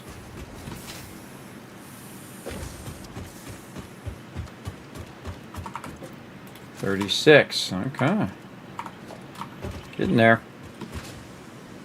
How many modular frames can we make? None, because we don't have any rods. But we do have rods. That's the thing. We got boxes and boxes of rods over here. Okay. Oh, I was like, what the heck? Why does it say I only got 7? That's because I only put those in there. I put those in there. All right, 55 modular frames. We're gonna make 182. Again, we got a ton. Are you not using any alternate recipes for the entire playthrough? No, none. They are awesome. I have used them in the very distant past, but the reason why I don't use alternate recipes is so that anybody who's watching can do exactly what I'm doing. I've proven time and time again you don't need them. They are more convenient and they do make it easier. But whether you're on PC or you're on console or wherever you are, you can do exactly everything that I'm doing. Again, because I'm not using alternate recipe, because I may be using a recipe that you don't got yet or you haven't seen along the way with alternate recipes. That's why I don't use them, but they are awesome. Highly recommend them, especially finding the best ones. Now, I could have easy moded myself in the early game here. I could have used the alternate recipes for the rotors and for the reinforced iron plates. And that would have helped me get that 5,000 smart platings done, because again, I'm playing in the hardest mode, playing at 100 times the resources, so we need 100,000 smart platings now to complete phase 2, and 100,000 versatile frameworks, and 10,000 of those other things that look like kind of like an AC unit. But right now, what we're doing is we're manually converting, while we're also automated converting of our modular frames. And again, I just sometimes just to speed this along, I just do it myself. And in the old days, before they made you do it in the assembler, I would make even the smart platings. And I would just make a bunch of resources, put a bunch of resources in my inventory, make the 50 smart platings, and then just put them in the space elevator, and boom, I'd be on to phase 2. But now you need to have it convert it for you. You can't do those. You can't do those manually like we're doing these modular frames right here. Speaking of modular frames, I think we got them. In we go. And again, we're just trying to fast run what we're doing. All right, so there's probably, say, 20 rotors or so over there. And how many rotors did we make? 33. That's going to get us pretty close. What do we need? Probably either rods or screws. I'm guessing screws. The screws are going at like 5 times the rate of rods. Now the cool thing is rods turn into screws, so if we do need to make more, we can. And this is totally worth it right now. To instead of rebuilding the factory and doing a bunch of stuff, I don't rebuild it until I have the level 2 extractors. Then I'm just going to tear everything down and optimize the whole entire thing, and just keep bringing resources on as needed.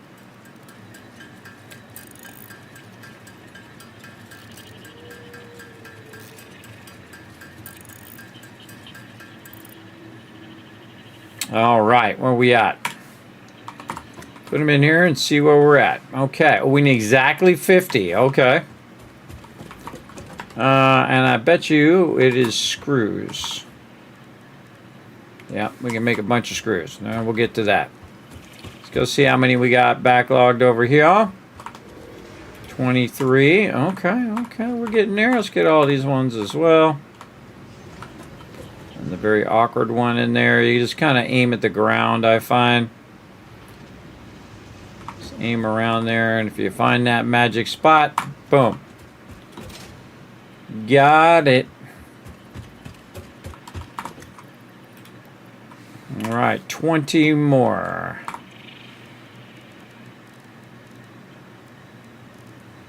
So, yeah, it's definitely screws. Okay.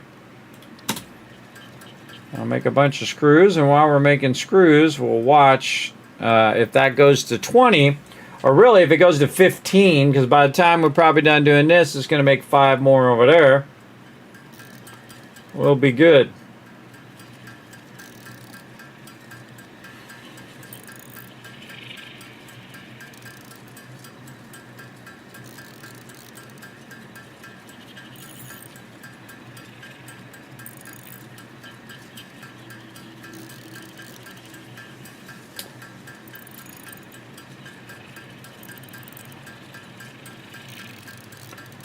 Phase 1 done. Yep, easy mode there, Mister. We figured out how to get it done. That was a lot of running around, too. Troubleshooting. How are we going to have enough power to do 5,000 smart platings? Apparently, it's geothermal power. But we do have coal unlocked now, so we can use that. But we're going to tap every one of those geothermal powers second we get in a bunch of these steel pipes.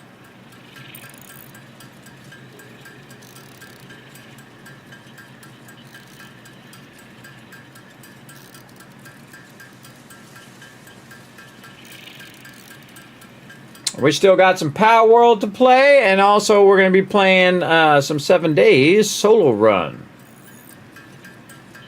Might check out that new 3.1.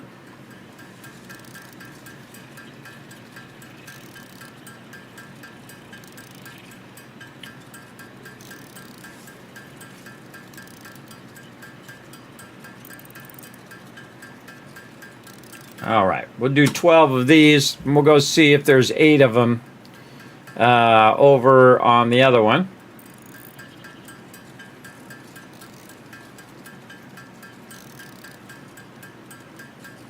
Again, I try to make just enough. Then I let the automation make all the extra. That just takes the minimum amount of my time. Oh, and there it is. There's 3 there. Maybe we got enough on here. Oh, we're going to be more. Nice. Good timing. 24. All right, we got 4 extra.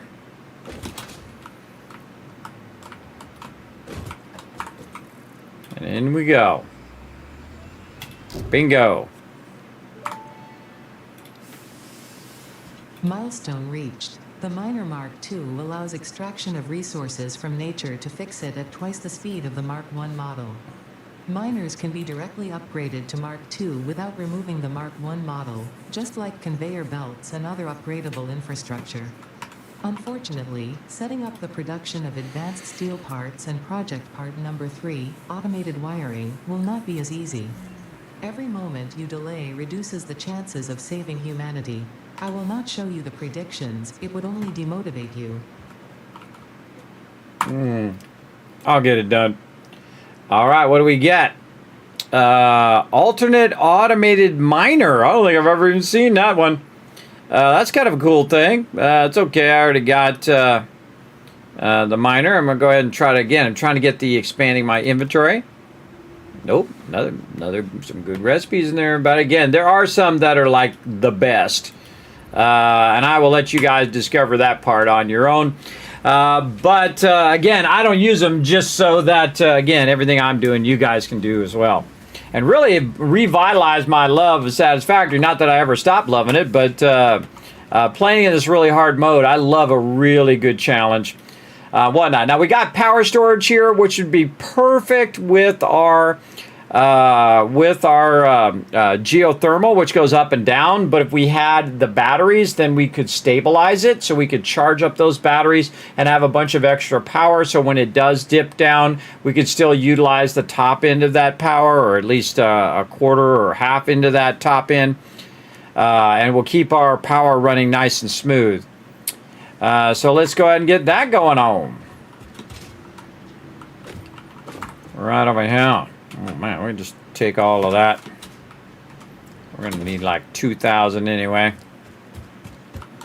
And we're gonna pump that right in there. And you're like, well, kid, how come you got so many steel beams? Oh, I gotta wait till it comes back.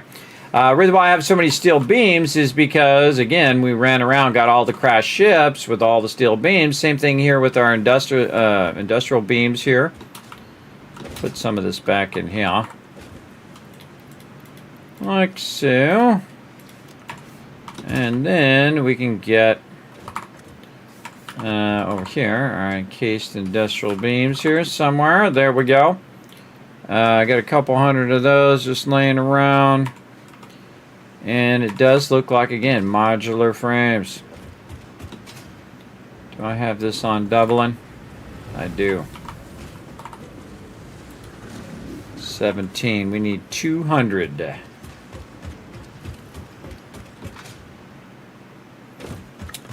So we can make 60. All right, let's do it.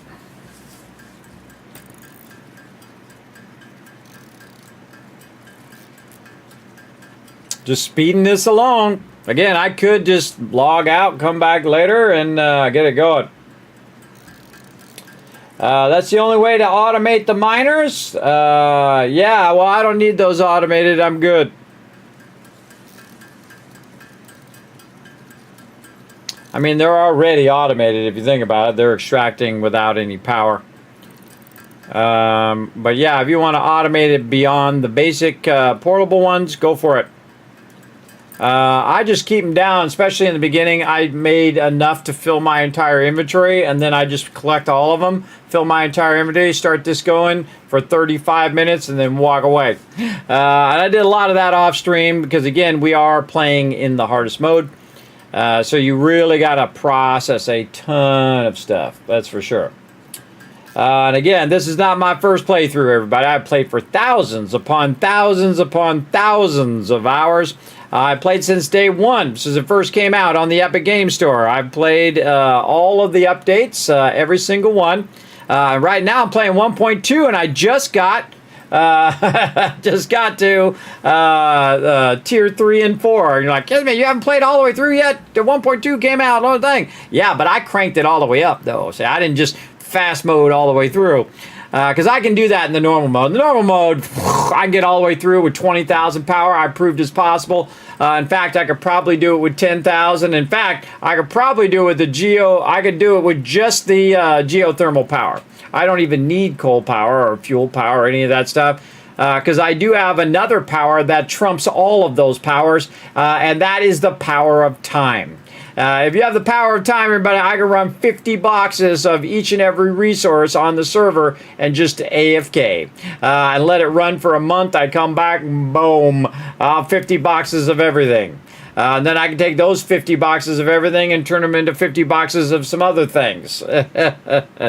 It's all part of the fun. Fun. Okay, what else we need here? Let's do some more of these bad boys. We need more rods. Luckily, we made a lot of those bad boys. We got a whole bunch of them. We'll leave a little bit of room there just in case we got to make some stuff. over here. How about 100 more? That ought to get it going. That ought to get us down. And off it goes. Again, a lot of manual conversion. Oh, my headphones died. A lot of manual conversion, but again, to speed it along, this is the fastest way at this particular part. Now, again, I could automate even more so, because I do have a lot of power. But I have usually half the power. I don't even know how much power it is if you connect every single one of the geothermal. But once we get to circuit boards, we'll be able to go and connect all the geothermal and see. It'd be kind of cool to keep the geothermal on its own thing, and then see how it compares to coal power and all of that stuff. Because I never bothered. I never bothered using the parachute, because it used to be where, you know, it used to be expendable. So you would have like 10 parachutes and you would forget, and you had already used all 10, and then you would go use your parachute. Yeah, boom, down you went. I've done that so many times, fooling around with a parachute. But now you make one and you can just use it over and over. And it has absolutely massively helped in this playthrough. Allowed us to climb up on places and then use the parachute to float down to other places, and then get all the resources that were at some crashed ships. Then we see another one over there, and then we go sliding off and jump, and then we use our parachute to come down. Also great for dodging mobs that are shooting at you or whatnot, or you're trying to shoot them from up above while you're floating down. Very, very great for navigation. And I barely ever used it, just like geothermal. Barely ever used it in the past, because again, I could just skip this part, man. I'd already, if I was playing this in the normal mode, I'd already be way at the end. Again. And I have finished the game multiple times after 1.0, as well on release, and then of course many times up to wherever the furthest you could go in early access way back in the day. All right, we're getting close.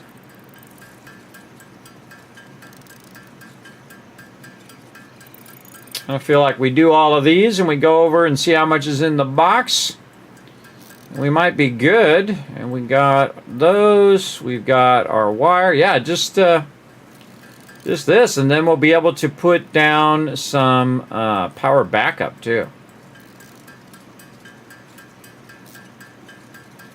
Then we'll be able to put in our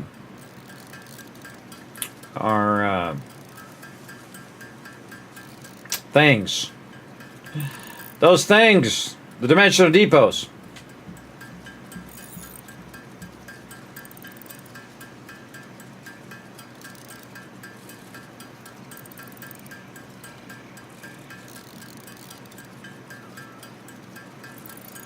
Also able to do our bigger storages now with the double input and double output, which will help us as well. All right, there we go. How did we get? We got to 50, 60, 77. So we need about 30. Let's go see how many we got. 8. Oh, why is it only 8?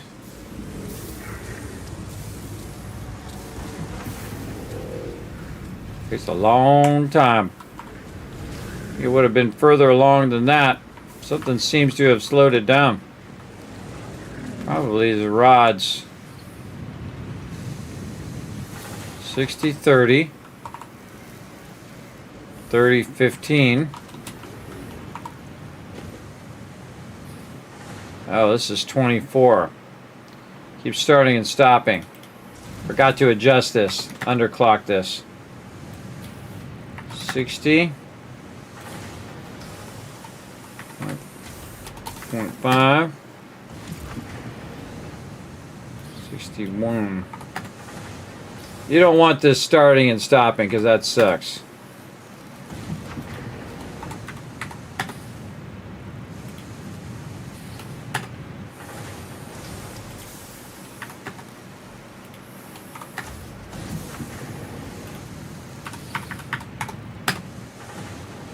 Yeah, worth a shot. 16.4. There it is, 62.5. All right, so again, this is starting and stopping. I can hear it starting and stopping. This is 15 per minute is what we're putting in there right now.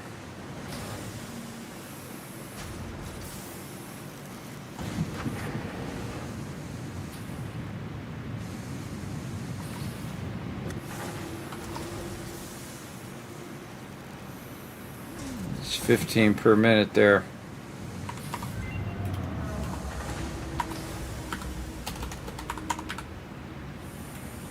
Take a few of these out of here. Help it out a little bit. There we go. All right, that'll be more in sync with what we're inputting and outputting here. Yeah.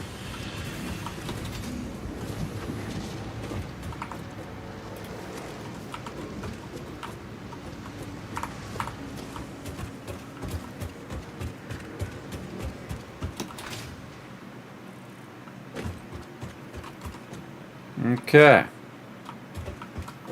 We are ready. Put most of that in there, and then these. We need 9 more. 9 more of our rods. Again, we got tons of it. Now you know why I was backlogging a bunch of that. Just in case we need to make some. 158 more I can make there. But I only need 8 or 9. I need 9.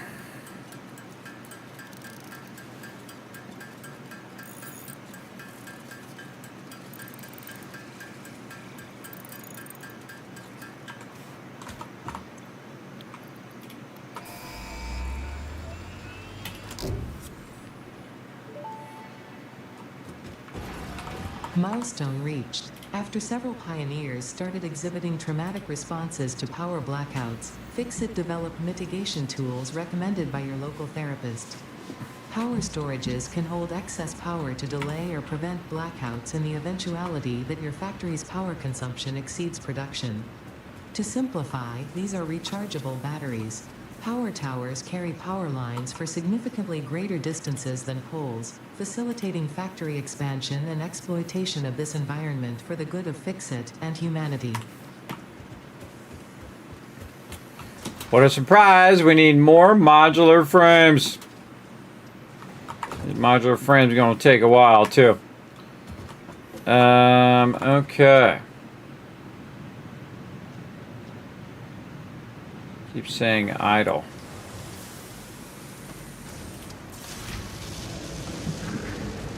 There's 24.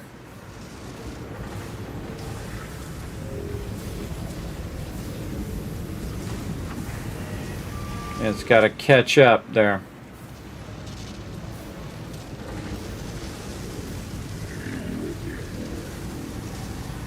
So I could just feed what I got in there and turn this back up to 100%. That might be an idea. Alright, we're going to turn this back up to 100%. And we're going to do a little bit of infusion, as I like to call it. We're going to put a moja right there.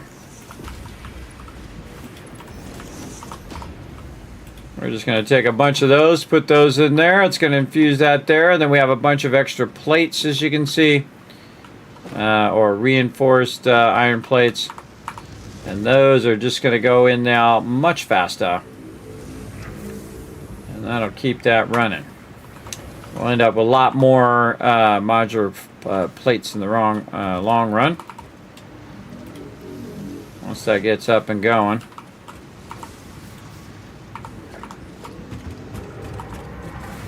Good now? Not quite. It's got to go all the way through the cycle first before it kicks over to doubling that up. There we go.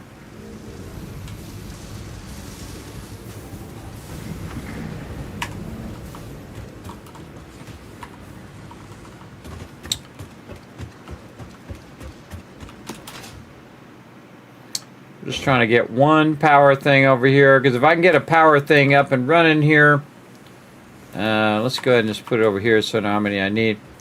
Then what I will do is start to charge that up and balance our power a bit. Again, these rods don't do me any good just sitting here in the inventory. Do me much better if I utilize them for something. Like in this case, modular frames. What are we doing on time? Man, time is flying by like crazy. Okay, power storage. All right, there we are. And we'll just tie it into whatever we got here. And now this will start to charge. Yeah, awesome.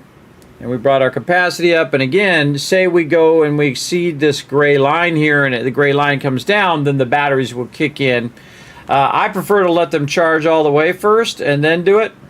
Right now it's about an hour real time before that's fully charged. I would just let those full charge first before attempting to try to use them for balancing.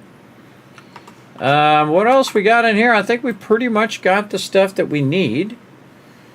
We need a bunch of stuff for our industrial containers. We want to replace all of our containers. We want to replace all of our miners. We want to do a bunch of stuff. And maybe a little bit of hypertubes get us around. But basically we want to tear all this down and rebuild the whole entire thing again with the Mark II miners and whatnot. We could do this, but we could just wait for that. And this we might already have. We might have 300 steel pipes over here. Let's go take a look.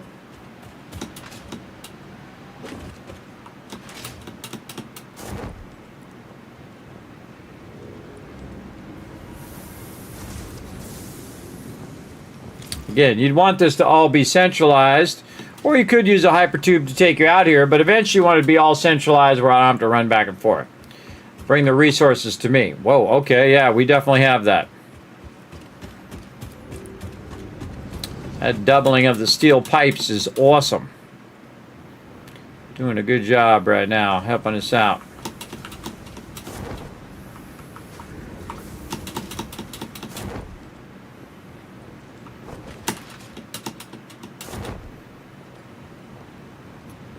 Slide leap. Oh, we're going over this way. Okay. So hypertubes, blueprints. Go back and do this jump pads. I don't think we have quite enough. Oh, we have 300. Yeah, let's just do this one since we already got it. Need more of our stuff. And again, we found a bunch of this just laying around too. So that copper sheeting we don't even need to make right now. And don't do me no good sitting in that box. Milestone reached. By adding hypertube entrances at both ends of hypertubes, pioneers can achieve two-way travel between locations. They are also % safer than jump pads. You dreamed of moving across factories like valued resources, such as rocks and water, and Fix-It listened to your dreams. We watched them. We took extensive notes. Hypertubes. Because Fix-It makes pioneers' closely monitored dreams come true. Aww. I feel special. Okay. Blueprint. Let's get that going on. It's 9 minutes before we're ready for that anyway. But really, this should speed up our production over here. Yeah, now we got 18 of those. Probably make our own. Use up our stuff we have sitting over here. Probably move that over now.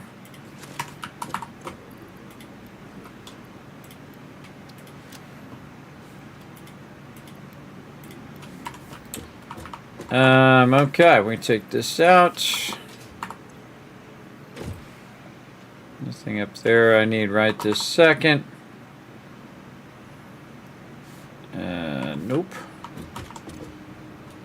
There's some right there.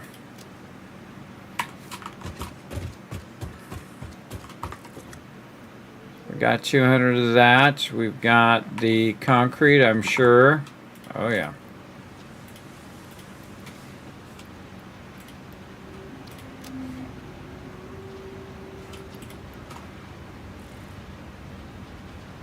$500 wire or cable.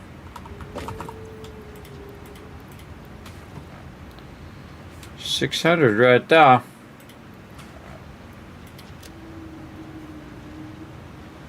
Got that. So the only other thing would be our modular frames.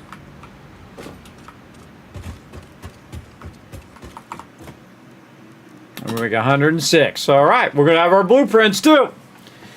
And then once we get our blueprints, I might just unlock jump pads, and we just basically went from being stuck in phase 1, getting into phase 1 and trying to get into 3 and 4 of the tiers. So basically in tier 2 is where we were stuck in phase 1, and then we unlock the next phase of phase 1, which is tier 3 and 4, and we're unlocking everything in tier 3 and 4 at this point. The second this comes back, we'll get another thing. But again, this is totally worth it because the next time we come back, again, we're going to do all the stuff. We're going to tear all this down, redo all of the logistics of our extractors, have our extractors extracting double the amount of resources they were extracting before, which means that we can run more of each of those resources from the ones we have. We have a bunch of pure nodes, so we are going to get all this going in a bit, rebuild the whole base. So there we go. Oh, am I running some more of these things over here? Let's see if this is still running. I'm going to scan another one. There we go.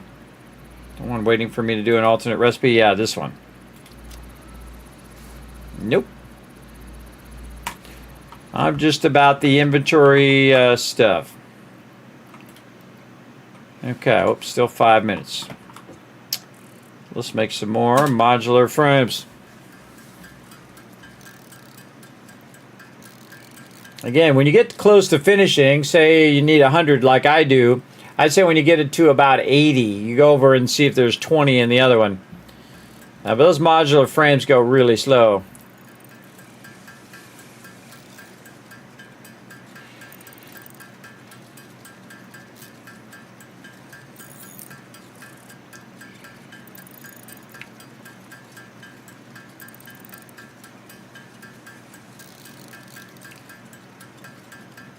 Probably do the jump pads first because those are going to have a smaller cooldown than this one here with the blueprints.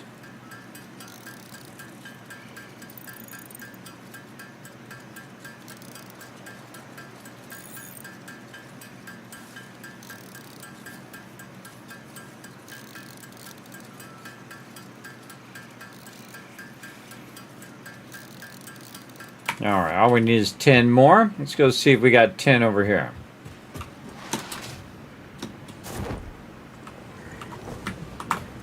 We sure do. Actually, more than 10.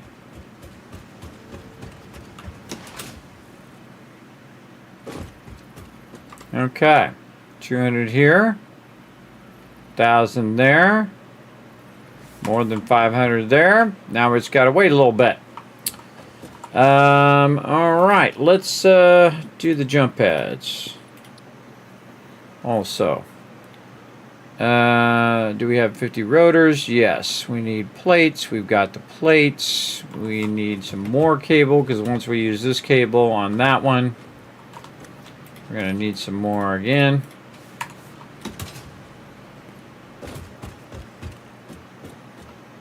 Alright.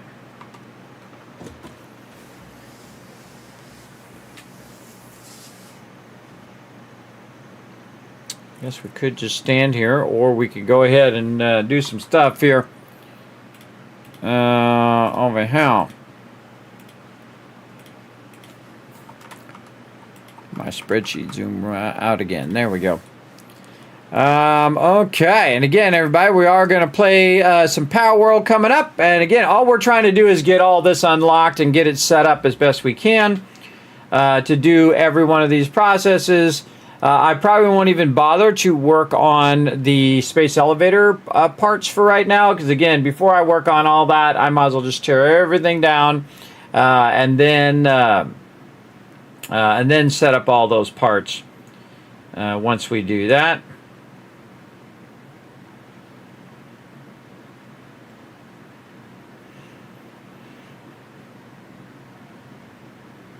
Probably with these new belts too, we could start combining ore nodes, extract all the ore nodes, combine them together on the 270 belts, and then just run those 270 belts much more efficiently.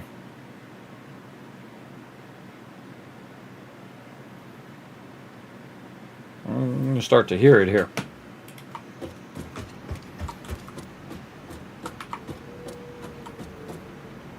Getting some parts up there.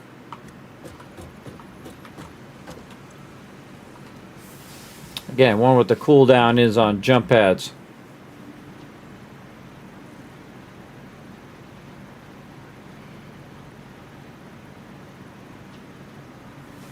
I know what to do. Figure out. See, it's hot, it's cold, it's hot, it's cold. Right about this time it starts actually, my AC unit actually starts getting cold.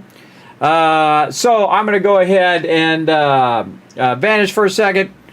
Or maybe we should just wait this out. We should wait this out, see how long the cooldown is, and then do it. All right, what else could we be doing? We could be collecting more resources over here. We can get some more rotas. A stack of 25 in there. And then 15 there. We need more of this in here. No, we got that maxed out too.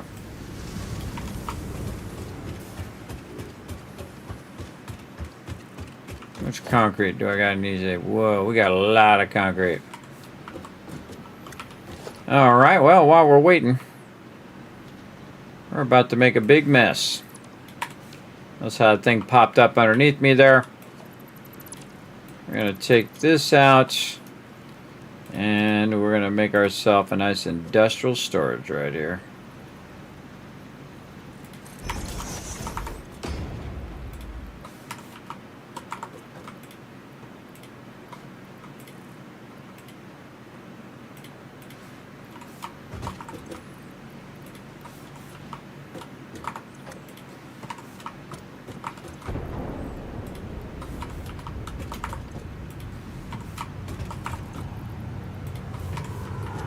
Here it comes.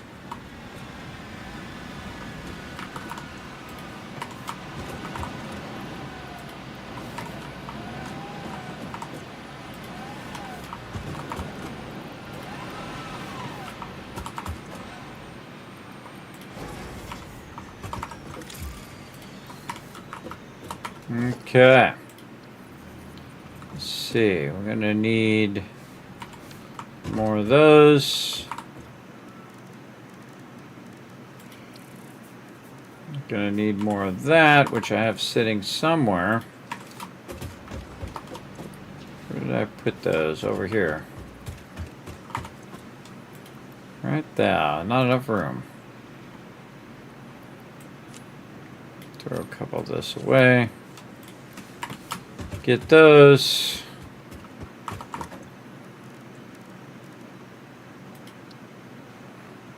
We need more of this, so we need more of the raw ore, which we have right here. And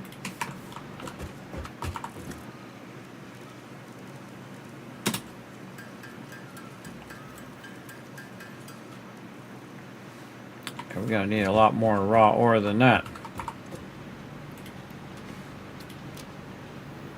Don't have much inventory space. All right, let's do these jump pads.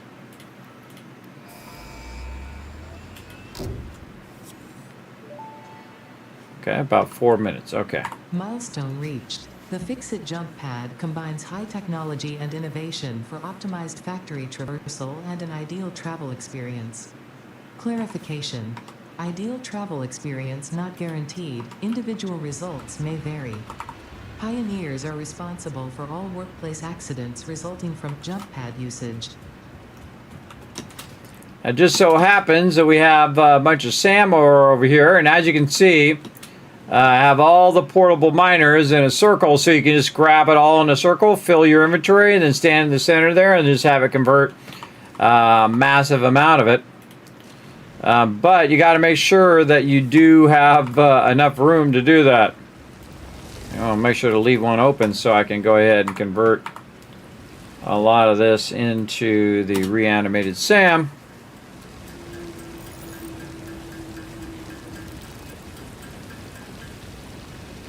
Oh boy. Need more pipes.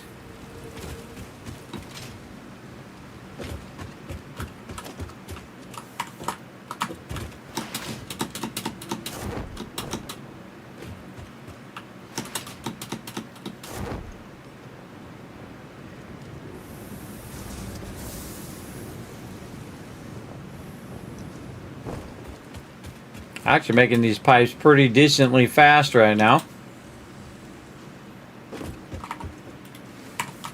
142 ought to get us started. How are we looking now? Still 3. Yeah, we definitely need a lot more stuff. Just don't have the inventory space for it right now because I need to turn some of this in. But once I turn this last thing in, I can basically just clear that stuff out of my inventory. But we want to automate the ability for it to run in the resources here. As well, there we go. Run in the resources and put it in the dimensional depot.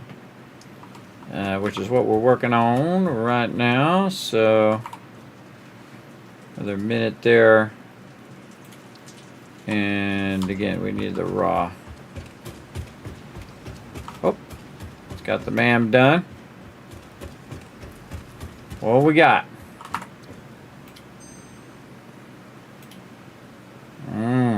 Molded steel pipe, another good one. Nope, no inventory expansion. Let's keep scanning.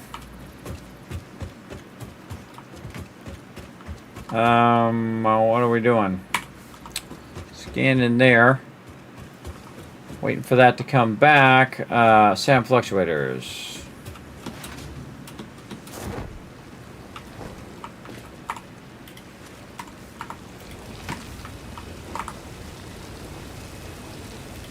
A reanimated SAM. What we're trying to make.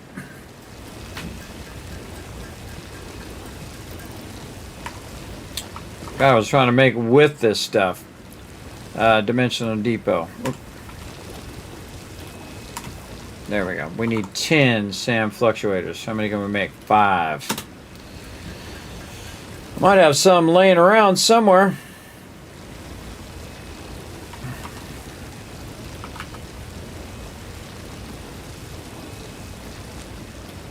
Put those in there just to get those unlocked.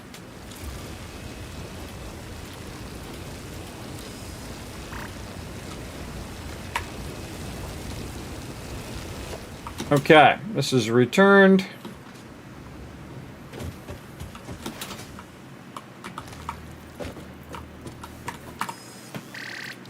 And time to do our last bit. All right. This, that, this. All right. We unlocked entire 3 and 4 at the same time. Milestone reached. Blueprints reduce repetitive building tasks, further optimizing your progression towards saving Earth, with its beautiful ecosystems, abundant natural resources, and sunsets over frolicking puppies and kittens. The blueprint designer allows you to build and combine structures once and then duplicate that configuration effortlessly. Any complaints about the spatial restrictions will only reveal your own inefficiencies. Will it now? Will it now?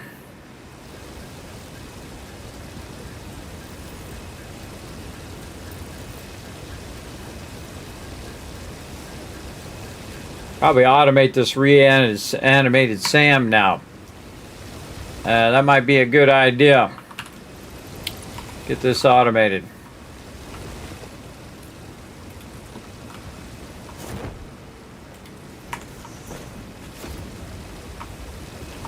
All right, now we're going to start picking these up to get them out of the way.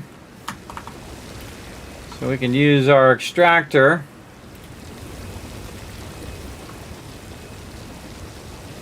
These are still in the way.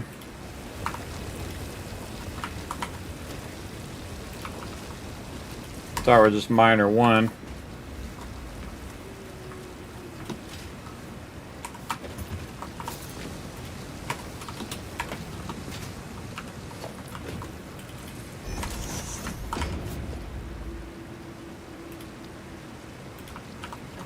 Okay, we might as well just go to the right to the bigger storage now too.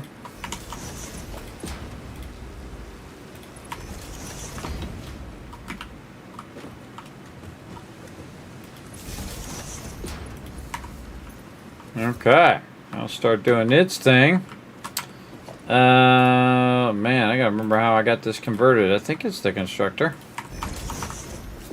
Sure is, right there. Again, we could have been automating this the whole time.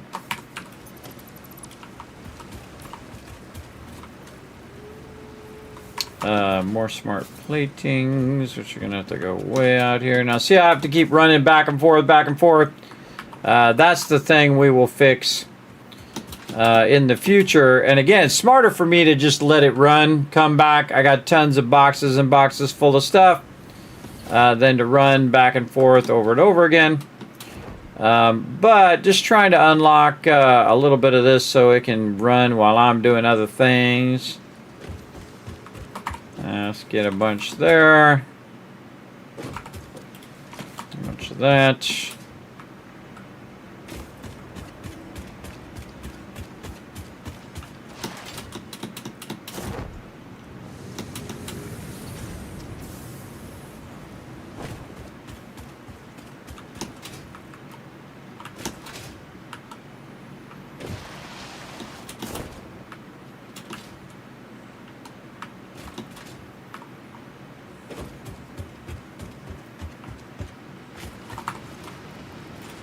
Bunch of that sand ore that's on me in there.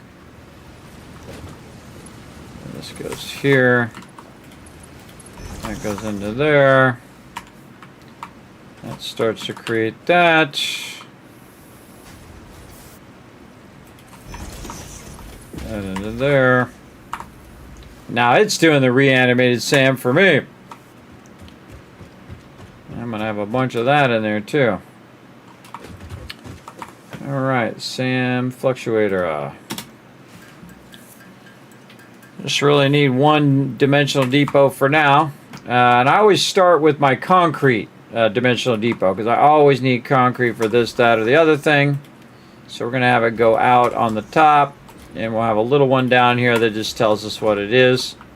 But now that's going to go out of there and just automatically every time I need any or I use up the concrete in the dimensional depot, it'll just start uploading it again, which is awesome.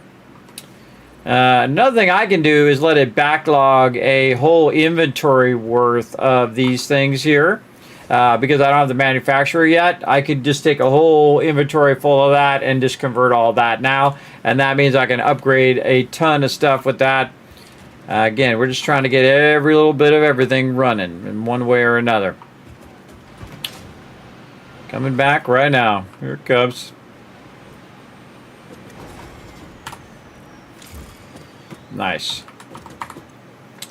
Okay, anything else? Nope, we got every single thing unlocked. Man, we are awesome.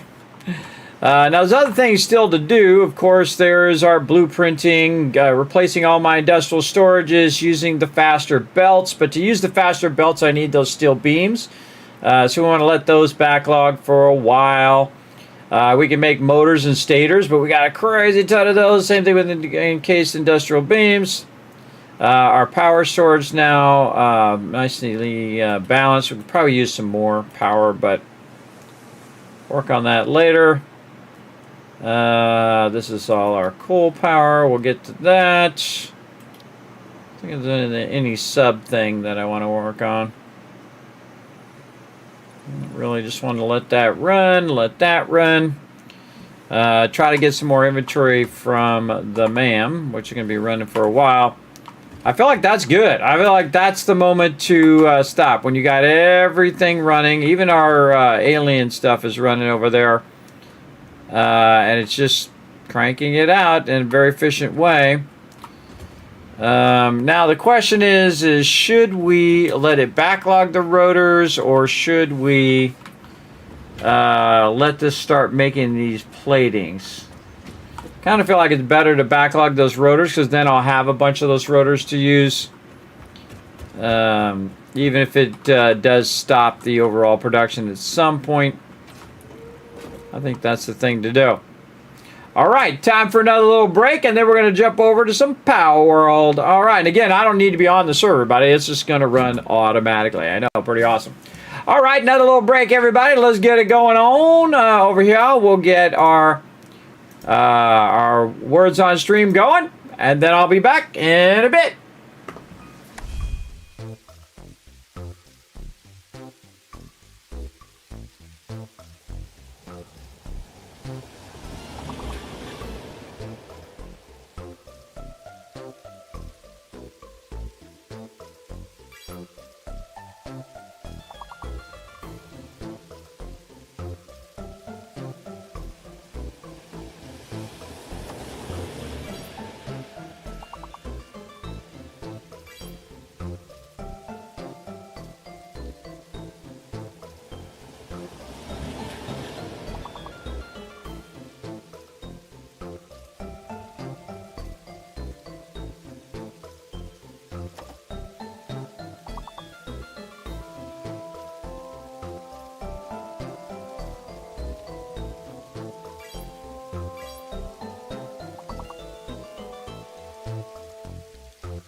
Hi, this is Norbert, here to remind everyone on YouTube to hit the subscribe button, like button, and leave a comment below. All good vault dwellers and dragons leave comments. You can also become a member on YouTube. If you're on Twitch, drop a follow and consider using your Twitch Prime. Thanks, Kismet will be back from AFK soon.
I'm back, everybody. Let's try to get some of these words here. Do a little bit of words on stream. What do we got? Tube is a word. There we go. What?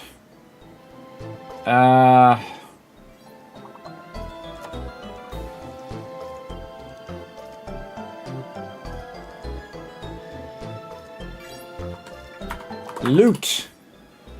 Loot is a word. Oh, we just got it there, Chad. Oh, nice job, nice job. Let me give you a bunch of caps for working together in the chat, everybody. Make sure to put a 1 in the chat if you can see and hear me. It's time to switch on over now that we can go ahead and let our Satisfactory run for a little while there. I was waiting for an update also on the Power World there. There's an update that I got in there and got going. So we're going to go ahead and switch on over here. Alrighty, all the buttons, flip all the buttons. Now I got a bit of a problem. All my people are starving. They got injuries. They're depressed. Yeah, wow. Okay, we got some serious love we got to get going here. Let's go ahead and get them fixed up. Let's see. Oh, do I have the sound on in here? I might have turned the sound off. I did. There we go. All right. So we got some meds we need to do. Let's get over here and see what we can do. We need some red berries. We need some horns. Oh, boy. And we definitely need some horns there. And they're depressed. Okay, starving, depressed, all that stuff. That's probably because I haven't been around for a couple days or so. Probably same problem over here as well. Let's see how these guys are doing. Yeah, same thing over here. Starving, depressed, major injury. Oh, boy. Starving. Okay, so let's get their food going. Over here, we're going to need to harvest and all that. I'm going to go ahead and harvest some of these berries. So I can put these berries down here, and then they can get that going. Right over here. So a little bit of berries there for them. Oh, wrong one. This one. Berries there. And then we're going to harvest this one.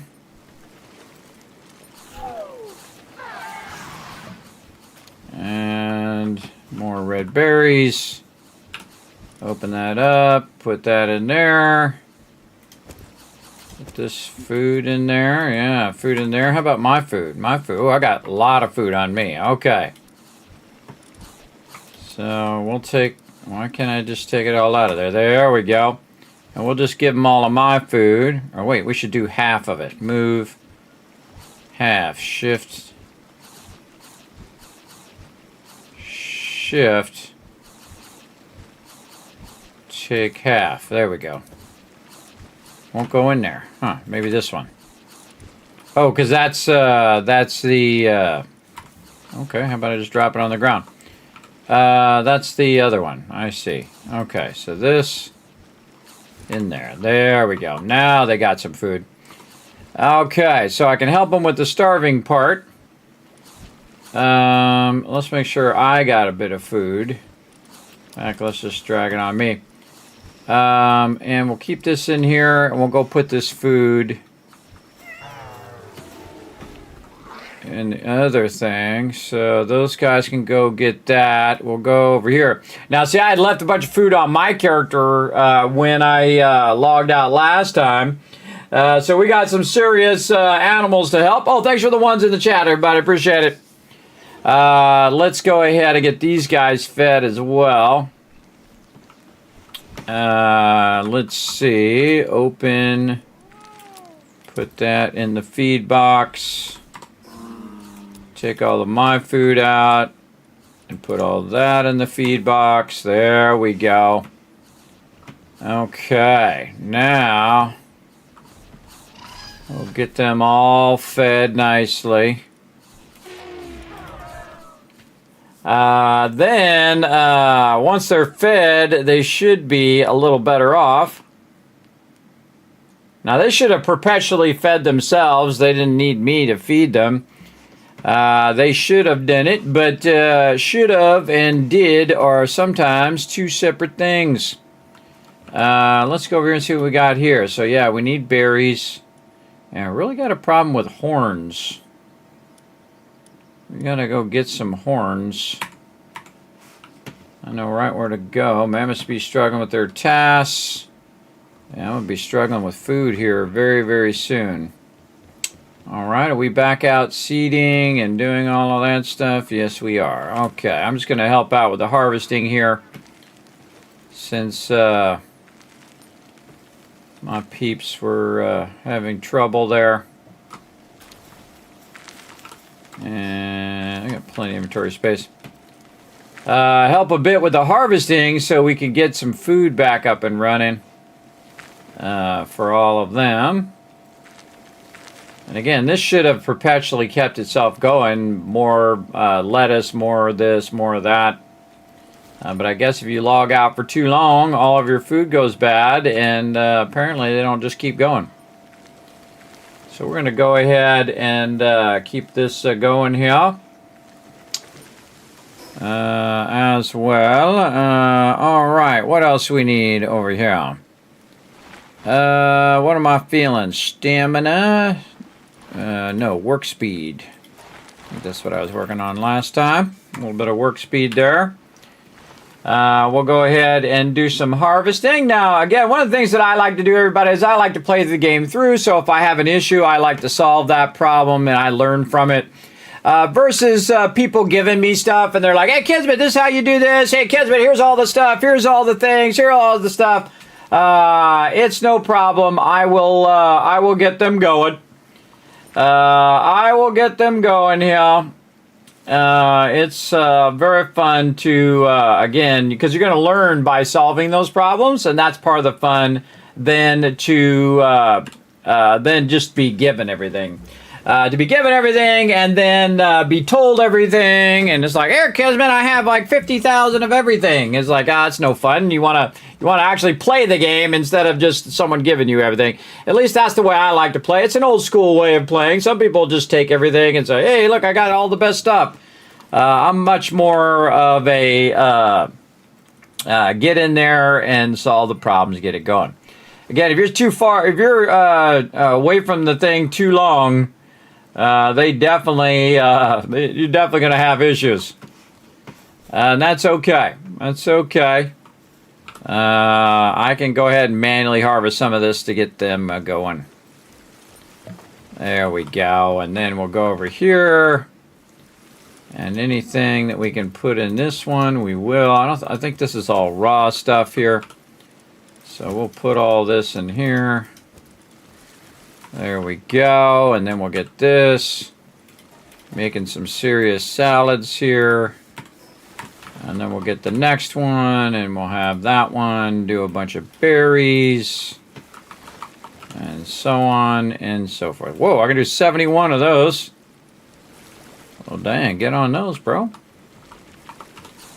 Get on those, brother. And there we go. All right, my dude will come over now, and he'll make some food for everybody, and then they'll automatically take it and put it there. With standing in my base, being just slightly creepy. Just slightly. All right, what else we got? Hatching speed. All right, let's get that going. Over there. Okay.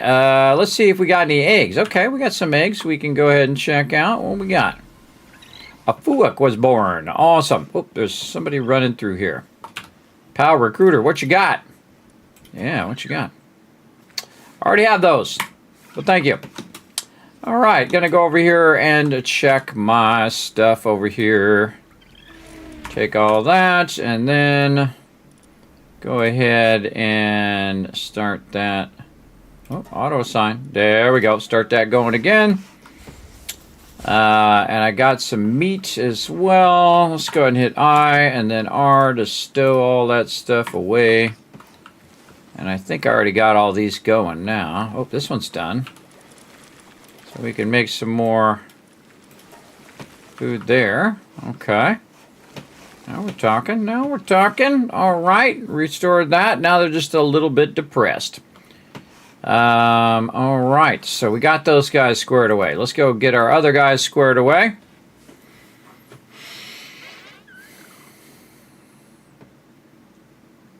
Probably could have brought some of those potatoes over here.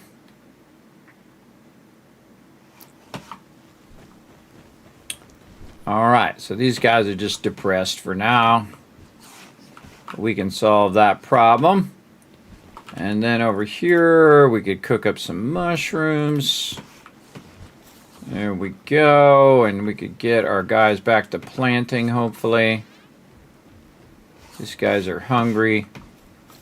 That's growing. Help them out with some seeding here.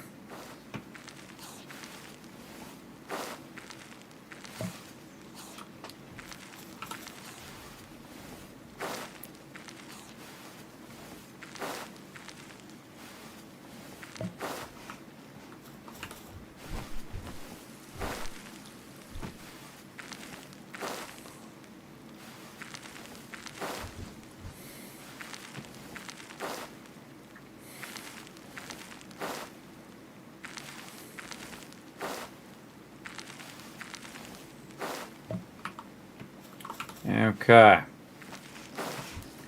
Got our watering guy. Yeah, there he goes.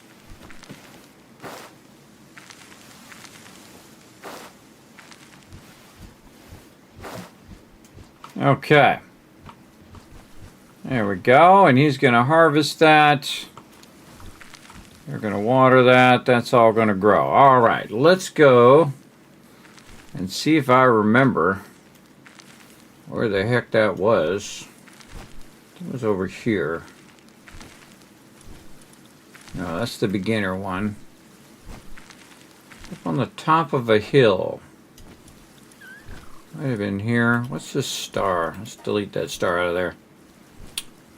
It was on the top of a hill area. I think it was here. We got to go get some of these horns. Let's go do it. Oh, and I forgot to start my other one going. We'll come back to that. We'll get them doing some food, get them doing some stuff. And again, it's just because you've been away for a while. Yeah, this is it. You've been away for a while, and we've been neglecting our little friends there. Maybe this is not it. No, this is where the mammoths and the other guys are. Man, I gotta remember. Oh, there's an egg down there. Let's go get it. Couple eggs.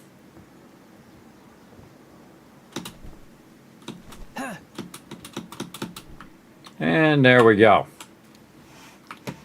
And then big egg. Zumi's monstrous energy enlarges the egg. Cool. Man, I forget what these guys are.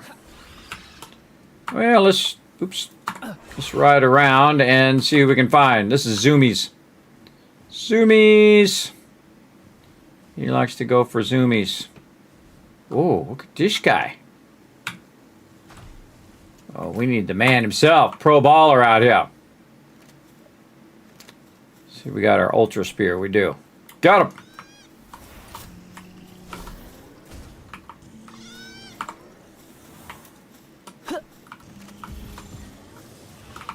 Not messing around. I don't think I got one of those before. Got one now. Yeah, new one captured. Cool. Another one up here. I don't remember ever even seeing these guys. Now what I do is I got the function on Pro Baller here to basically not kill them. So he's going to do one hit on them. Oh, he missed it. He's going to bring his health way down until his health is almost gone, and then stop hitting him when he gets to 1. Or he'll still hit him, but he won't die. Oh man, pro baller, bro. Shooting that tree a lot. Now I just bring him back in and then throw the thing at him. There we go.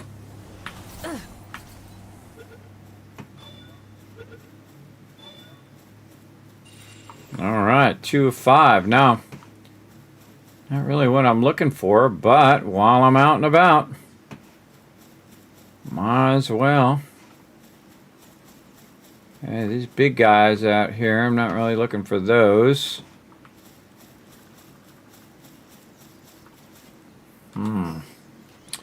I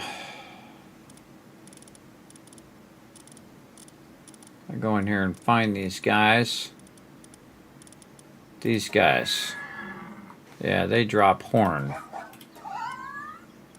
Oh, these guys drop horn too. Okay. Okay.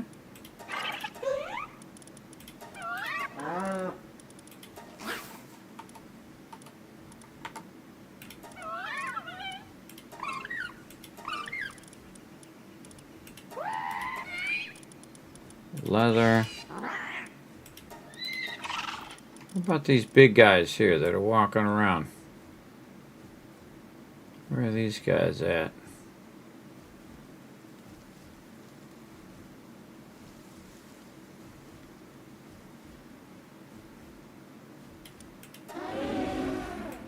Mammoth meat. Be a great time to have a spreadsheet of all these. These ones. Nope.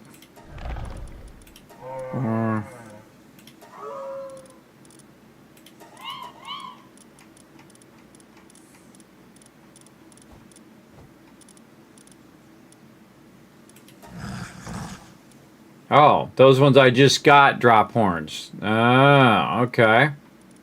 Yeah, we want to get a few of those first. We want to go... Also drops horns. Okay. Heck if I know, it's my first playthrough. Alright, and these guys drop horns and these guys. Now, I was looking for these guys. And they're over here somewhere. Yeah, I'll be taking this. They're around here somewhere else. We will find them. Or somebody like them. Another big open spot.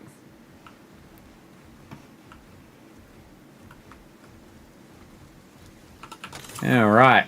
Now somebody asked earlier, I saw when I went AFK, how long I've been playing that Satisfactory. I'd say that for me, my part of it is probably about 50 hours, but the server's been running for hundreds of hours because we just kind of set it and forget it, which is super fun to just let it run.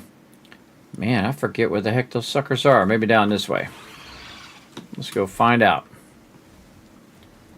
I'm feeling down the road here. I know there's a ton of them around here somewhere. Oh, another one of these guys. They're pro baller out here. All right, pro baller, don't hit the wall this time. Do you mind?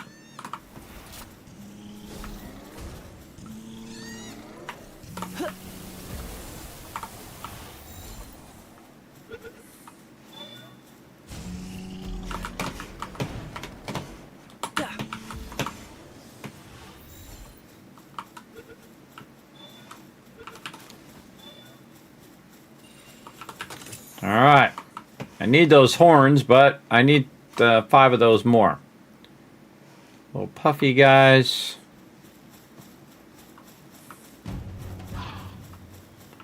Supply drop initiated. I don't know what that is, and I don't want to know.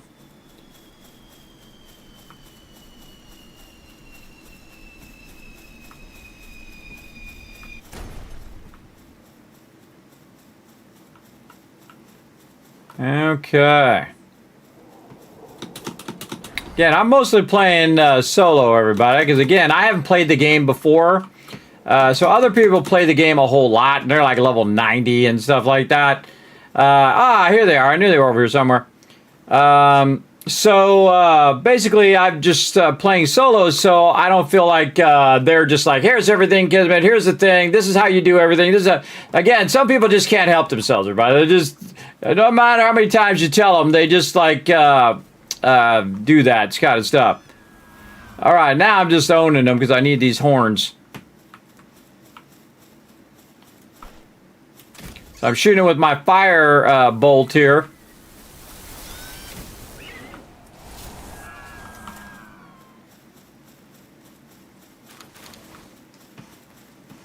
And we're on a hunting spree now. You got a big guy down there.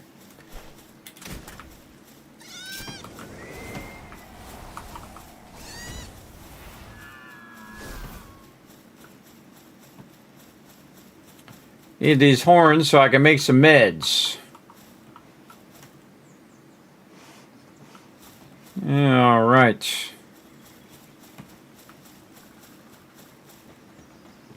You let Pro Baller loose, man, and he'll just smoke everybody. Smoke them all. Another egg over here. Again, I love this part too, everybody. The exploration. You're just running around doing your thing. You don't have to be in any big hurry or anything like that. Now, I really set the server up so the team can play together while I'm playing other things. Because again, this is very much like an MMO. You could spend hundreds of hours just playing this game. You could also play it as a team, which is really great. But it's kind of like an MMO in that way. Some people have already leveled to max level, and they've already played a bunch, and they're playing it all day, every day. And then you're like level 5, and they're like max level, and they already know everything.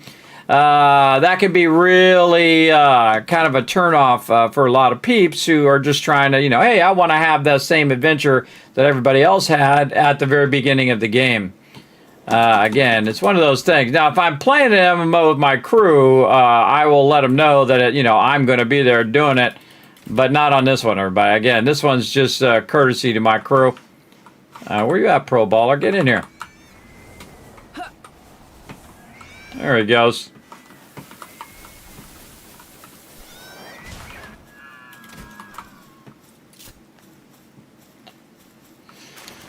All right, more horns. More eggs. Oops. More horns here. Okay, now we're getting somewhere. I knew there was some of these guys around here. All right.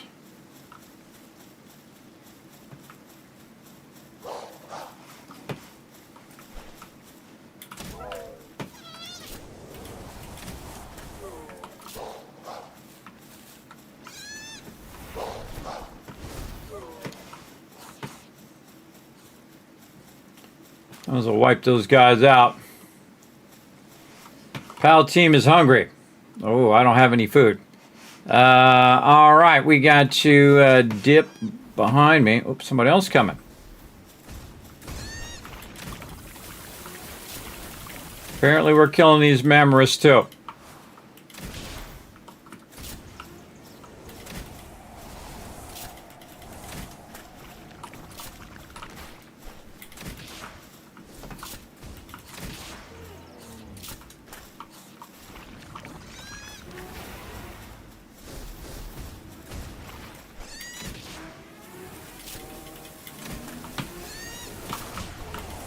Pro baller getting crazy over here.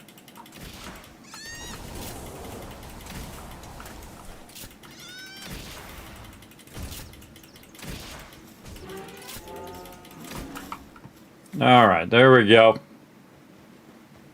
But he's getting hungry. All right, I was just looking for an exit. This way.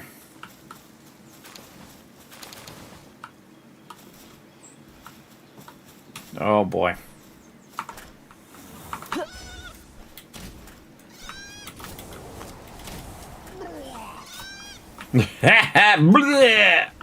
Oh, dude got shot in the face. What the heck is this over here? Oh. Bunch of goodies in there. All right, Pro Baller, we better get out of here before we run out of food for ourselves. We got a dip. Yeah, this is the hill I was thinking of right here. And then just run down the hill and those mobs are down there, which we did find them down there. Let's go right here. Let's go back to our primary base. And now we can go ahead and make them some stuff to heal them up, which is awesome. Okay, no worries. We got this. And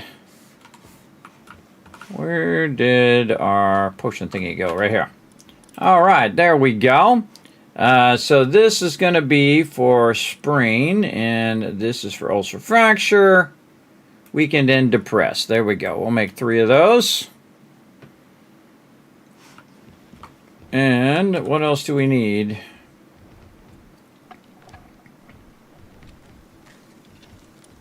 For these. More horns. Okay. That guy will get on that. We've got to get a little bit of food for me and my crew. What are we doing on this food now?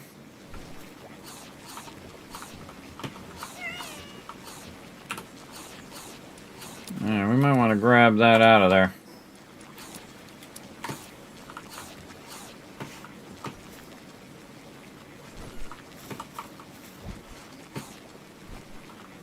What's up, bro? Oh, it's a fractor.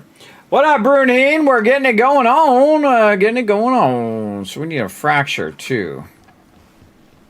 Okay, what is for a fracture? Fracture here. Okay, we'll make... oh, we got to tell it to put that away. We tell him to put that away over there. Jeez, he's going really slow. Oh my God, this will take a while. All right, well, we'll get some of them going. And then we got to go back. We got to find some more horned animals. Now, what I really need is somebody who can do the horns in the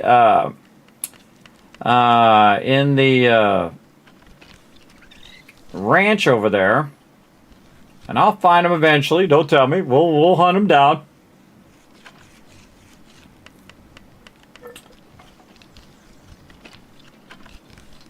Part of the fun is going on the journey.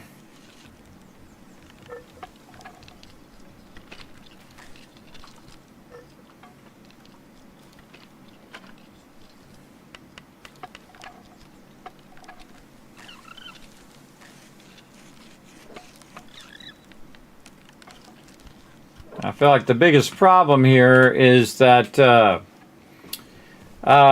they got tired and depressed and all that stuff, and then that was slowing them down. They couldn't do any more food, and thus they got slowed down there. Yeah, there they go. All right, let's put some more eggs in here. What do we got? We got, ooh, look at this one, a legendary one. Cool. Put that one in there, and then this one. And that guy, I don't even care what they're going to be here, but I just throw them in there. Throw them in there and see what happens. All right, more cooking here. So normally I have like 10,000 tons of these berries. We got some eggs. Let's do that. He's doing those French fries. We got 10 there or 4 there. Let's do 10. There we go. All right. Then we need to go back over here work on this and see if we get these guys some meds. In fact, maybe we get Pro Baller up here to help out. Let's go, Pro Baller. I think he's going to go run and do something else. Going to help with some transporting. Since this person's already on here.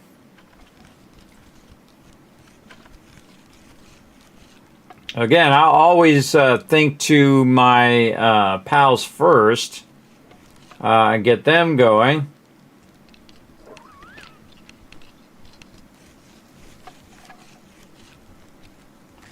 I'll prioritize that.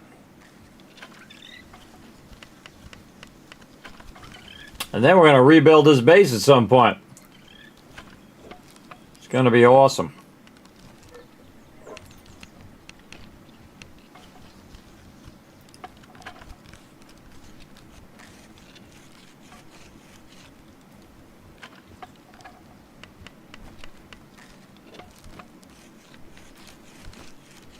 I need a lot of horns, though. We are going to need a massive amount of horns to fix this. Now, earlier we played some Satisfactory. We actually finished the first phase of Satisfactory. You can always watch that back on my VOD. Oh, speaking of, we've got to switch our YouTube VOD here. If you're watching on YouTube, I'm going to go ahead and switch out here for a sec. I'll be